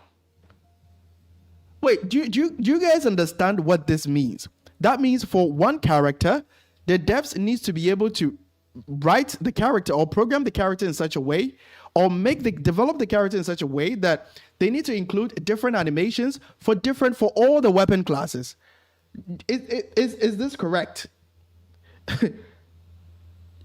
That's exactly what I'm thinking right now, because it will take a long period of time for them to develop a character, because now they need to be able to include every animations or all types of animations for all like for different characters, for like pole arms and katanas, for example. Okay, that's how it was in the alpha. Okay. Maybe something changed in the CBT2. Maybe something changed, but if that was true, that would just be too good. Like that would just be too good. That would just be too good to be true, right? Because you'll barely get bored with the game. There are so many things to try out. There are so many builds to try out. Currents will silence you.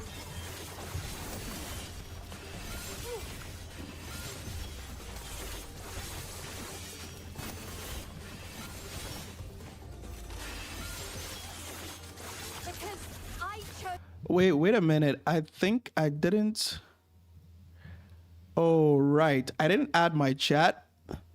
I didn't add my chat to this one.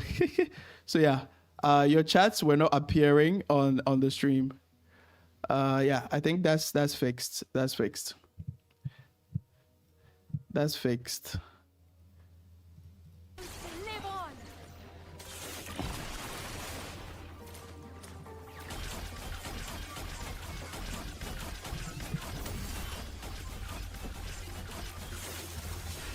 Bro, the katana stance.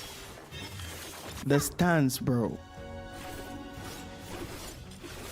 Yeah. Okay, well, because of the whole green thing, I'm thinking she's going to be a healer.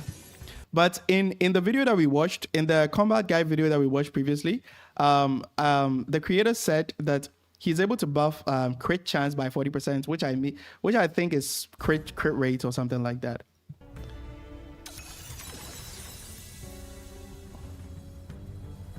This looks like Loma from Genshin Impact. I don't really know Loma. I've not been playing Genshin Impact for quite some time. I've not been playing Genshin Impact for quite some time. Let me check Loma Genshin. Let me see which character that is. Oh, so this character, I had no idea who she was. I don't follow Genshin Impact anymore, by the way. So yeah, maybe that was the reason. So yeah, let's get back to the video.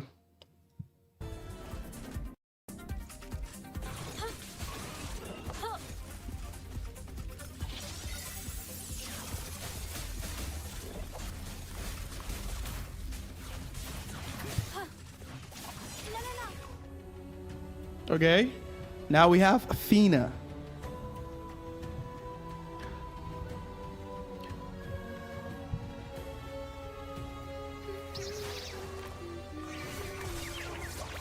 Wait, she reminds me of Layla. She reminds me of Layla from Genshin Impact, by the way. Okay. So she's kind of like a summoning type that can summon stuff on the ground. Which means she's probably not going to be more combat oriented. Or like more combat focused. Because literally all she's doing is just slapping the enemies or something like that.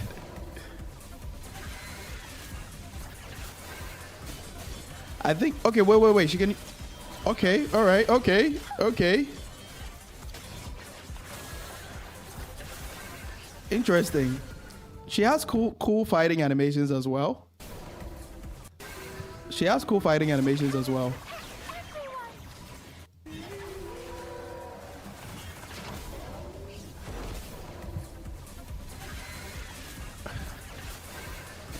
Yeah, there it is. Yeah. She has cool fighting animations as well. This child is more fit than I am. In this one, even children can beat us. Yo, the butterfly I mentioned before. Okay, so this was the character that you were. This was the wait. This was the character that you were referring to. Is this it? Is it Psyche? This one is called Psyche. I'm sure this is the butterfly that you were referring to. Okay. Yo. Her combat animations are actually really fluid. And she uses a scythe, which I think is maybe like a variant of a polearm or something like that.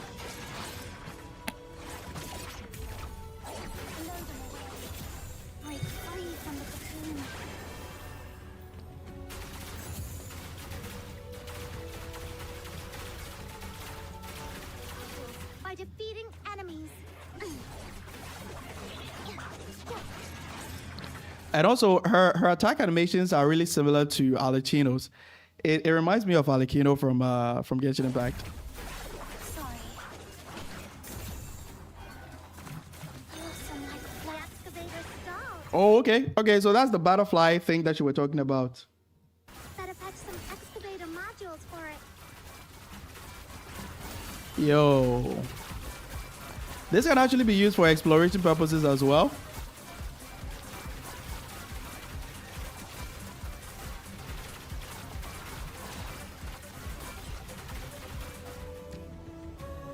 Okay, who is this? This is called Sybil.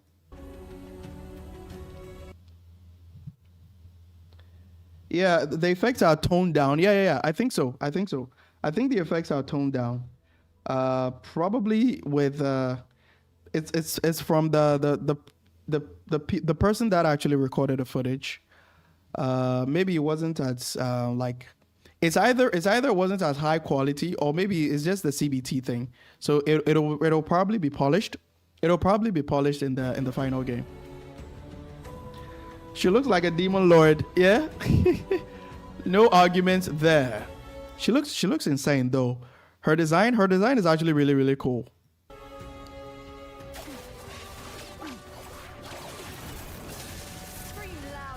Yo.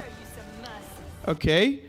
Judging by the animation, I think maybe it might have some kind of like pulling effect or crowd control capability. And it also has health. It has health as well. So it'll take a while before it actually leaves the field.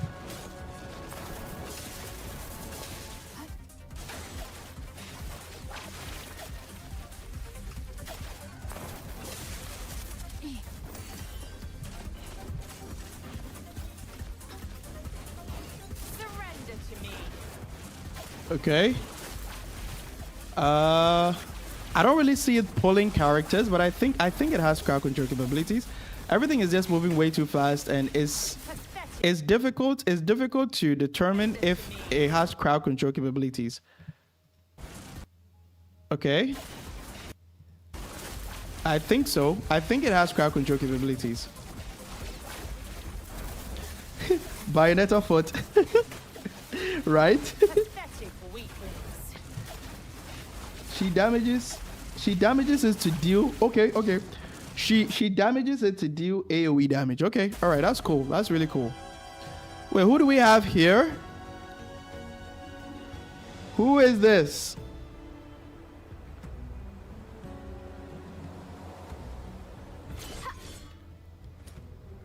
Who is this? Behold, this genius's ultimate creation.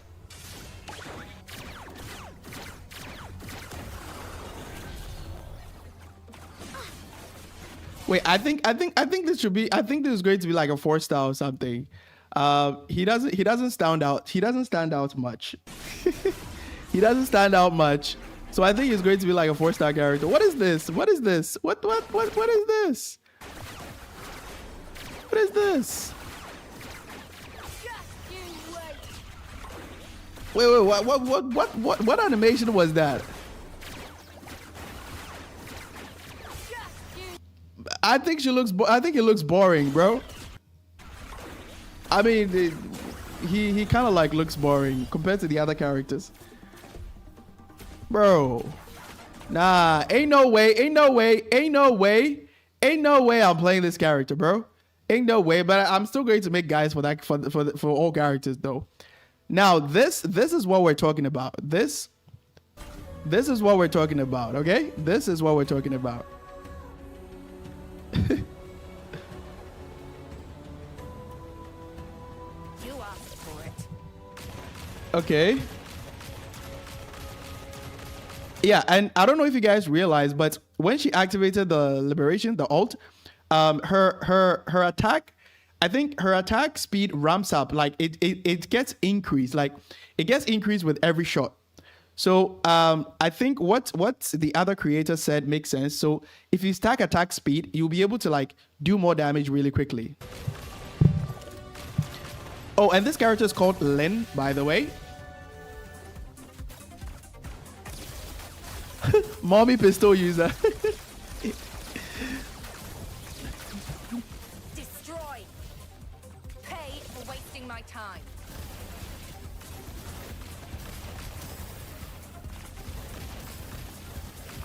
I think the only problem is she stays still, right? She stays in one place, which can make her really vulnerable. That is why you need to pair her with like sustain units or characters that may provide healing or shielding or stuff like that.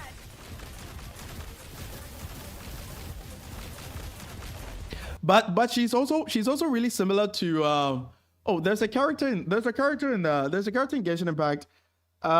Is it oh, I've forgotten the name of that character. There's a character in Genshin Impact. I stopped playing around when that character came out. I've forgotten the name. Is it Chlorine? Yeah, I think the name is Chlorine. I think the name is Chlorine. Yeah. I think the name is Chlorine. Yeah. Or it's Chlorand. Okay, my bad. My bad. I stopped playing even before that character showed up in the game. I stopped playing around I stopped playing when they released that character that can buff plunge damage.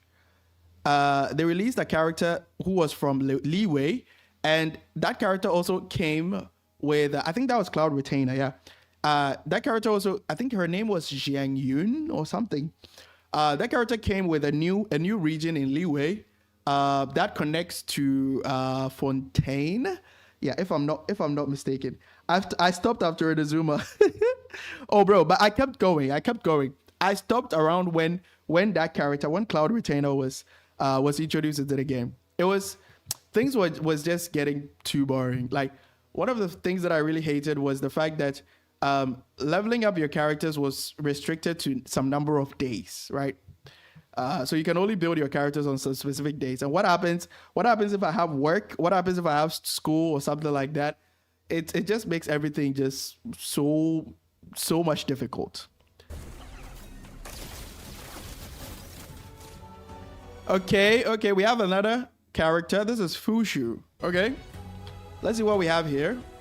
Whoa, wait. Hold on. What does this look like? What does this look like, guys?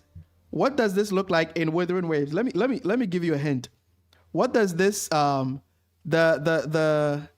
I don't know what to call this. Is it a familiar or whatever? That thing that she's sitting on. Exactly, Baiju. Baiju. Oh wait, I think the name is actually pronounced Baija. Baija or Baijur. I think Chisha pronounces Baijur or something. I mean, yeah, you guys get the point. Let's continue.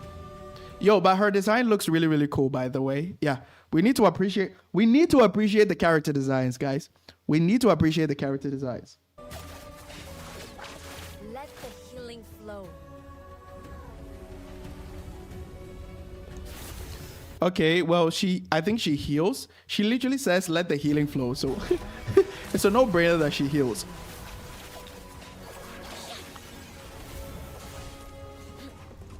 Okay.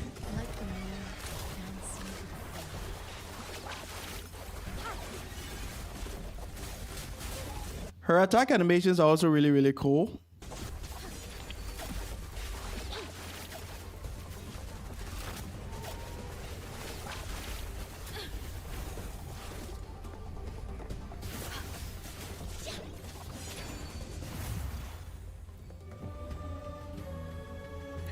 Wait, what?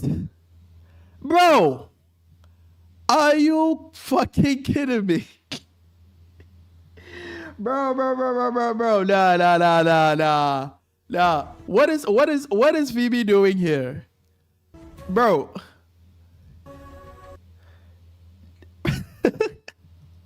Bro, like there's not that much difference except the fact that this is a child character model. But everything just screams Phoebe. Wait, is this the one that rides the pig? Okay, well, we have a character that rides pigs. Okay, all right. Let's see what we have. Okay. Yo. This is actually perfect for exploration. Wait, the thing actually moves really fast.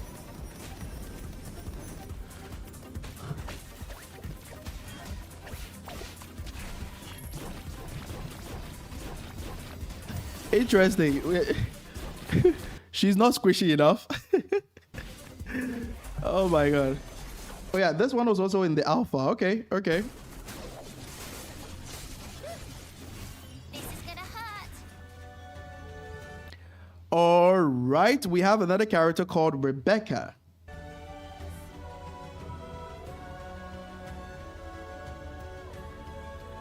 Bro, where did the males vanish? Where did the males go to? I can't see any male character again. Where did the males vanish to? Sweet venom going down your throat.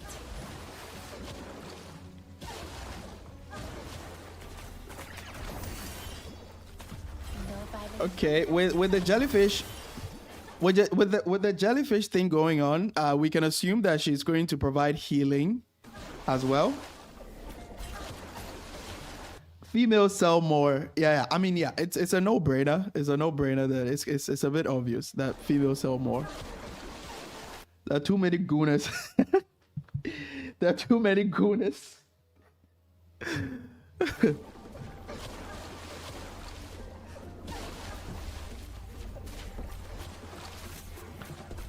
I mean, yeah. Let me clarify something. It's not the fact that there are too many gooners in gacha games or games that have like female characters, but it's obvious. Like it's a natural response. It's a natural phenomenon that males will always be attracted to females, right? Regardless whether they are real characters like in real life or in game or anime or movies or whatever, right? So it's not that there are like gooners are the reason why female characters sell more. I mean, there's a small portion of the player base that like prefers something like that.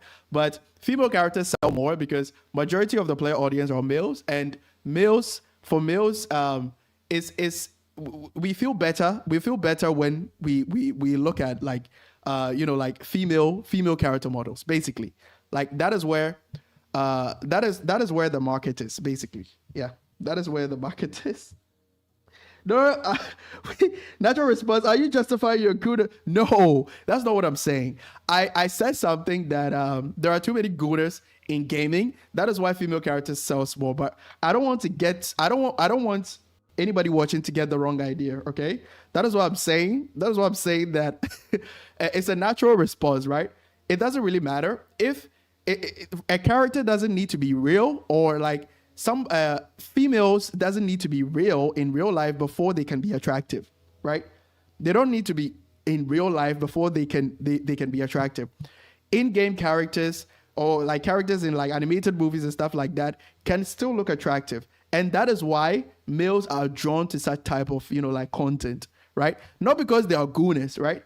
But it's a natural phenomenon, right? I'm literally trying to break down the biology here. Sus. It's 100% because of the gooners. I mean, hey. You guys think about it, right? One of the female characters that I like to play a lot is Chun-Li, right?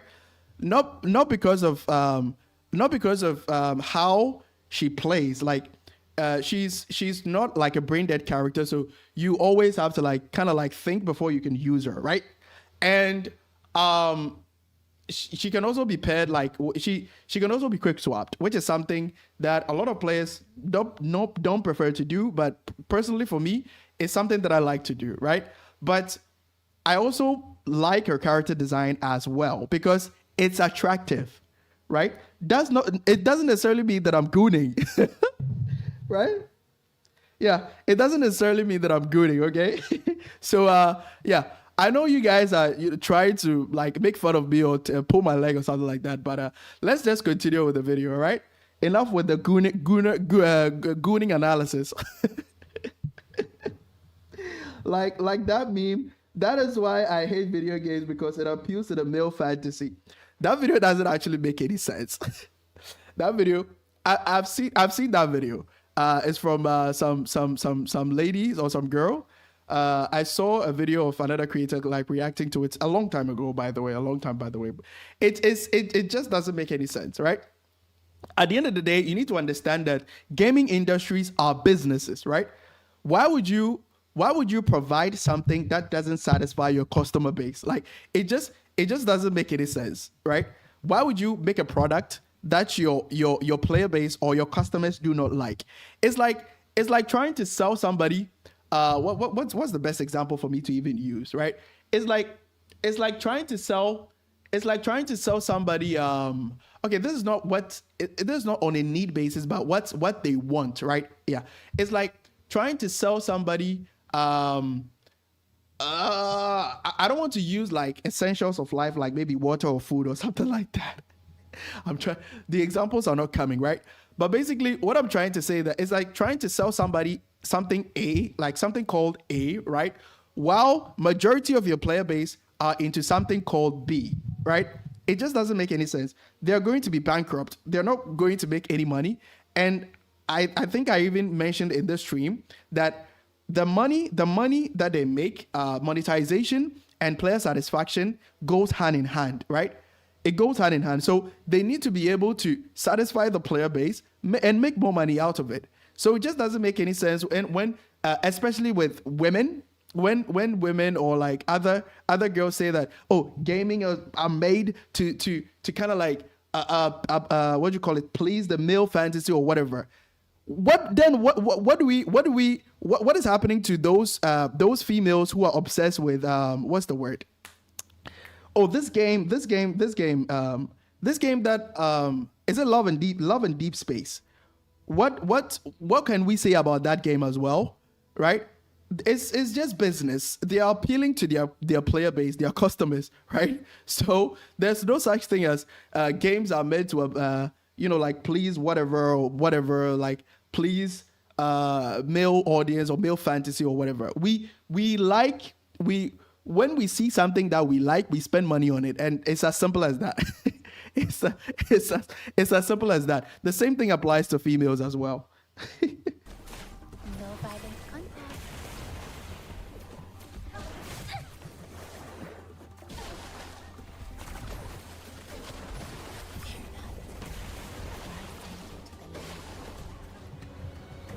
Wait, so I think aside from the healing, wait a minute. She can. No violent contact. Yeah, she can. I think she does damage, but yeah, she also uses a pole arm. Yeah, Rebecca uses a pole arm as well, if I'm not mistaken.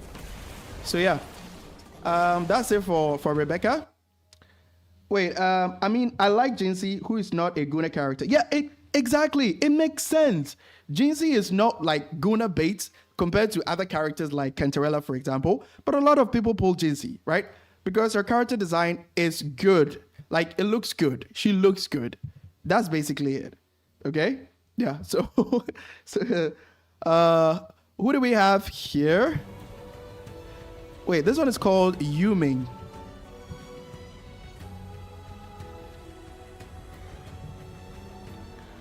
Wait, I don't know. That mole says otherwise. Wait, which mole are you guys talking about? which mole are you guys talking about here? I'm lost. I'm lost. Daco, which mole are you talking about? Which mole are you talking about? Wait, she's a mole? She's a mole? Wait, she has a mole on her inner thigh. I had no idea. Let me check it out. Let me check it out. Where my blade Let me check it out. triumph follows. I had no idea. May I pray that How do we even check that? it would be my honor. Wait, is this it? Is this it? Is this the black dot thing that you're talking about? Is it the black dot thing? I see. Okay. Well, see, the thing is, to be honest, this is something that I never knew. Like I had no idea this even existed. I had no idea this existed. I had no idea this was there.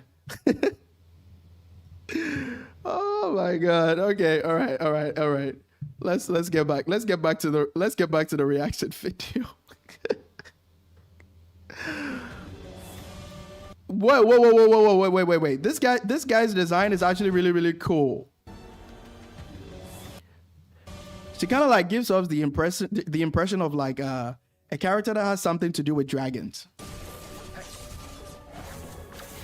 Yo, who is this? Zhao?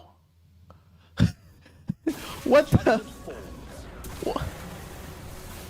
Okay. Well, his gameplay looks really interesting. Kowtower by Xiao, exactly.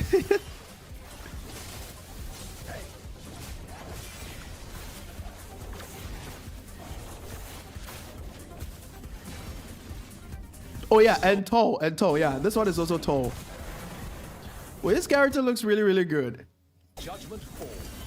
At this point, it'll be very difficult to skip characters if they keep making characters that are like good from character design perspective, and also gameplay looks really flashy. So yeah, I think that's how they're going to make money from this game.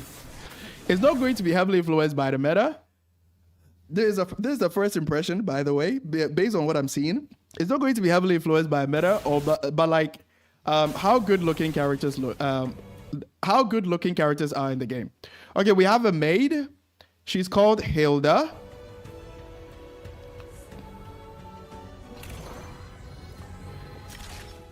Wait, so she summons laser beams. She summons laser beams and then that's it. And then she can use this special ult that kind of like summons, is it like chains or something like that from the ground. And then that's basically it. That's basically it. Okay, her attacks are really fast. Her attacks are really fast. Wait, this character is actually going to be brain dead because this character is actually going to be brain dead. I'm just hoping the thing that revolves around it are able to like stagger enemies as well, because if they don't provide any stagger, if they don't stagger enemies, enemies can still like punch their way through and then attack you.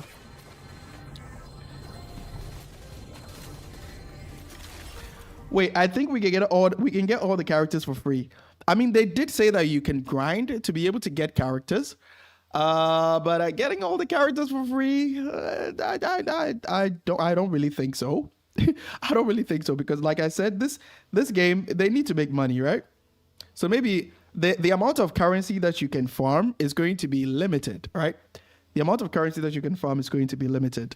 But getting every character in the game for free is it sounds too good to be true. Yeah. Wait, who is this? What is her name? Her name is what? Tabith. Is it Tabithy? Tabithy. Ugh. Tabitha the Red Hand's coming. This is so fun. Why does she look like an octopus? Her clothing kind of like looks, and also the things that she summons from the ground, they kind of resemble like tentacles. Take this. Let's play a game together.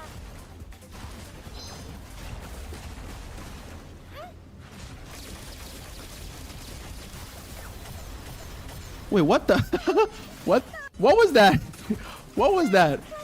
It looked like a plunge attack, but then she was able to do it multiple times.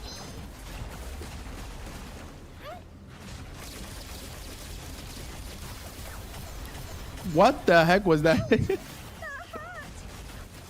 Interesting.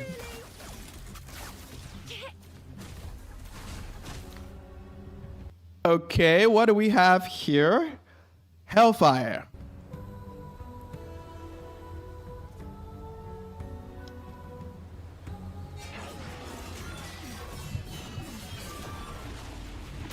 Yo. Yo. Wait, she kicks.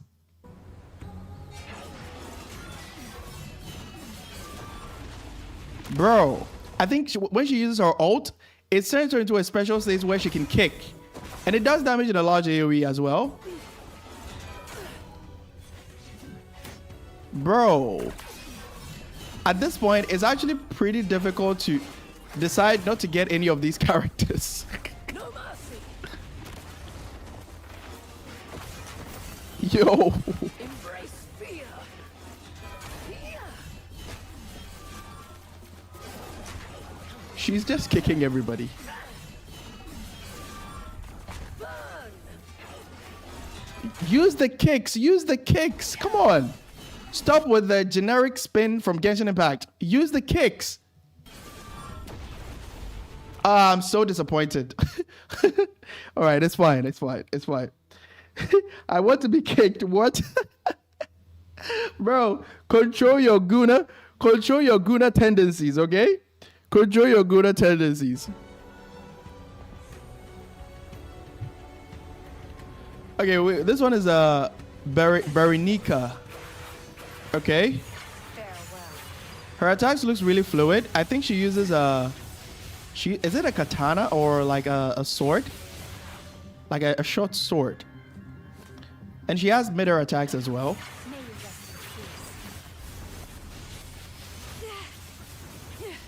This is actually pretty cool because you get to evade attacks as well. But I'm not really sure how accurate your attacks are going to hit the enemy if you stay in mid-air for a long time.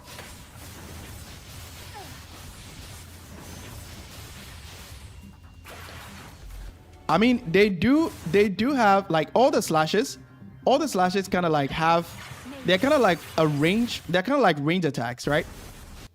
They're kind of like range attacks. They travel far, but the problem is it's kind of like it's more single target focus. That's the issue. Yeah, it looks like a katana. But yeah, while she can stay in midair to be able to evade damage that are telegraphed to hit the ground and stuff like that, I think her damage is going to be more single target focused. Okay, who do we have here? Randy. Okay.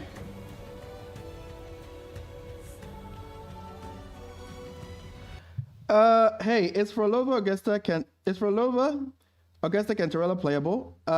No. Because when you activate Augusta's time stop, right?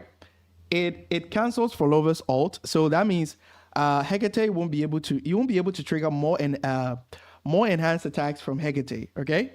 So for example, if you use her liberation and then you intro to Augusta, where Augusta will get the heavy attack damage amplification, you do your damage, but then you need to use the special ult, which will freeze time, cancel Frolova's ult. And what happens is that if you intro to Cantarella, for Cantarella to use her abilities to trigger more enhanced attacks from Hecate, it's not going to work because now it cancels Frolova's ult. Okay. Yeah, so it's not something that I would really recommend, but yeah, feel free to try it anyway. This question reminds me of I wanted to try Frolova Jinxie. I mean, Withering Waves is kind of like, as long as you have a good build on your characters, right? As long as you have a good build on your characters, you can literally play any limited DPS units together. You'll be able to clear content just fine. Okay. Yeah, the game hasn't reached that point where you need to rely on best in slot sub DPS buffers and weapons to be able to clear end game content. Okay. Yeah. So just feel free to experiment. Again, recommendations that you get from creators like myself and other creators is just meant to make things easier for you, okay? But at the end of the day, the way you enjoy the game is what matters. Like, you need to enjoy the game in your own special way, okay? Yeah, so if it clears enemies, if the enemies die, they die, okay? Yeah, so I hope that answers your question. I put Augusta thinking it could work. Well, I guess I'll just play her with Showkeeper Shang Liao. Okay, cool. Yeah, Showkeeper Shang Liao also works. But make sure to give Augusta's outro to Shang Liao and make sure you don't swap out, or else you will not only lose the 15% damage amplification from Augusta, but you also lose the Majesty stack that you need for Augusta to use her time stop in the next rotation. So be sure to keep that in mind. Okay, it says tried it and cleared at 3 minutes 40 seconds. 3 minutes 40 seconds is not bad. It's not bad. Like I said, feel free to experiment with your team building, okay? Feel free to experiment. The way you play the game in your own special way matters more than the recommendations that you get from creators like myself. It's just to make things way more easier, right? Yeah. Let's continue. Let's continue with Randy. Wait, why is bro just aura farming? Is this a shield? Is this a shield? Wait, the way you play the game, with one hand. Bro, you...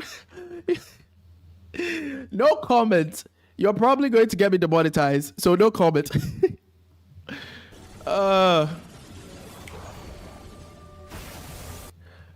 Okay, so Randy seems to be like a gauntlet type character. And so far, the only gauntlets user that I've seen so far. Yeah, the only gauntlets user that I've seen so far. Never get in the way of me and my rest. Here's the winning move. Ha! Weakness identified. Hurry up and surrender. I don't know. I think this is some kind of like a shield that prevents enemies from crossing or something like that. It kind of like it looks like Ningguang's shield from Genshin Impact. I don't even know if that was a shield. I never actually played Ningguang. Okay.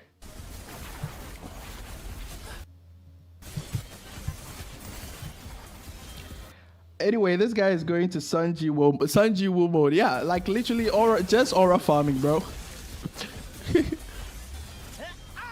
Okay, wait. He actually. Wait a minute. He actually uses I think it's a katana. Yeah, I think he uses a katana. The gauntlet thing is kind of like his special ability. Interesting.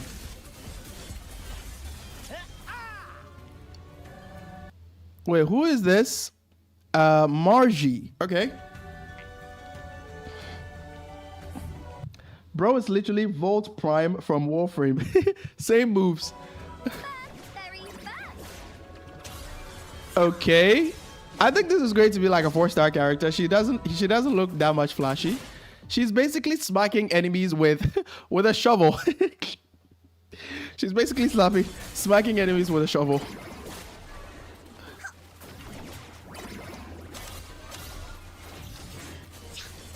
Okay. Recyclable. That's really hot. Wow. It's kind of like it looks so funny. It looks so funny when you think about it. It looks so funny when you think about it. Like you're in a I don't know if this world is more like a post-apocalyptic world, right? Other characters are using, like katanas. Other characters are using grenade launchers and stuff like that. But this character was like, no, the shovel is all I need. Okay, and that's it. That's where the video ends. Okay. Yeah. So I think that'll be it for the the Duet Night Abyss reactions. Honestly, I've been streaming for so long right now. I feel so hungry. Oh, it's 2:36 a.m. here, by the way. It's 2:36 a.m. here, by the way. So yeah, that brings us to the end.